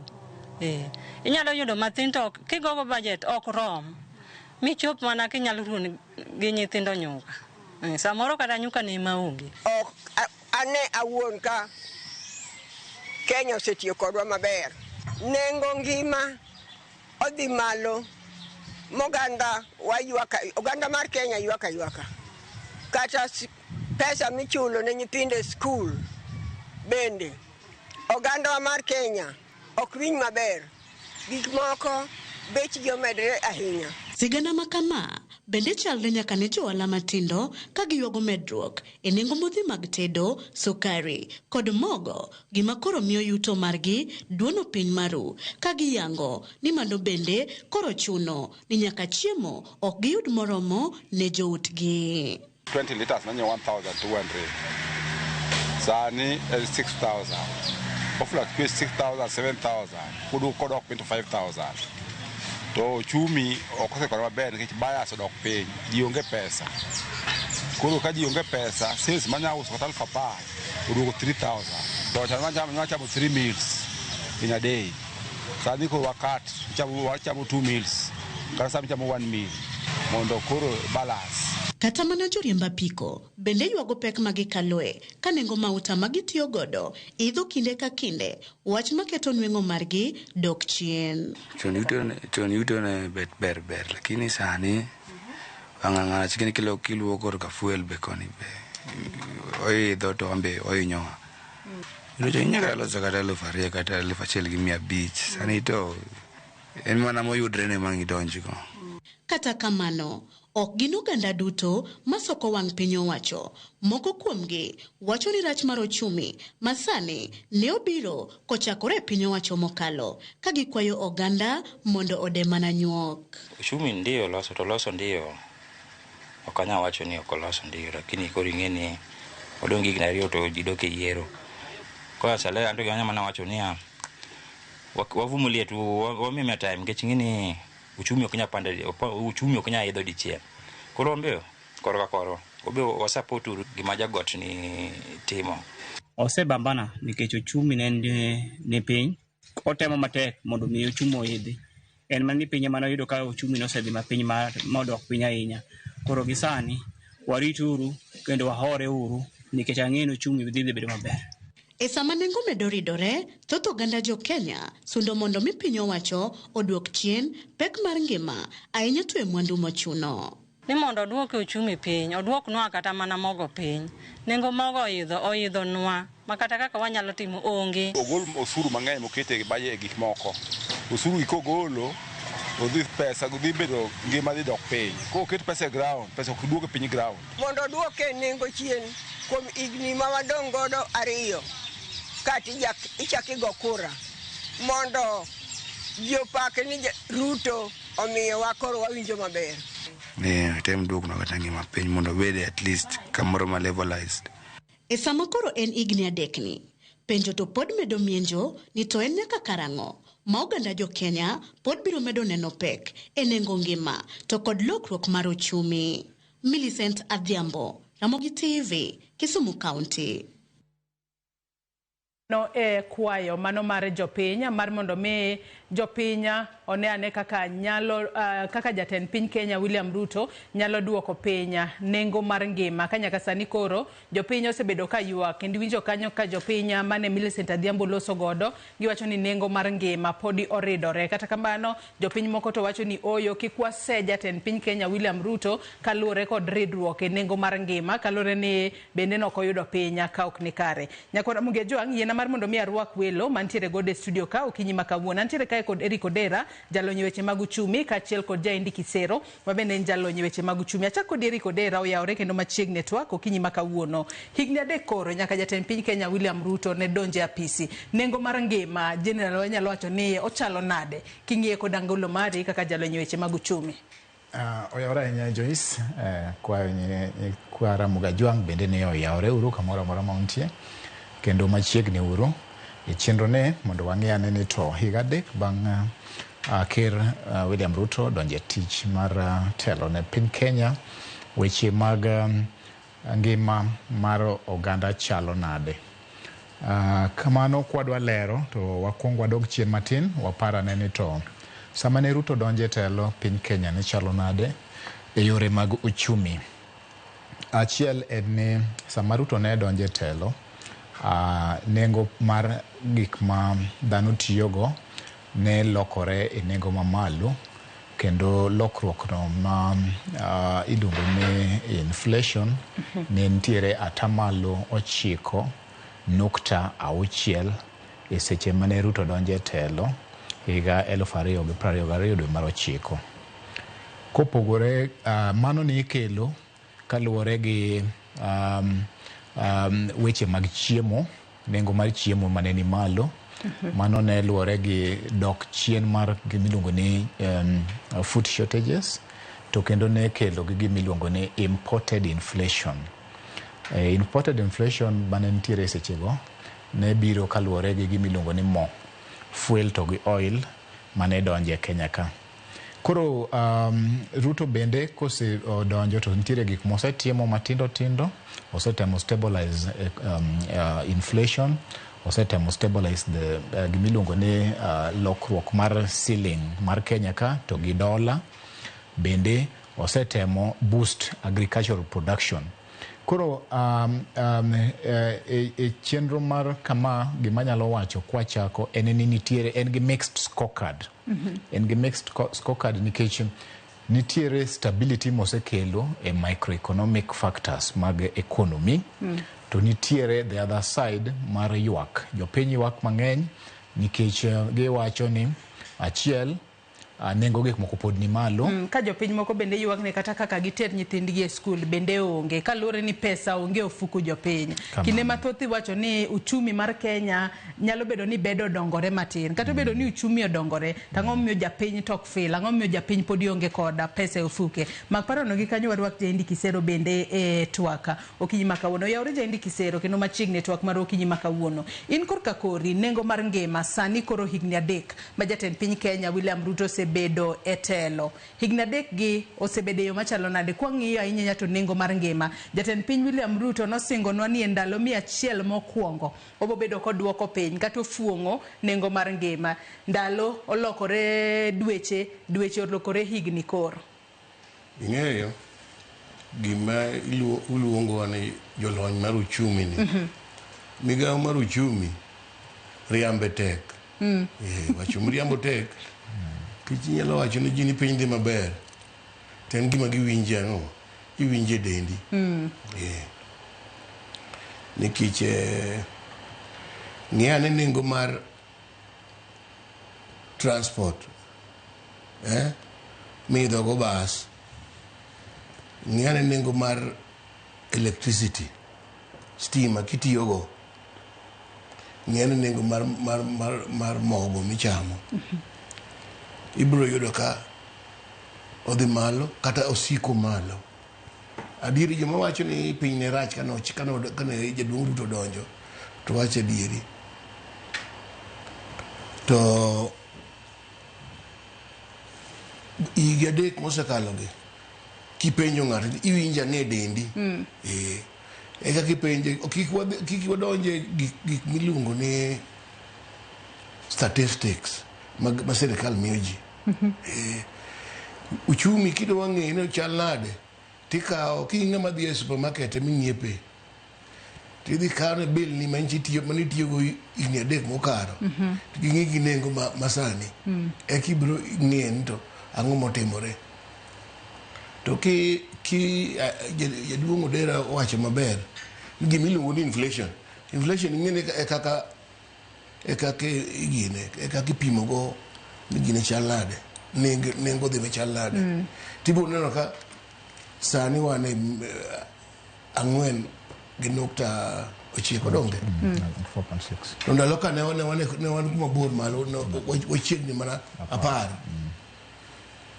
Koro nyalo kidhi gi ndike statistics tibiro neno ni piny berbere. To ng'ama wacho ni nengo mar school fees cha ene mowinje dende. Cost of living en gima ng'ato winje go e dende. To kata uchumi dhi maber kata uchumi dhi marach en gima ji winje ofukgi. Mano ber gima iluongo ni economics kata uchumi ni. En ok ochuno ni wagol statistics moko madongo wang'is ji. Ipenja ng'ato ni winjo nade chal ni nade kaka ni winjo higni 3 mokalo. Omiyo kaka jaduong' Odera wachono king'iyo report mar Ruto ibiro neno kuonde moko moyude max to gi kuonde moko moyude max. To ng'enyne an kaka kuma nene max no tin. Max tin nikech jopiny pod iwinje dendgi. Jopiny pod iwinje dendgi. Ng'eni ka ni poni ni dak e ndalo Kibaki. To neno kaka ohala ne timore. Nitiere kamoro ka miluongo ni Nairobi Stock Exchange. Kanyo kambi madwa ni omed tich, omed dongruok mar tije, inyalo dhi ole pesa kok dhi e bank nikech nengo bank to ni malo ahinya. Gima jo ochumi dendo ni corporate bonds.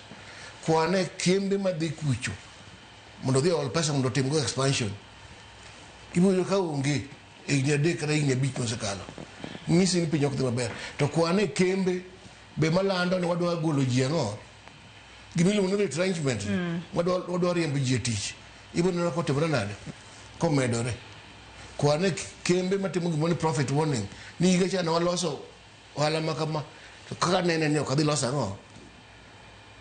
Kembe matimo profit warning medore ameda. Omiyo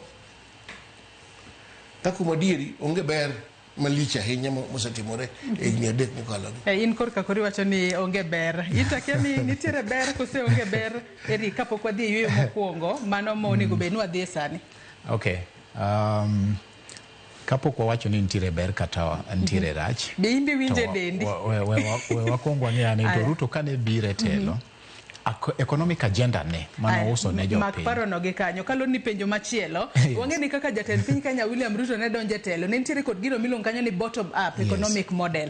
Bottom up economic model mane jatend piny Kenya William Ruto donjo godo telo, mane olombo godo mama mboga, ne olombo godo jo boda boda. Bende bottom up economic model no nyaka sani. Bende entiere kod impact mane ahinya nyate nengo mar ngima. Mak paro no gi kanyo ng'isa ni wakaw yo madundo gi sani nyakwa Ramogi Ajwang' waduogo wadhi mbele kik idhi mabor.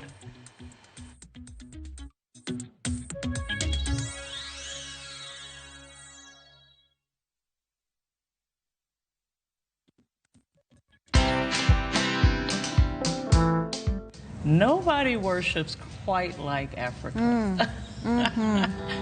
Cause all my life you have been faithful. Oh, yes, you have.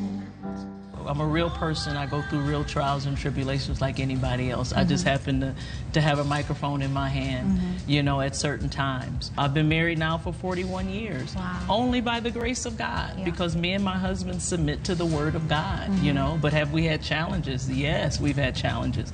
Watch this exclusive CeCe Winans interview only on Citizen Digital. Download the Citizen Digital app or visit www.citizen.digital and find the Citizen Originals portal. Kenya's #1 app, Citizen Digital.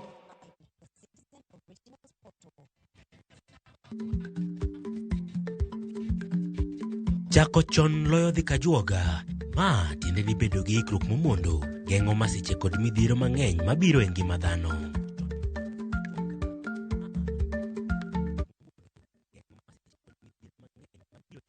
Introducing Wigo, your trusted ride. The ride with the most reliable, verified, efficient and transparent drivers. With fabulous cashback incentives for passengers, each trip on Wigo feels like an upgrade. Download Wigo from Play Store or App Store or SMS Wigo to 20425 and ride with confidence. Wigo, let's go.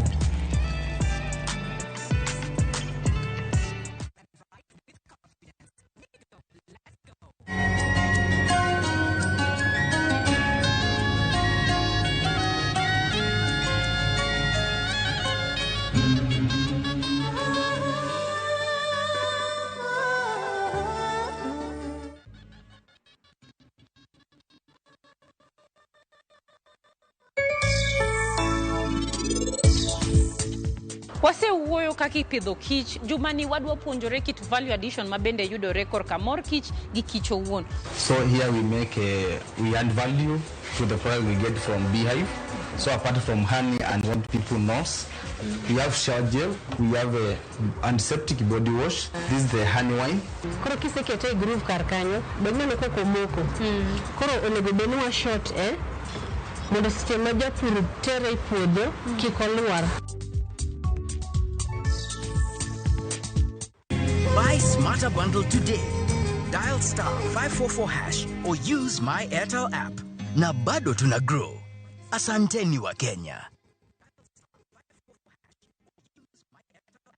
The call of the wild, golden savannas stretching endlessly, and moments that feel like they were made just for you. This low season, the Masai Mara invites you to reconnect, to share laughter with friends on safari, to rediscover wonder with your partner under endless skies, or to find peace in the stillness of nature, all on your own. From only 24,500 shillings for 2 nights with van transport or 27,700 shillings by Land Cruiser, View Travel makes your Mara adventure affordable and unforgettable. Book today and enjoy the ease of Lipa Pole Pole. Visit viewtravel.com or call 0703 254 254. View Travel. Dream, explore, discover.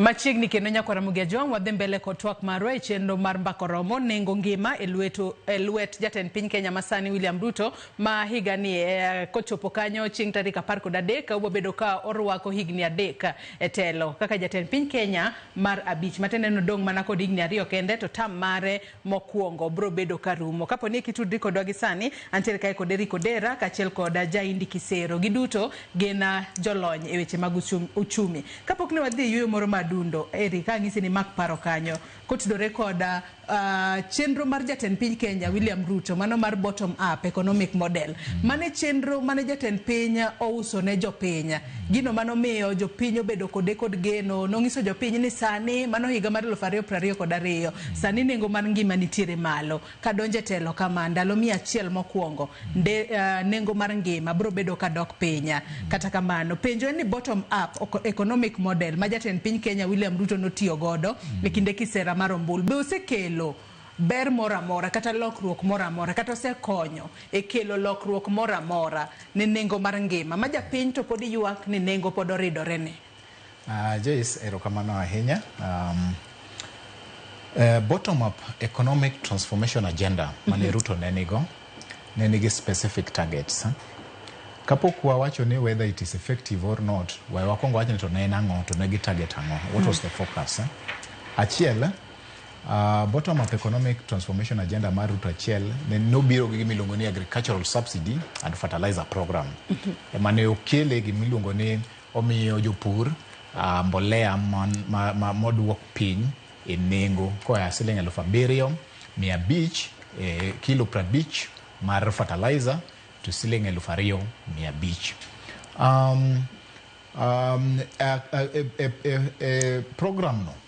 Program no notemo medo agricultural production nikech achiel oduma mane kipimo oduma ma jopiny noyudo kata jopur noyudo koa higa mar 2022 nyaka sani omedore gi tan 2 nikech 2022 jopur noyudo cumulative 3 million tons. Sani to ne wachope 5 million tons. Gima mano konyogo en ni reduce gimiluongo ni importation mar chiemo. Koro wadok chien e kelo chiemo madang bed ni biro Kenya ka koya oko kendo mano bende okonyo reducing gimiluongo ni imported inflation mane nyalo biro through weche mabedo imported go. Mar ariyo, focus mar jatend piny program ne mar betani bottom up ni then stability mar currency to gi imports. No biro gi gimiluongo ni management of foreign reserves. Through foreign exchange reserves ni at least was move the exchange mar the dollar from 162 to the current 129. Mama no bende odwoko gimiluongo ni inflation maga chiel kuom gik motemo boost this inflation wayudo stability mar the shilling. Program mar adek mane Ruto nego kata mosebedo ko implement iluongo ni the tax reforms to revenue mobilization.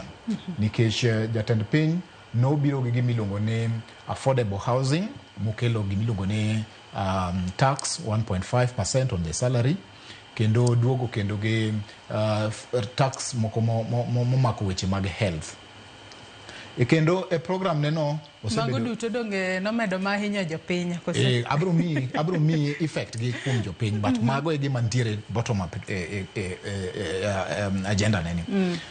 Gima mar ang'wen mantiere bottom up agenda neni en gi financial inclusion and social protection mane mantiere gi SHA gi SHA gango gini go SHA gi shift. The third thing and social safety nets.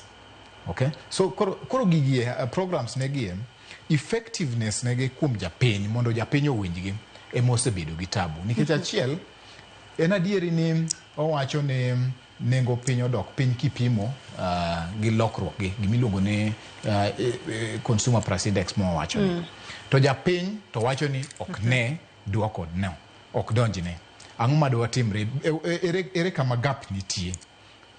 Achiel sirikal Ruto ni osebedo gi problems moko mamiyo kata obed gi transformations gi to japiny ok nyalo winjo.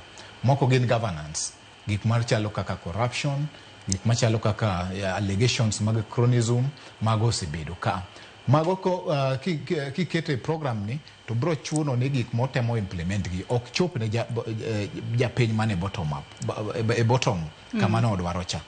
Koro programs negi moko sebedo gi effect economy to onge gi effect kuom japiny nikech implementation nitiere problem kaka gichopo ne japiny nitiere problem. Kiwacho ni implementation nitiere problem kaka gichopo ne jopiny nitiere problem no inyalo tiek nade mar mondo mi japiny owinjane mit mano mar bottom up economic model.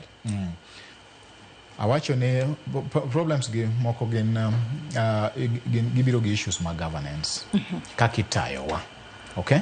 Nikech ka culture matayowa ok en culture is seriously concerned. One of the problems maruto mantiere program serikal ni en issues mar teach and leadership in terms of how do we deal with corruption, how do we deal with wastages. Nikech wan gi jok moko kata nitiere ji maneno ni serikal nitiere dhano ma overspend. Sani nitiere allegation ne jatend piny otiyo gi more than 12 million to travel from Kenya to Addis Ababa. Yeah? To 12 million ni to en pesa ma kata de kit e skunde to do bridge the gap between capitation madonjo ne jopuonj ne schools and all that. Suppliers more supply schools do chul, you know. Mage problems ma wan go, teething problems. Nitiere problems ma ji wacho ni a lot has been spent through tokenism. Ineno ka jotelo dhi e buche to chiwo tokens. And in big numbers, you know, pesa mado tigo to at least reduce cost magigik moko in terms of production. Mondo mi cost go odok piny. Koro magi e teething problems mamiyo kata de bedeni agenda mag better ne ber kabisa. To japiny ok nyal feel. Okay. Waruaka ne Jaindi Kisero etwak. Jaindi Kisero kaduke etwak okinyi makawuono. Wange ni japinya mana kiwacho ni japiny to winje dende kaluore kod peka mano mako dhi kate duka to seche moko yudo ka nengo gik moko beche oidho. Kuom ranyisi ka wang'iyo higni 3 sani medruok e bech mwandu, karot beche oidho kod atamalo 1.9, kabich beche oidho kod atamalo 10.8, sukari beche oidho kod atamalo 5.5. Wantiere kanyo kod koth oduma beche oidho kod atamalo 2.8, kamok kuon mano mar oduma beche bende oidho kod atamalo 2.1. To wang'e ni chiemo kaka mano beda moko oduma, wang'e ni sukari kaachiel kod mor tedo, mage gik ma jopiny thoro tiyo godo makare. Ang'o momiyo kata kinde mathoth waneno ka weche maka chiemo makamagi nengo gi idha pile ka pile kata bedo ni inflation to koro wacho ni sani koro inflation beto dok piny Kenya nitiere kama ber uchumi marwa ber. Jaindi iwinjo ka wach matin wach bottom up transformation agenda. Mago to mana marketing. Akere manga na chene lungu nango. Ingini Kibaki no biro gi moro kan Vision 2030. Iwire kamano. Mondo wanene kamano. Kato maro Uhuru chene lungu nango 5 what? We will. Uhuru no biro gi 5-point agenda or something. Momo na gilungu kamano. To mago to mana gik majoria ko acho. Marketing go marketing. Gima timore ni gimiluongo ni economics kata uchumi kaka wawache ni ok en gima winjo tek. Gima miyo nengo gigi wacho ko nengo gi odhi nyime en gima jo economists luongo ni scarcity. Tiene ni gima onge. Ndalo Christmas ka jiringo dhi Kisumu mang'eny to uneno ka fair nengo dhi malo nikech scarcity. Koro gimineno nengo gi odhi malo odhi mamalo nikech gi onge ok wapuro maber, ok wapuro gi maber. E gima ikuongo ipuonji e class mar economics ni supply and demand. Koro mano emomiyo gimomiyo sirikal ema chako kawo ema dang' waket richo no kuome. Gima nonego gitim nwadwara massive investment pesa mol motimo nam gika odera wacho kine gikelo mbolea to wach mbolea wach mar gine mowuoke wach mar corruption emowuok be nitiere nyaka ndalo man wantiere kod mbolea mabandia mane jopur yuago awacho ni wach mar bandia ne moto bango ema no dhi nyime maber to ne gibiro gi rieko moro ne ka nengo dhi marach kapok ne gibedo telo kata dweche adek ne giwacho ni nengo gik ma nengo gini malo gi wadwa omo rice mondo oket gini chien wadwa omo sukari mana mno lokore corruption maduong' ma ji nitie kara ji manie kod sani wach gine no ka ne time omiyo de otime kata mathurwa kucho one of the things mwadwaro malich bing'e ni sani ji wacho ni nengo ngege nengo Nairobi ka ng'eny moloyo kako chalo Kisumu kata Kindu Bay nengo ngege beche yot Nairobi ka moloyo e dhowath moloyo kamo loso kumowuoke koro mano ng'isi ni wan gi gik mang'eny distribution issues inefficiencies wan gik mang'eny mapod theko dine wabede kata ni wakawo gimiluongo ni storage wa invested storage facilities baraf mokel madongo dho nam maka ng'ato ogolo rech ne to keto kanyo onyalo uso kawuono king'eni joka gin gi uso ka pinyo gi kodhiambo koro uso nengo mayot nikech gino biro kethore ka wanyalo bedo gi program mar gero yore e dho nam wabedo gi program mar keto storage facilities e dho nam koro miyo kiweche dho mar economics ni problems wan go ni kimiluongo ni supply side dino donje gi massive investment pesa mang'eny niole wach mbolea kidhi thurwa kucho mechanization imiyo ji tingni mar pur koa medo production mar koa medo pidho carrot mobedo go mang'eny nengo ne dok chien koro momiyo an kama ablame gie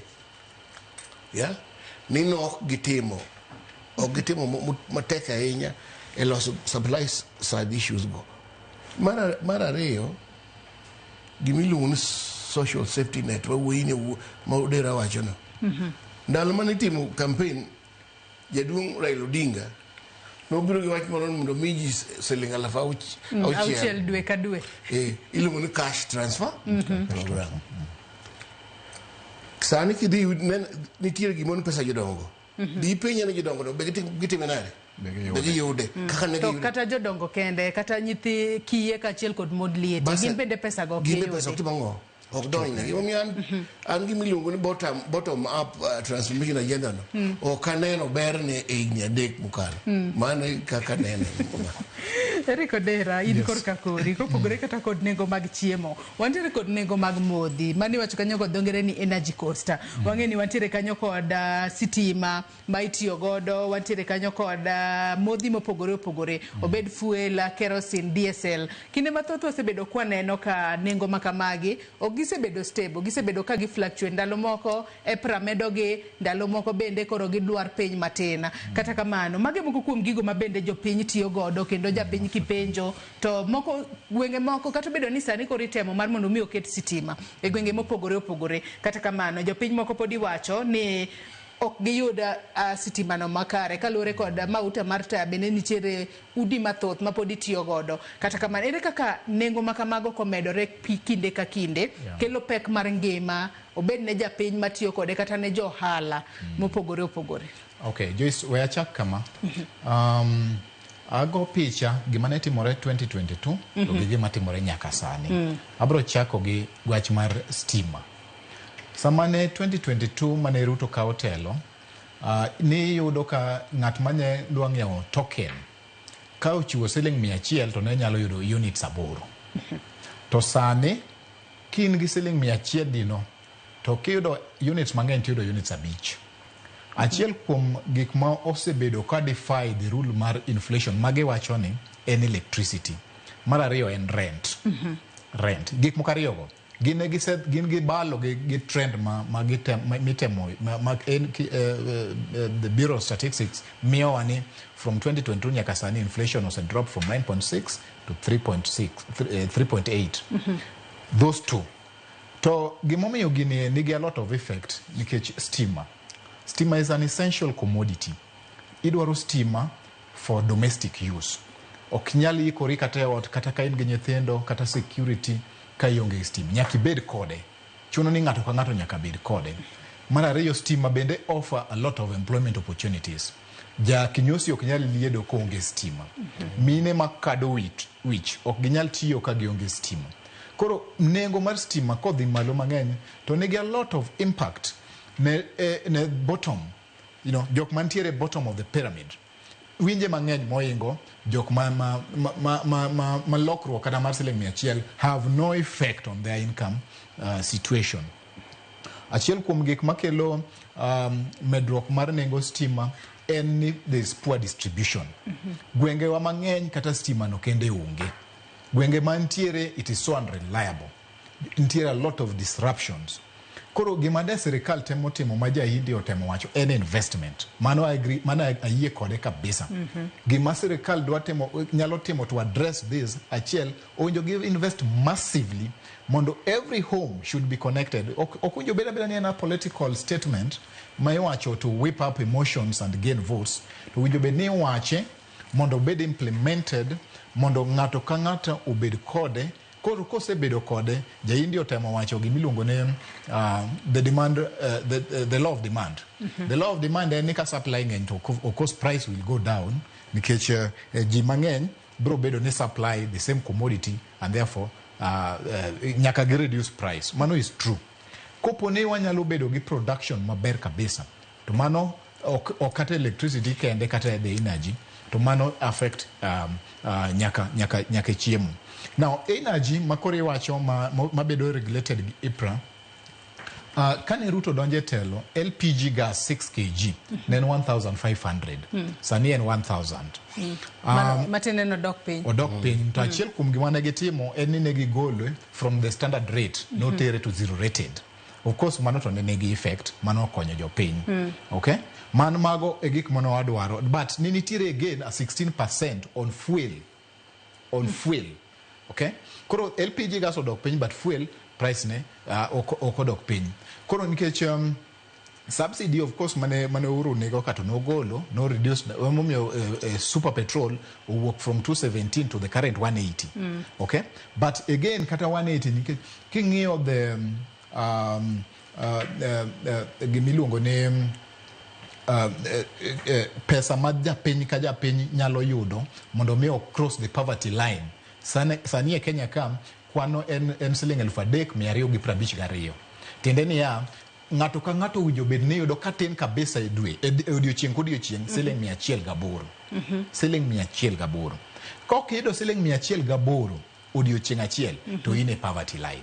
To kakoro gimiluongo ne essentials machalo kata kaka cooking oil for instance. Unu joma mine mong'e chiedo. Cooking oil sani e 200 liters. No, 1 liter is 200 shillings. To in at 108. Idhi yude nango. Ok nyal yude. Okay? Otinde ni ose destabilize kata kwan. Okay? Mago timre mang'eny. Achiel mar ariyo kendo kiyudo kata household income.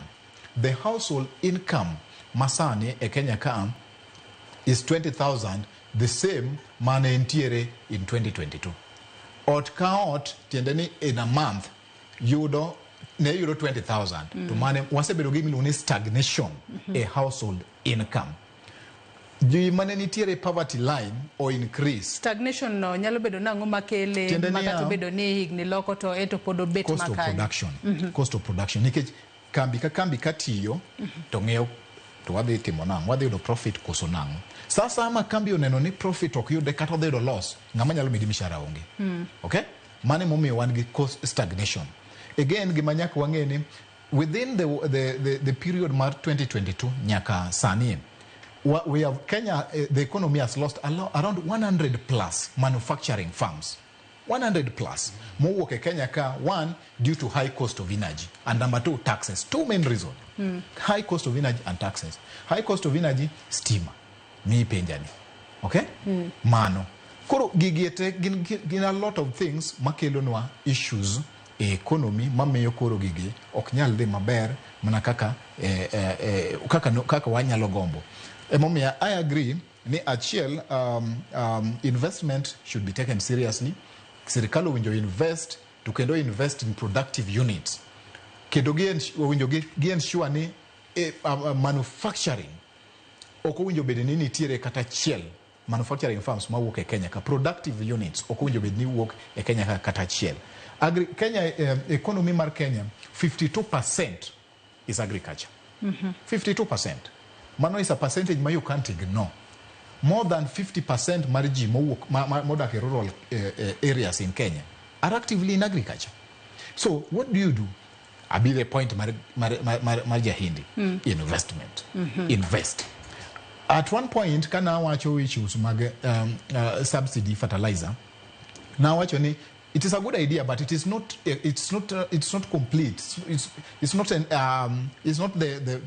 only bullet we need.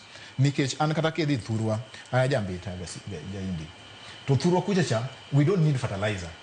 To land wano is very productive. Okay? So makaji opura mo komo makotho chwe maber. Chiek moingo ramba. Okay? Koro gima wadwaro achiel wadwaro seeds. To bei mar kothe bende oidho. Bei mar kodhi noidho. Koro fertilizer is what we concentrated on to know where other inputs. Fertilizer was good, but it was not the only thing.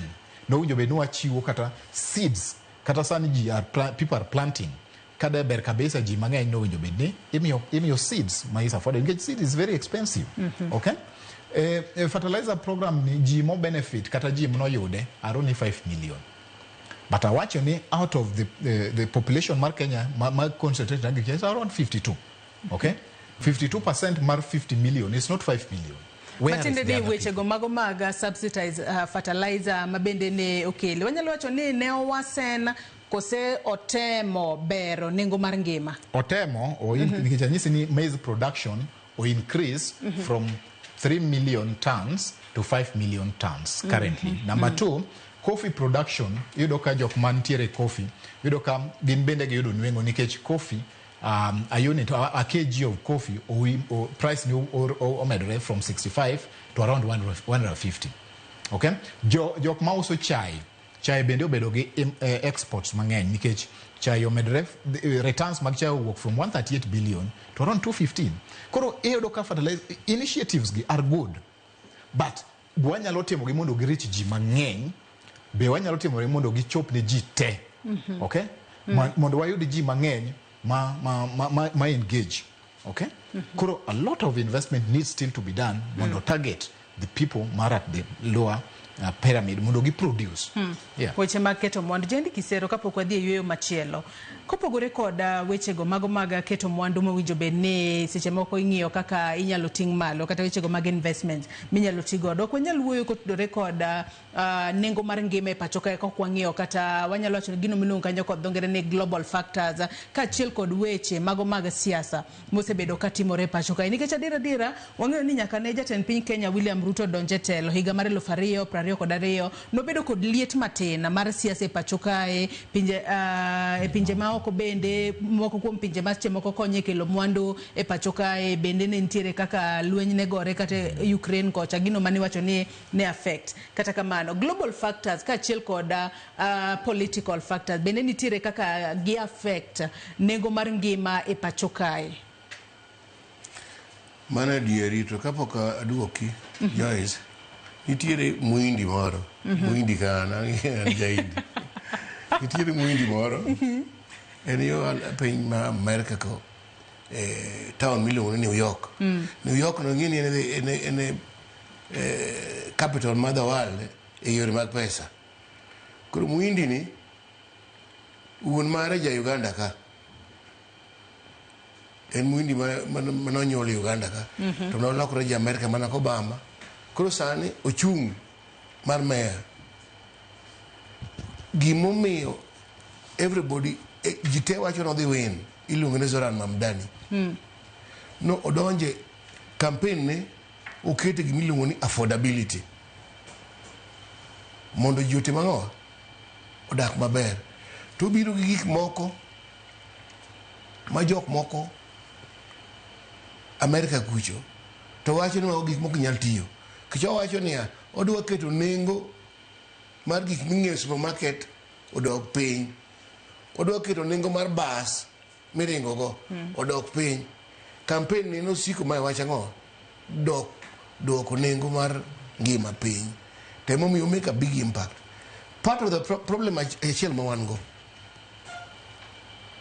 en problem mar telo. Wan gi problem mar telo ok wan gi jomo moyie temo rieko manyien radical ideas. Wan gi joma old fashioned ma ok dwa temo ni ok dwa experiment gi new ideas wach kisungu akiani experiment gi new ideas inya lockdown temo paro manyien dong winjo ngane ne go koka ja Tanzania mane thocha Magufuli no donjo wa gina bro loro gina bo temo kama ten mani jo wan kise donje telo tim ko telo no mit ni gik mani wacho ni do temo ka itimo ngo iweyo to adieri king'iyo gik iluongo ni global factors mano dhogi ok dhoga kimano ok dawachi kijana ka wawache dholuo to Ruto nodonjo ka piny nok ber ahinya ing'eni mokwongo election yier mane otim ne nitie gwenyruok mane okelo a lot of heat ne nitiere maandamano ne nitiere koko e Kenya mang'eny koro gima gitimo ni giriembo joma dwa timo ohala ka ma oko gich koneno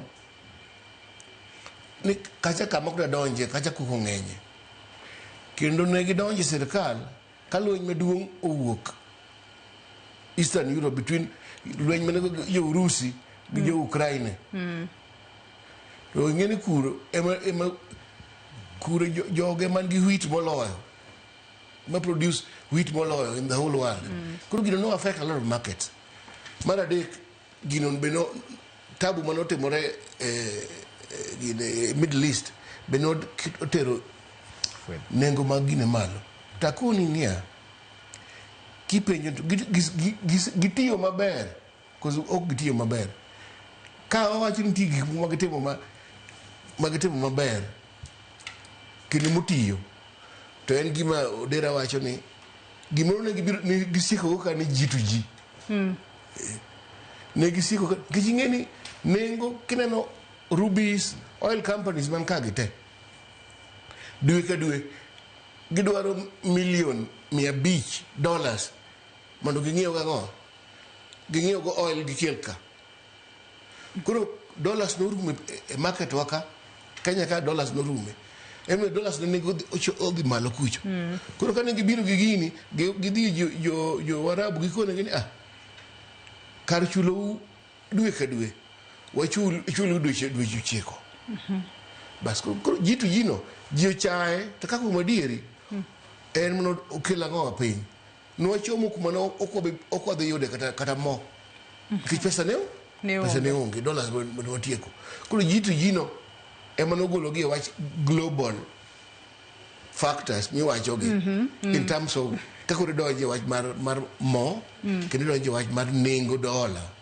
miluongo gi dho kisungu ni the exchange rate jitu jine mokonyo gi nikech koro en mani jok moro wacho ni mane chalo ma ng'ama ogwe gimoro to dhi nyime tabu no pod dhi yudo ni kick the can down the road you just kick the can down the road to pod idhi romo kode mbele ligwe nyime kucho yeah to adieri sama pok ichope dhi gweno oduoko ni ang'o oduoko ni nengo chien kendo chako dhi kamano omiyo mage the main global factors manochano gi ahinya lweny madhi Ukraine no bapod osiko nyaka sani to gi lweny madhi piny Warabu kind jo Israel gi jo Gaza adwani mak parono gi kanyi ng'isa ni wakaw yweyo madundo nyakwara Mugia Jwang' wakaw yweyo madundo gi sani ka waduogo to wadhi mbele kik idhi mabor.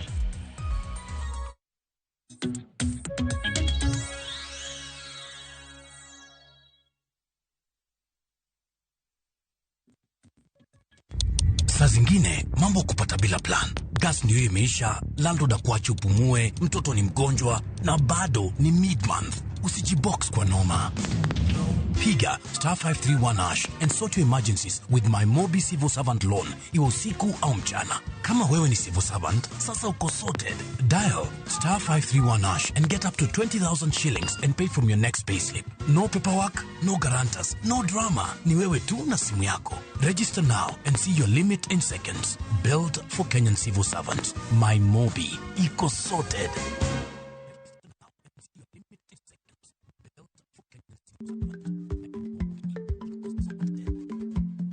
Jarik ni jamuod nyoyo gi goyo. Matiende ni dhi matek maok inono maber samoro nyalo miyo ng'ato midhiero.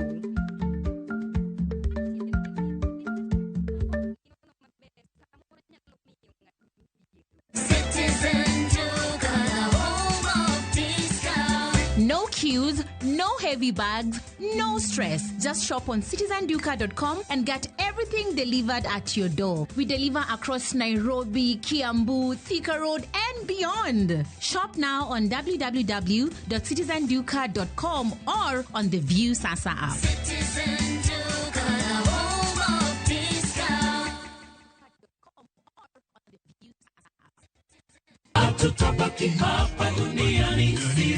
Bei manyo kit lamo mamulo chuny. Kae kama wach bedo e mangima, kendo thumbe duogo chuny.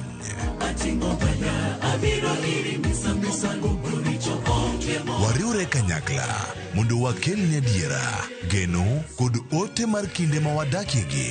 Wachak wadogi ruon wach, ma en Nyasachwa. Wachak wapeny Nyasaye wach, Nyasaye, be wuodho adhi maber. Biblos wacho niya, Yesu noloyo teko jachien e msalaba. En wach mar yie, dwaro, kod yudo kari e sigand Nyasaye.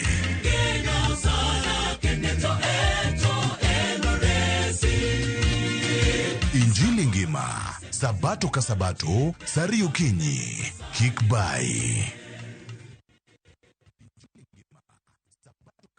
Introducing Wigo, your trusted ride. The ride with the most reliable, verified, efficient, and transparent drivers. With fabulous cashback incentives for passengers, each trip on Wigo feels like an upgrade. Download Wigo from Play Store or App Store or SMS Wigo to 20425 and ride with confidence. Wigo, let's go.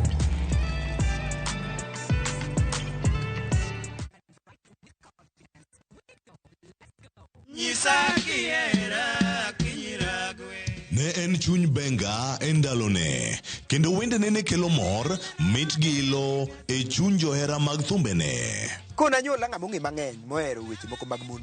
Kido mar oyuma moro ma ji kwakore to ji wacho oyuma to ka to ji yudre e yore mag dwanyruok yom kacha. Kata kamano, e toku mani, misigo mapek ne rite. Naromo gi tuo mar mobedo kuoma kuom higni mang'eny kapok achako muonyo ya.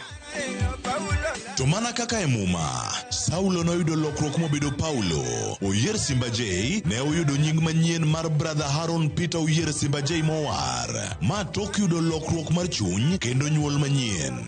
Wan joneno ma kage nyinge mag duong' mag pinyni to da luongora ni jayalo to ok adwa miyora nyinge no nikech gima timo winjo nyis ng'ama an. Tich abich ni e chenro mar ng'ejo thumbewa e Ramogi TV kochakore saa 2 okinyi kendo wanwe ngeso saa 5 onyango kitae gi Solomon Atito Kafaya. Kik bai.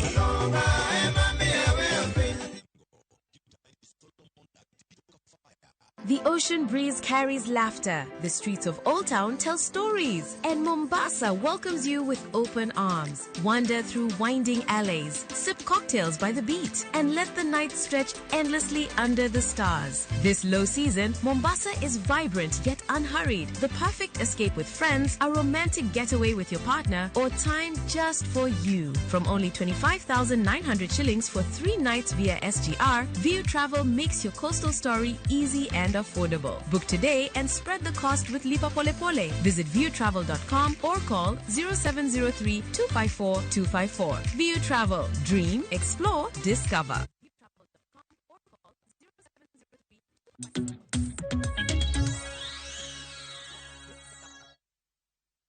Machiegni kendo Nyakaramogi Ajwang' wadhi mbele kod twak marwa e chenro mar mbako romo kinyi makawuono. Pile ka pile e chenro mar mbako romo wabedo kod thuolo mar winjo pach jopiny kaluwore kod thuon wach mwatwak e okinyi makawuono. Adwa winjane paro mag jopiny e kaunti ma Siaya kaachiel kod kaunti ma Kisii kotudore kod nengo mar ngima e lweta higni 3 koro nyaka ne jatend piny Kenya William Ruto donj e telo. Wachakane kod pach jopiny e kaunti ma Siaya monde.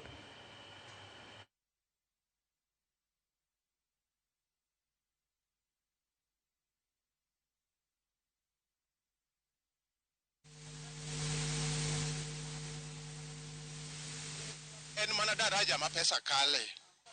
Aloko omena no osiko ka medre pile ka pile ma kata joma nyiewe ok winy maber oongi. Nyocha wawaro omena siling 1,000, 2,000, sani omena wawaro siling 3,700. Kochopi siro ok ousore, ohala mwan wang'e onge. Koro awakwa jotendwa nonie urwach mar uchumi ni onge kaka wabiro puonjo nyithindo, onge kaka wabiro dak, onge kaka wabiro chiemo. Omiyo ochumi oktero maber. Ka ok wanyal puonjo mihiya, to ok wanyal chiedhre kwa dhi e osuptal, to ok wanyal chiemo, ngima wa onge. Koro security marwa mar dak piny ka ok maber. Nyinga iluongo ni Carolina Koth. An johala ma Siaya, auso cereal. Ochumi masani mantie ochumi tek kuomwa kaka johala. Nikech kata kiwero bei mamalo to kiketi chiro ok dhi, ok usre. Wan matek ochumi ni kata sani an gi nyathi ot. Maja form 4, pesa onge munyalo dogo e school. Na chulo fees, to riembe ni matin modong, mondo mi ayud kako dogo tama eni ot. En nyathi matimo penj. Koro wakwa jotendwa, mondo gikonywa wewe bedo gi nyithindi udi. To sani nyithindo somo. Piny tek kodwa kaka johala. Kata mana sirikal mamalo bendo rangi kaka dikonywa. Okwan maber ahinya johala. Nyinga Jono Wino Tieno. An johala ma Siaya sekta mar bodaboda. Ohala mar bodaboda wasebedo matek nikech iyudo ka fuel seche molor to lor gi nengo matin to koidho to idho gi nengo man malo. Koro jatelo ma jotendewa man wayiero ng'iyoru kata dukonywa korka mauta nengo ne ni malo, kolor idwoke piny tidwoke gi nyirni matin to koidho tipapa koseshutu ndalo ma dichiel oseidho mang'eny. Omiyo chumi masani koro idho kech ohala mora to fuel na kati gumora mora en transport. Kigole e chiro machielo na kitege transport. Mauta nengo ne ni malo, jotendo masani ng'iyane uru kata dikonywa. Ngima wani kuma tek nikech koro kata dwa konyre onge. Ok wanyal ting'o gik moko giwiwa kwa dhi sichni kumwadhi use. Sani an jo an rech. Adonja timo an rech. Rech sani ochumi oidho, rech sani pime kilo. Kata joma nyiewo rech no onge. Rech kikelo bei oidho.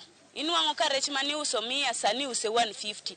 Ng'ama go bech rech onge. Sirikal manyuru kaka dukonywa nikech wan kijende matindo wahinyore. To yor ohala ni emwadwa yudo go yor konyruok mondo mi kik wadonje yore maricho kaka kuo, gik maricho madihinywa. Ohand rech sani odok piny.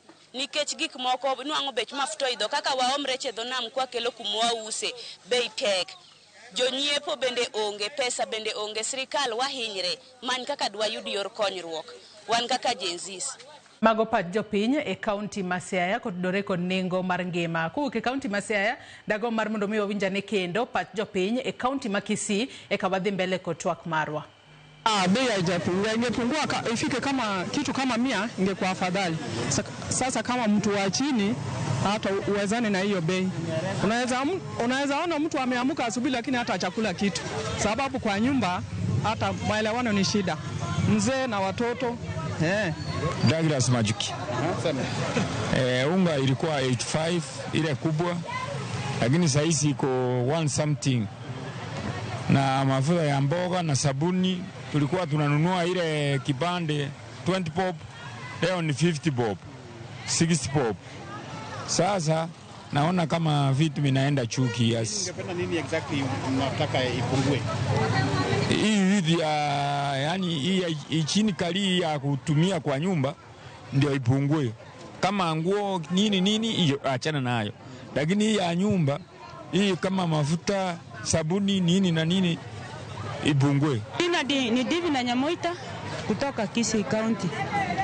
Maisha yanaendelea kuwa magumu. Hatujui tufanye nini. Tulifikiria rais alipoingia alituambia kama sisi mama mboga, maisha yatakuwa mazuri, lakini yanaendelea kuwa magumu zaidi. Klaus ama Lichi Gidi kutoka Kisii Town, kazi ya bodaboda. Mimi naona tangu hii serikali ya bottom up ingie, kila kitu ilipanda juu, maisha imekuwa ngumu, changamoto huku nje. Hata ukijaribu kukimbia kasi ya pikipiki hatuwezi mudu gharama ya maisha. Ungependa nini exactly iweze kupunguzwa? Chakula na fuel, kwa sababu tunategemea sana transport. Mambo ya transport inaumiza wananchi wote kwa jumla, na bidhaa zenye tunatumia kila mahali. Lazima tungekuwa kama hiyo fuel ingeanguka, kila kitu ingekuwa at least sawa, na food ikae chini. Kama chakula iko Kenya vizuri, waimport kutoka nje juu. Serikali iko na uwezo lakini wanajifinyilia pesa. Jina ni Ezekiel Odhiambo, mkaji wa hapa Kisii. Miaka mitatu ya Ruto, maisha ilikuwa ngumu awali kabla hakuwa ameingia. Kitu kama unga alijaribu sana. Sababu ya subsidies fertilizer ilifanya bei ya unga watu wengi wakalima na unga ikapunguka bei. Sasa hata ukitembea kwa supermarkets lazima unaweza pata hata unga ikiwa 100 ama 150. Lakini vitu kama sukari bado iko juu, inatakana aangalie. Naitwa Triza Mura from Kisii. Tunaona maisha imebadilika, hata kwa nyumba hatuelewani na msee juu, yani unga bado imepanda, sukari imepanda, hatuoni maisha yetu. Sasa tunaenda wapi? Tunakufa ama tuende wapi? Tunaomba mtusaidie serikali. Miaka mitatu tangu Ruto aingie uongozini, nini imebadilika, nini haijabadilika? Hakuna kitu yenye imebadilika, tuko pale pale tu. Aya mago pach jopenya kowuok kaunti ma Kisii, pach jopiny kaunti ma Siaya benena wawinjo kod dore kod ywak mopogore opogore ma jopiny nitiere godo kaluwore kod nengo mar ngima. Achak kod Eric Odere, winjo kanyo pach jopiny ywak moko wacho ni kaluwore kod pek mar ngima kata udi koro onge kwe. Okay, Joyce, gima timore ni milion 20 mar jo Kenya ka nitiere e below poverty line. Kaka ne osewacho ni mondo giyud siling 3,252 e dwe achiel tek kabisa. Ji mang'eny ok nyal yudo mano. Mane momiyo ji onge purchasing power. To bende kata kapok wadhi e purchasing power, nikech gini en demand and supply side. Supply side sirikal nyalo timo gik mang'eny. Iwinjo ka Jasiaya wacho weche mag rech, giwacho weche mag cereals, to giwacho weche mag ohala moko magiwachogo. Achiel kuom gima ne Ruto timo badino kelo konyruok ahinya en wach mar SHA, weche mag health, nikech ji mang'eny spend pesa mang'eny kuom weche mag thieth. Iyudo ka samoro e ot ka untiere to atamalo 30 mar yuto dhi weche mag thieth. De weche mag SHA gi bed efficient, maonge ng'ata machako golo pesa ne dhi e weche mag thieth, de wayudo konyruok. Mar ariyo, de bende weche mag skul gi somo, nikech somo bende kuom pesa moyude ot, pesa mang'eny kabisa dhi e weche mag somo. Serikal made ber kabisa en mado keto somo bedo manono kabisa e weche mag primary to gi nyaka bed nyaka tiek the basic education. Kamano de yoto wuok mang'eny kabisa. To most importantly, iwinjo ka jo Kisii wacho weche mag fuel to gi food. Okay? Fuel gi food ni e gima tek kabisa, nikech mano, in fact, mano e gima contribute 70% mar lokruok mar nengo. Consumer price index king'iye to food and fuel 70%. Gima di tim en nang'o? Kaka koro jopith, kata jopith rech, sirikal ok osetimo maber ahinya e weche mag pith, especially e Kaluo. Diere moro na neno ka nitiere pith moko mane ipidho, mane itemo puonj jopiny kaka ginyalo pidho kata rech e nam. Ano cage fishing. Cage fishing. De tim mano de okelo lokruok, nikech sani e jolupo wa dhi e nam ka gigeno ni Nyasaye biro konyogi. To Nyasaye biro konyou, to rech bende Nyasaye biro chweyo. Rech ni e bende dok piny.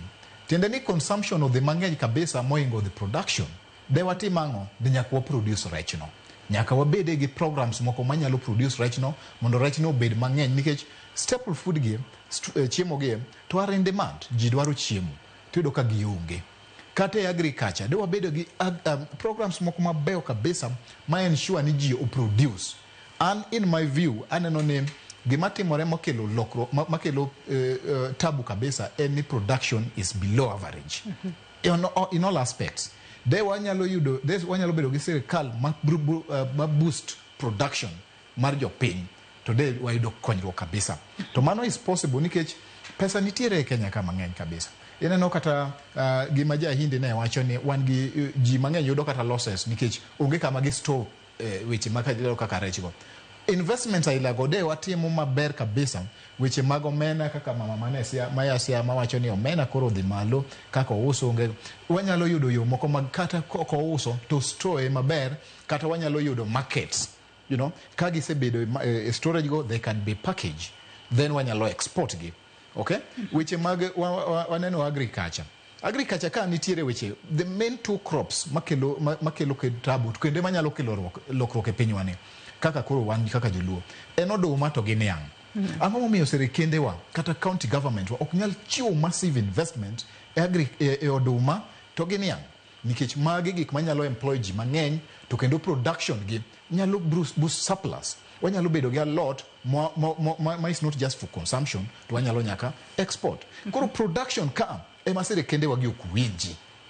Kata sirikendewa mag county government, you just don't understand how they are thinking. Okay? Mano e kama problem nitie. Yes. Jaindi Kisero, pachiko tudore kod pach jopiny e kaunti ma Kisii kaachiel kod kaunti ma Siaya. Winjo kanyo kaka giyuak matamra gi nono. Mayuak ne lit na ahinya en mama mowacho ni rech ipimo gi ratil. Kokidwa kawe tidhi use tiyudo ng'ama ok ng'iewe. To gi mama moyuago na wacho omena cha. Kaka nengo medore. Koro en gima lit ahinya ni kakoro gik ma ji mechelo omena gima ji odakgo. To ka en ma nengo ne chal kamano, ji nochom kure. Gima bo dwarore e gima wacho cha ni nyaka wabed gi jotelo ma brave, ma jochir. Ing'e ni nengo mafuta ma jo bodaboda ywago cha. King'iyo kikawo lita achiel mar petrol, nengo neno atamalo 45 en usuru.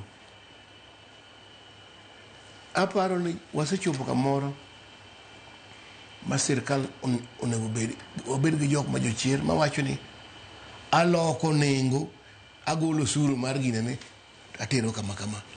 Nyaka wabed gi joma makoro wigi richo, piny to ang'o? Piny omoko. Dhano ok nyal dak kama. Nyaka obed gi gimo chamo. Nyaka obed gi pesa motero nyithinde ang'o? School. Nyaka obed gi pesa modhi e hospital. To kaka ohala matindo go. Kaka nengo mena ma ji ywakne. Gini chom kanya. To piny boto alot bok oktedre. Gini chom kwe. To kopo nitiere kuomi Jaindi Kisero. Wang'ene kinde mane jatend piny Kenya William Ruto bende ne nitiere kinde mane otimo kisera mar ombulu kosedonje telo, ne osingo ne jopiny agulu mano mar Hustler Fund. Magikone agulu mar Hustler Fund nobiro. Mak mana ni jopiny ne paro ni Hustler Fund en omenda mibomi mana jopiny. Kata kamano jopiny nodoko loke bakoro en hola ma ichiwo. Mak mana ni nyinyo kata interest miduoke godo ema bet ni piny. Agulu mar Hustler Fund nyaka ne yange higni 3 koro e telo mar William Ruto. Hustler Fund nokele mar mondo mi okonya ne e bero ngima jopiny kata ting'o malo ngima mar jopiny. King'iye kod angolo mari mar jalonyeche mag uchumi, bende Hustler Fund osetimo tije kaka noyange e manifesto mar jatend piny Kenya William Ruto higni 3 sani. Adieri kaka da wacho ni jo uchumi ok riambi. Jolony mar uchumi ok riambi en gima ji timo ang'o? Ji neno an wedena, ambe an gi wedega mosekawe. To ng'eny wedena mosekawe gin joma nyiere anyiera ni an akawo 2,000 pok aduoko. Gima timore ne gino nokele ka ok giparo maber. Nonego giparo maber. En a rural credit scheme. En an affordable thing. Cause en normal ochal gi tala kata branch. To ne giend up design okete ochala tala ochala M-Pesa be. Koro jomo kawe ok otimo kode gimoro. En na gima ji kawo for consumption. To mar ariyo gima wacho be important ni nitiere expectations ni mane pesa mitimo ang'o? Kawa. Koro skidi neno books gi sani kata kineno gima jaduong' Oparanya ma minister mar in charge wacho sani ni gin gi gimiluongo non performing loans mo chiegni chopo 60%.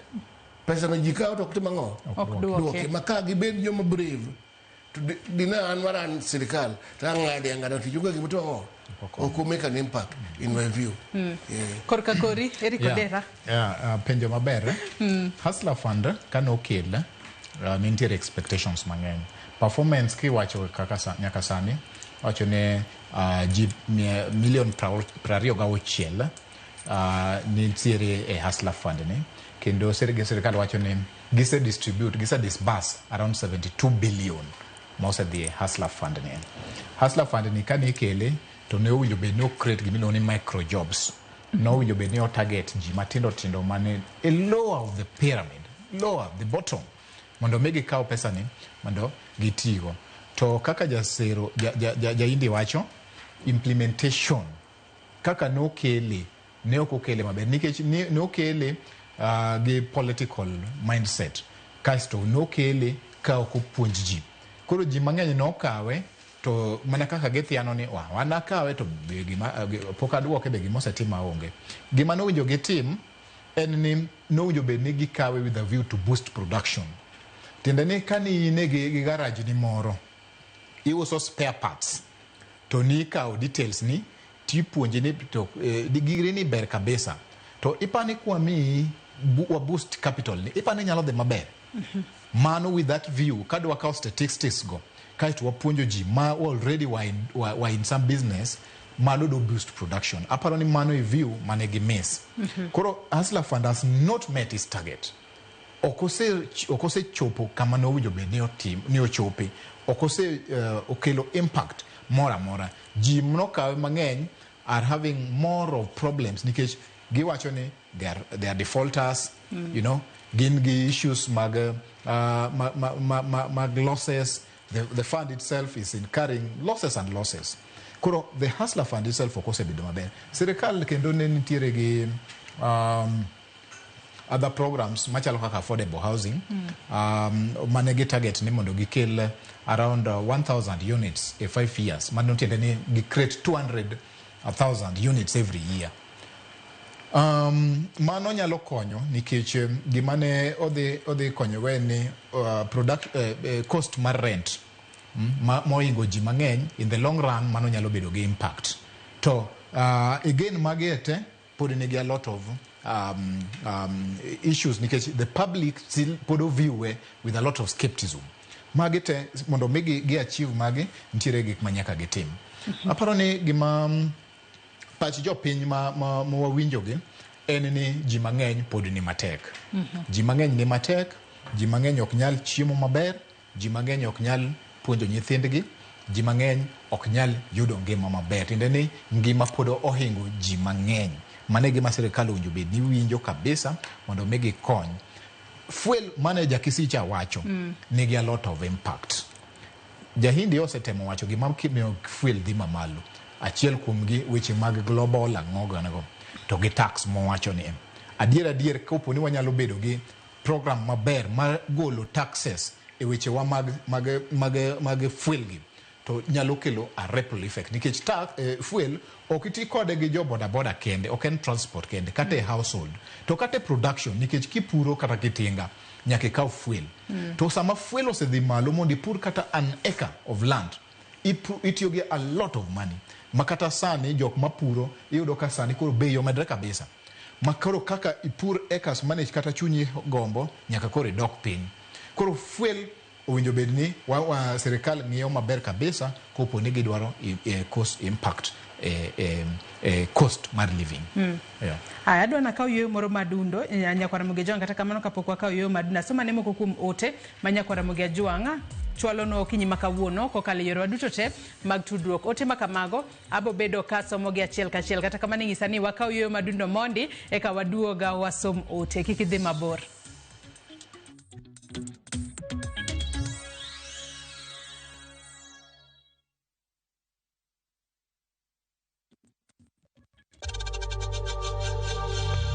We know times are tough. tough. So save money by buying airtime from M-Pesa to any network with 0 transaction fees. Dial *487*2# and get your airtime PAP with 0 transaction costs.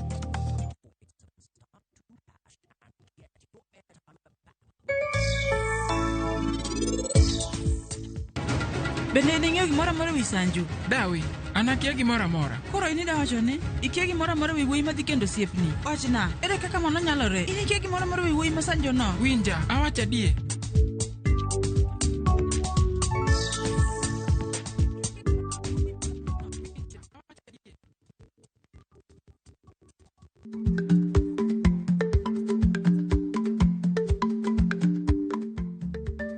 Dhako muol kadonjo, matiende ni, bedo ni ng'ato ling' e kinde ma owendo, ok ofulo ni omuol. Samoro en kod kido mamoko.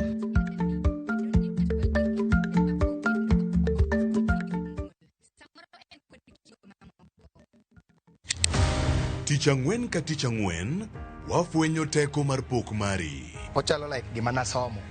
To ok nasome polytechnic. Nena ina jua kali tu. Kaka kura timeni. Pok opogore. Keto lere wi jogo ma pile loko michgi, obedo ohala madhi maber kendo bedo yo mar yuto margi. Tigoni inspiration ayudo kuom jo Masai. Ineno. To ipuonja mondo an be no puonja mondo an be ang'e loso. Ochoko glass, machalo kaka takataka, to wachwakogi, kasto waloso gik mopogore madhi e ute mopogore. Tich ang'wen ka tich ang'wen, saa 2:30 okinyi. Mana e Ramogi TV. Kick by.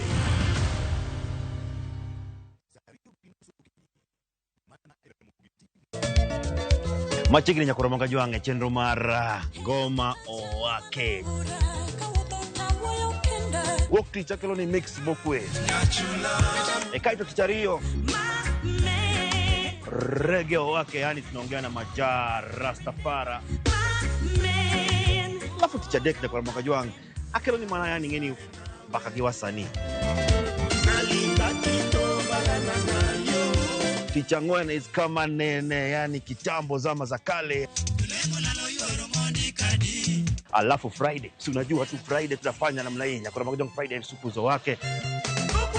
Sapara gina kapaga big nyaka sapaga rio kod an PDG Papa Vic, yani ukipenda mzee kijana.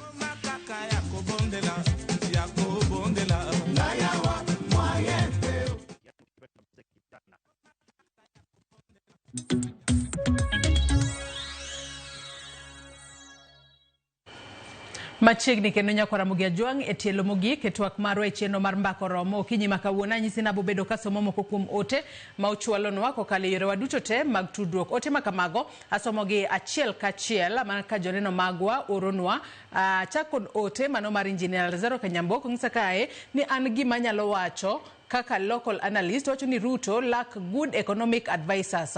Wacho ni I'm sure ni sani expert teams from ODM biro konyo navigate Kenya from economic collapse. Piny madwa dongo ok tegemea mana just taxing our citizens. Piny nyaka tem exploit foreign markets with her local products. Odhimele kwacho ni then iyao gates ne investors mondo gi adjust their revenue collections, creating employment bende konyo nikech sama employees nyiewo commodities to government yudo taxes. Corruption kod insecurity omin mare to gina asuma mar dongruok. Mano Engineer Lazaro Kanyambok mar Kariobangi jamaguye Kanyada East erokamano ahinya kuom ote makamano. Fredrick Osuru bende ng'isa ka eno yawre Joyce mosna jolony e studio ayie kodgi kendo awinjo gi malera kaka gilero tiend wach makare e higni adek mar tend Ruto to en ni adiera makende ni osetemo matek. Odhimele kwacho ni makmana ni mibadhi ema pod okwako jotelo ka otelnegi gi ofise no kuom tiyo gi omenda jopiny marach. Odhimele kwacho ni tax mathoth ma isiko ka imedo ema oseriembo investors e pacho kae. Ong'isa ka ni penjna jolony e studio dipo ni weche siasa ma kinde ka kinde bende changia thiro uchumi mar piny. Odhimbele kwacho ni to bende sirikal nigi ratiro mar keto chiemo kata gigo ma jopiny tiyogo e udi pile ka pile e nengo achiel. Ok niya idhi nyiepo e duka to jauso iyudo ka ng'ato uso gi nengone ma ohero. Alfred Osuru. Ruth Nyathi Ochieng bende ng'isa ka ni nengo ngima generally to pod yoridore. Ruto osetemo kata kamano to rach outshine ber. Arita kwe rach, thieth gi sekta mar somo to koro rachie zaidi. Karpur to osetemo nikech wach mbolea mane introduce no miyo cham chiek maber. Awendo wakocha cham nyak kweli kweli. Mano osepunguza kech, lakini gima Ruto pok otimo en keto lwasi maber mar ohala.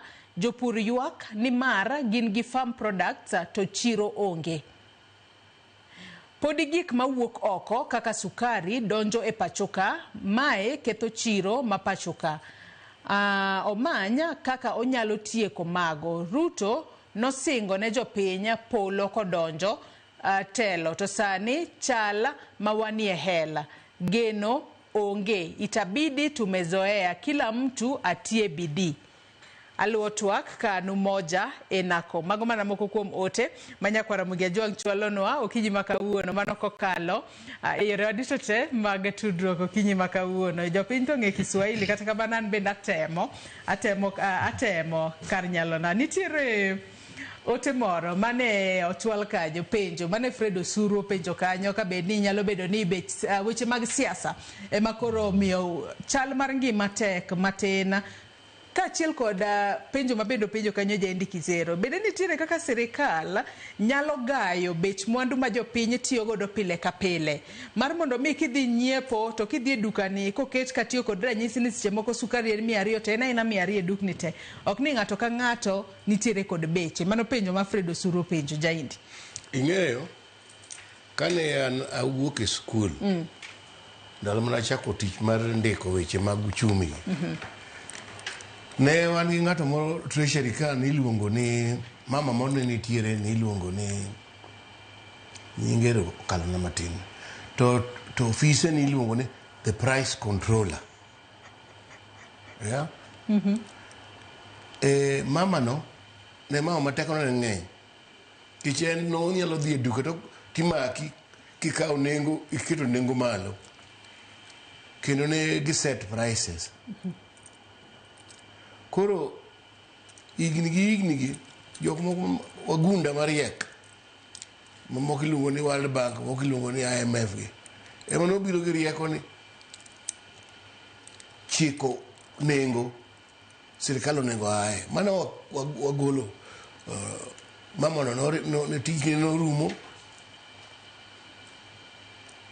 Sera Wainaina be pod nitie ngima agombo kata dhi timo ne interview. Kino ng'eyo taparo yawa ni sando chopo level moro wachopo kamoro manyaka wabed ing'eni koro sani puonj mandalo gi wacho ni kiketo ni koro iketo ne ji nengo ya timono ji invest mane e puonj mane wagunda World Bank gi IMF ketonwa ema pur watigo nyaka sani. Taneno kata pinje ma jogo wuoke mwindi mna pimo ni ma New York cha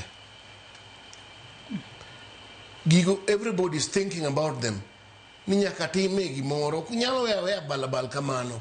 An tinde gi experience basebedo go ndeke weche mag uchumi gi ng'ama noneno gima ne timore lono chik mane nitiere no ketho higa 94 kendo Musalia Mudavadi ema na minister ema nogolo gigo mama miluongo ni Wainaina no office no lor ya taneno kata sani wachopo kamoro manyaka wang'ie wach mar nengo mar ngima bedo matekni ma sirikal onego bed gi gimoro motemo control ego ok control in the old sense to motemo ok nyalo we kamano kodhi oyud niya ni nengo rech ya ipimo gi ratil makoro ok nyalo usore kocha ing'iyo kaka inyalo nitie distortions ma ing'iyo kaka inyalo correct ang'o distortions go. Aparo ni emomiyo awacho ni kama koro wantiere ni bro dwaro kendo wach mar nengo mang'eny ni bro dwaro jotelo ma jochier ma kiwacho ni gimoro timo titime nikech ineno experience ma ji dhigo ok ing'e ni to World Bank dwaro nang'o kata IMF dwaro nang'o mano gima aneno ka ing'e ni ncha ne wane program moro mar IMF no tiende ni ne gimiyowa pesa to gikoni tim kama ka gimiyi pesa tikoni tim kama imiyi pesa tikoni timo kama koro higa mokalo cha jaduong' Ruto ni odare program gino gineno ni wadhi e yiero ok wanyal dhi e yiero gi prefect kitimo kamano dwani tim kama aparo ni golo prefect no e ng'ewa en gimoro achiel monego watim ka wadwa deal gi wach mar gi iwacho wach mar nengo mar taya electricity ya donge ni neno nyoro ker mana nyoro ni kata nyocha ne odhi Ethiopia ogero dam manyien ma produce power ma 5,000 megawatts wan ng'e ni Kenya ka chamo mana 3,200 to joka oketo dam achiel kende en dam mar pi gini wan bende watiyo gi generator to generator gini kitiyogo to nengo mogo timo ang'o donje to nengo dola timo ang'o donje koro onego wabed gi program mar golo generators go ya ma gimoro ma iwacho ni dwa tim multipurpose dam moro midwa tim ka maga kind of investment motimo ang'o wadwaro mondo nengo gino dog chien mondo nengo sani iwacho ni wan the biggest wan maduong' moloyo gimiluongo ni geothermal ni geothermal to nengo kineno nengo to pod dhi mang'o dhi mana malo Ethiopia sani usonwa electricity tiuse e nengo mar $6 per unit to marwa sani dhi $24 shilling 24 per unit tiende ni wanyalo import electricity wagolo piny moro nono kiama kilomita 2,000 to donjo Suswa ka kise transport nyaka Suswa ka pod ohit our grid gi nengo ma piny moloyo kaka wauso emomiyo an kada ka hotel da wachi ni wabed gi a price controller not in the way masera yonene time to watime in a way makwaneno ni nengo mena to mena ne gima jati ng'ama ne piny mogik chamo ni nengo mena dhi malo to ng'ato way about it korka kori Eric Odera ka achiel kod ere kaka jopiny wanyalo wacho ni nyalo temo mar mondo mi odak within their means ahinya nyako tudore kod wechego mag nyiewo chiemo wantiere kod wechego mago mag transport ma jomoko pile ka pile nyaka ti kod transport kidhi e tich kamitie kata kiwuok kumoro achiel kidhi kumachielo wechego mag udi ka achiel kod wechego mag somo Joyce ipenjo maber kendo mamit to matek be but gima nyalo nyisi ni ji mang'eny to odak within their means jok man gi extravagant life percentage mar population otin gima timore en ni nengo piny modhi mang'eny ahinya for jok man tiyo madak ngima ma is just ordinary en ni gima ginyalo timo ni ginyalo bedo gi extra sources of income kata kiyudo tich moro tinyalo medo gi machielo inyalo medo go ohala inyalo medo gi gimoro amora minyalo timo mondo i supplement kama deficit wuoke no nikech piny omedo dhi mabor ahinya to we aduoge e debate ma Fred Osuru otemo illicit no issue mar price controls. Price control is a concept in economics was there in the laissez faire. In a liberalized economy, the forces of demand and supply determine the price mar commodities. Gima consumer nego en gimilungo ni consumer sovereignty. Consumer sovereignty tiende ni kiyudo ka nengo gimoro tek shop A to in gi ratiro mar dhi e shop B kata C. problems mago kata weaknesses mag that concept en nitiere kuonde moko mar limited in terms of regions to gi accessibility and distribution channels are not effective.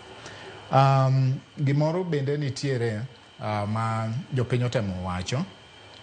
Ruth penjo ni to sirikal owinjo bed ni oketo lwasi maber mondo investors odonji. Ayie kode kabisa.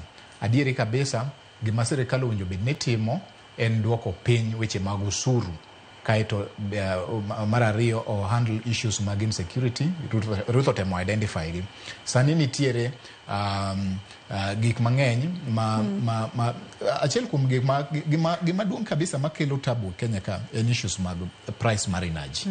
To nitiere investors mang'eny moikore keto investment e sector mar energy. Mantiere moko moikore keto kata investment outside Nairobi mondo produce enough power madonje national grid. Tabu mantiere gin regulatory frameworks to gi issues mag taxes. Ji mang'eny feel ni tax is so high, investors mang'eny rengo wuok. Sirikal do winjo bed ni identify this particular program as a matter of national development ma winjo bed ni miyo priority. Ingisa ni thuolo marwa mano miwa dhi karum wadong' mana gi dakika abich kende dakika abich nadwa napogno achak kod Eric Odera wach ni mogik ka watieko tudore kod nengo ngima e lwet jatend piny Kenya William Ruto higni 3 koro mosebede telo. Okay, nengo ngima kata cost of living ma Kenya ka is mixed up. Microeconomic indicators ma indicate ni ngima osebedo kadhi maber in terms of shilling stabilization, inflation modhi piny go, japiny ok winjgi. Achiel nitiere gimiluongo ni ji mang'eny about population mar 73% mar the youths are either unemployed or underemployed. De sirikal bede gi strategies moko machiwo employment to youths mondo megi bende gibed productive. To most importantly, sirikal owinjo bede ni invest a job creation programs machiwo magolo employment opportunities to ji mang'eny mondo ji mang'eny oyud yore maginyalo improve go their level of income mondo me the poverty line ji mang'eny cross gibed gi purchasing power gibed gi yore moko maginyalo invest go kata meet their ordinary levels mag spending. Aparo ni mane gima nyalo medo paro to as an individual giminyalo timo to cope up any you can do more. You can supplement your income, inyalo donje biashara, inyalo medo manyo tich moko mondo mikoro I sustain yourself a situation machan kasto you reduce waste. Erokamano inya Eric Odera jaindi kisero wach ni mogik ka watieko. An gima nyalo wacho ni gimiluongo ni liberalization no. Ni koro watiyo gi rieko wagunda. Experience mo osebedo go Kenya ka. Ni okawachi ni sirikal odoge wach moro nigi control prices. Nigi decide tana dwaro gimiluongo ni smart regulation. Nikech wach mar nengo momwomore ni nyaka sirikal bede ge some clever way magidonje mondo gi correct the situation. Ok nyalo weya ni nengo mena dhi kaka dwaro ni nengo rech dhi kaka dwaro. Ini dwano gae mar mondo mi ko bedo rech kitem kama tigae gi yo mango rieko yo marieko to kwanyalo weya South Africa today pod nigi controls mar exchange rate. Ineno ka Trump oketo ji gi tariffs ka to the thinking and liberalize ten kuro keto ema nyaka wabed gi rieko mwadonje gigi onyalo weka jopiny thagore na ngo ni no se liberalize prices mane kaka neno miyo kich ko wadhi nyime kama to sirkindo wabro gore piny weche Gen Z ko kada ma government will not be sustainable if we can't address the cost of living whatever. Man is my point. Erokamano inya jaindi kisero kachiel kod in Eric Odera kuom kautulu maru kinyi makawuono ubi wabed kod twak tudore kod nengo mar ngima nyakwara Mugia Jwang imbenda go erokamano inya kuom bedo kodwa nyaka gisani mochope giko mar twak maro e chenro mar mbako romo. Mary Achieng nyar Derio Kecho wacho na diera ngima to podi oridore moloyo to bech gik moko podi tek omiyo president ong'ie kaka oloro piny weche mag uchumi. Duncan Omondi kanitiere Kiambu. Wacho ka ini, I urge William Ruto to reduce the taxes because all people are crying a lot. Why the mama mboga, the bottom up and vijana are also jobless. Tomogi kwacho ni weche mag mibadhi bende winjo bed ni idwoko piny. Nyakwara Mugiajwang erokamano ahinya kuom ote mabende in bende chwalonwa ikinde mwadhi mbele kotwak marwa. Kata kamano wageno ni thuolo mano mar higni 2 ma jatend piny Kenya William Ruto dongodo kapok otieko tam mare mokwongo bobedo ka ong'iyo ywak mag jopiny kotudore kod ridruok e nengo mar ngima mar mondo mi jopiny owinjane fungruok mane osingo ne jopiny e kinde mane odonjo e telo. Elonya wadwa Sharon Ong'ao mane wantiere godo kinyi makawuone chenro wakoyo ni mar mondo mi beda kod odiochieng' maber. Riti masani nyinga Joyce Odur.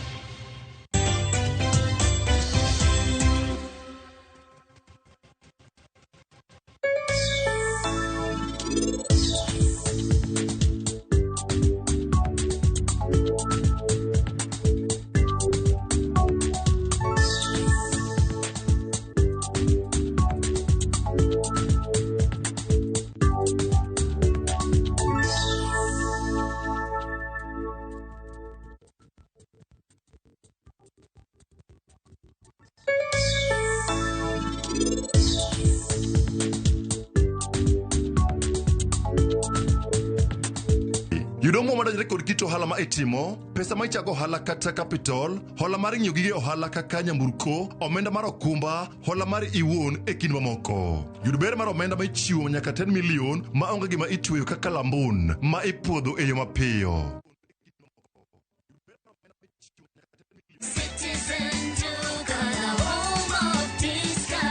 No queues, no heavy bags, no stress. Just shop on citizenduka.com and get everything delivered at your door. We deliver across Nairobi, Kiambu, Thika Road, and beyond. Shop now on www.citizenduka.com or on the View Sasa app.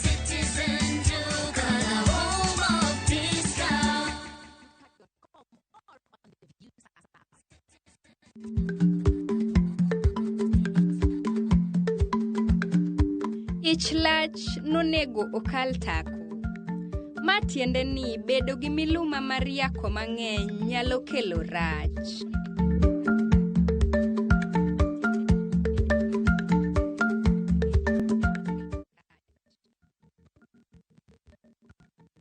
Saa zingine mambo kupata bila plan. Gas ndio imeisha, landlord akuache upumue, mtoto ni mgonjwa na bado ni mid-month. Usijibox kwa noma. Piga *531# and sort your emergencies with my Mobi Civil Servant Loan. Iwe usiku au mchana. Kama wewe ni civil servant, sasa uko sorted. Dial *531# and get up to 20,000 shillings and pay from your next payslip. No paperwork, no guarantors, no drama. Ni wewe tu na simu yako. Register now and see your limit in seconds. Built for Kenyan civil servants. My Mobi. Iko sorted.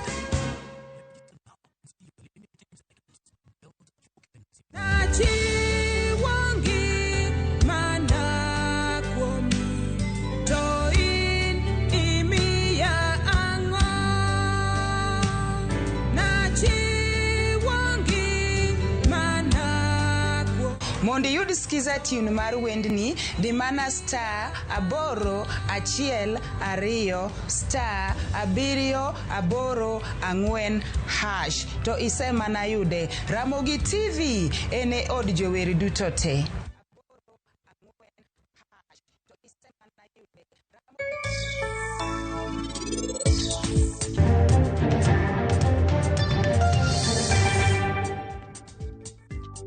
Cutting is basically removing the cuttings or opening the pores. This is how we do it. We do it gently.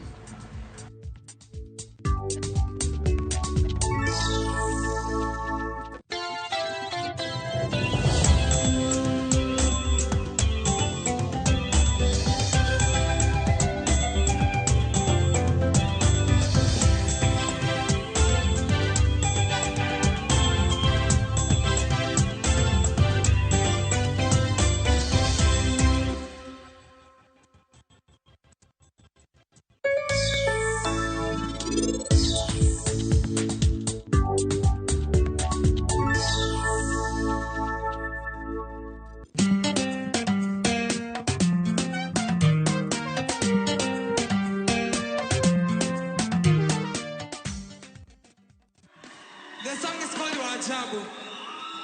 This is a very powerful song and we will do it together. Are you ready? Okay.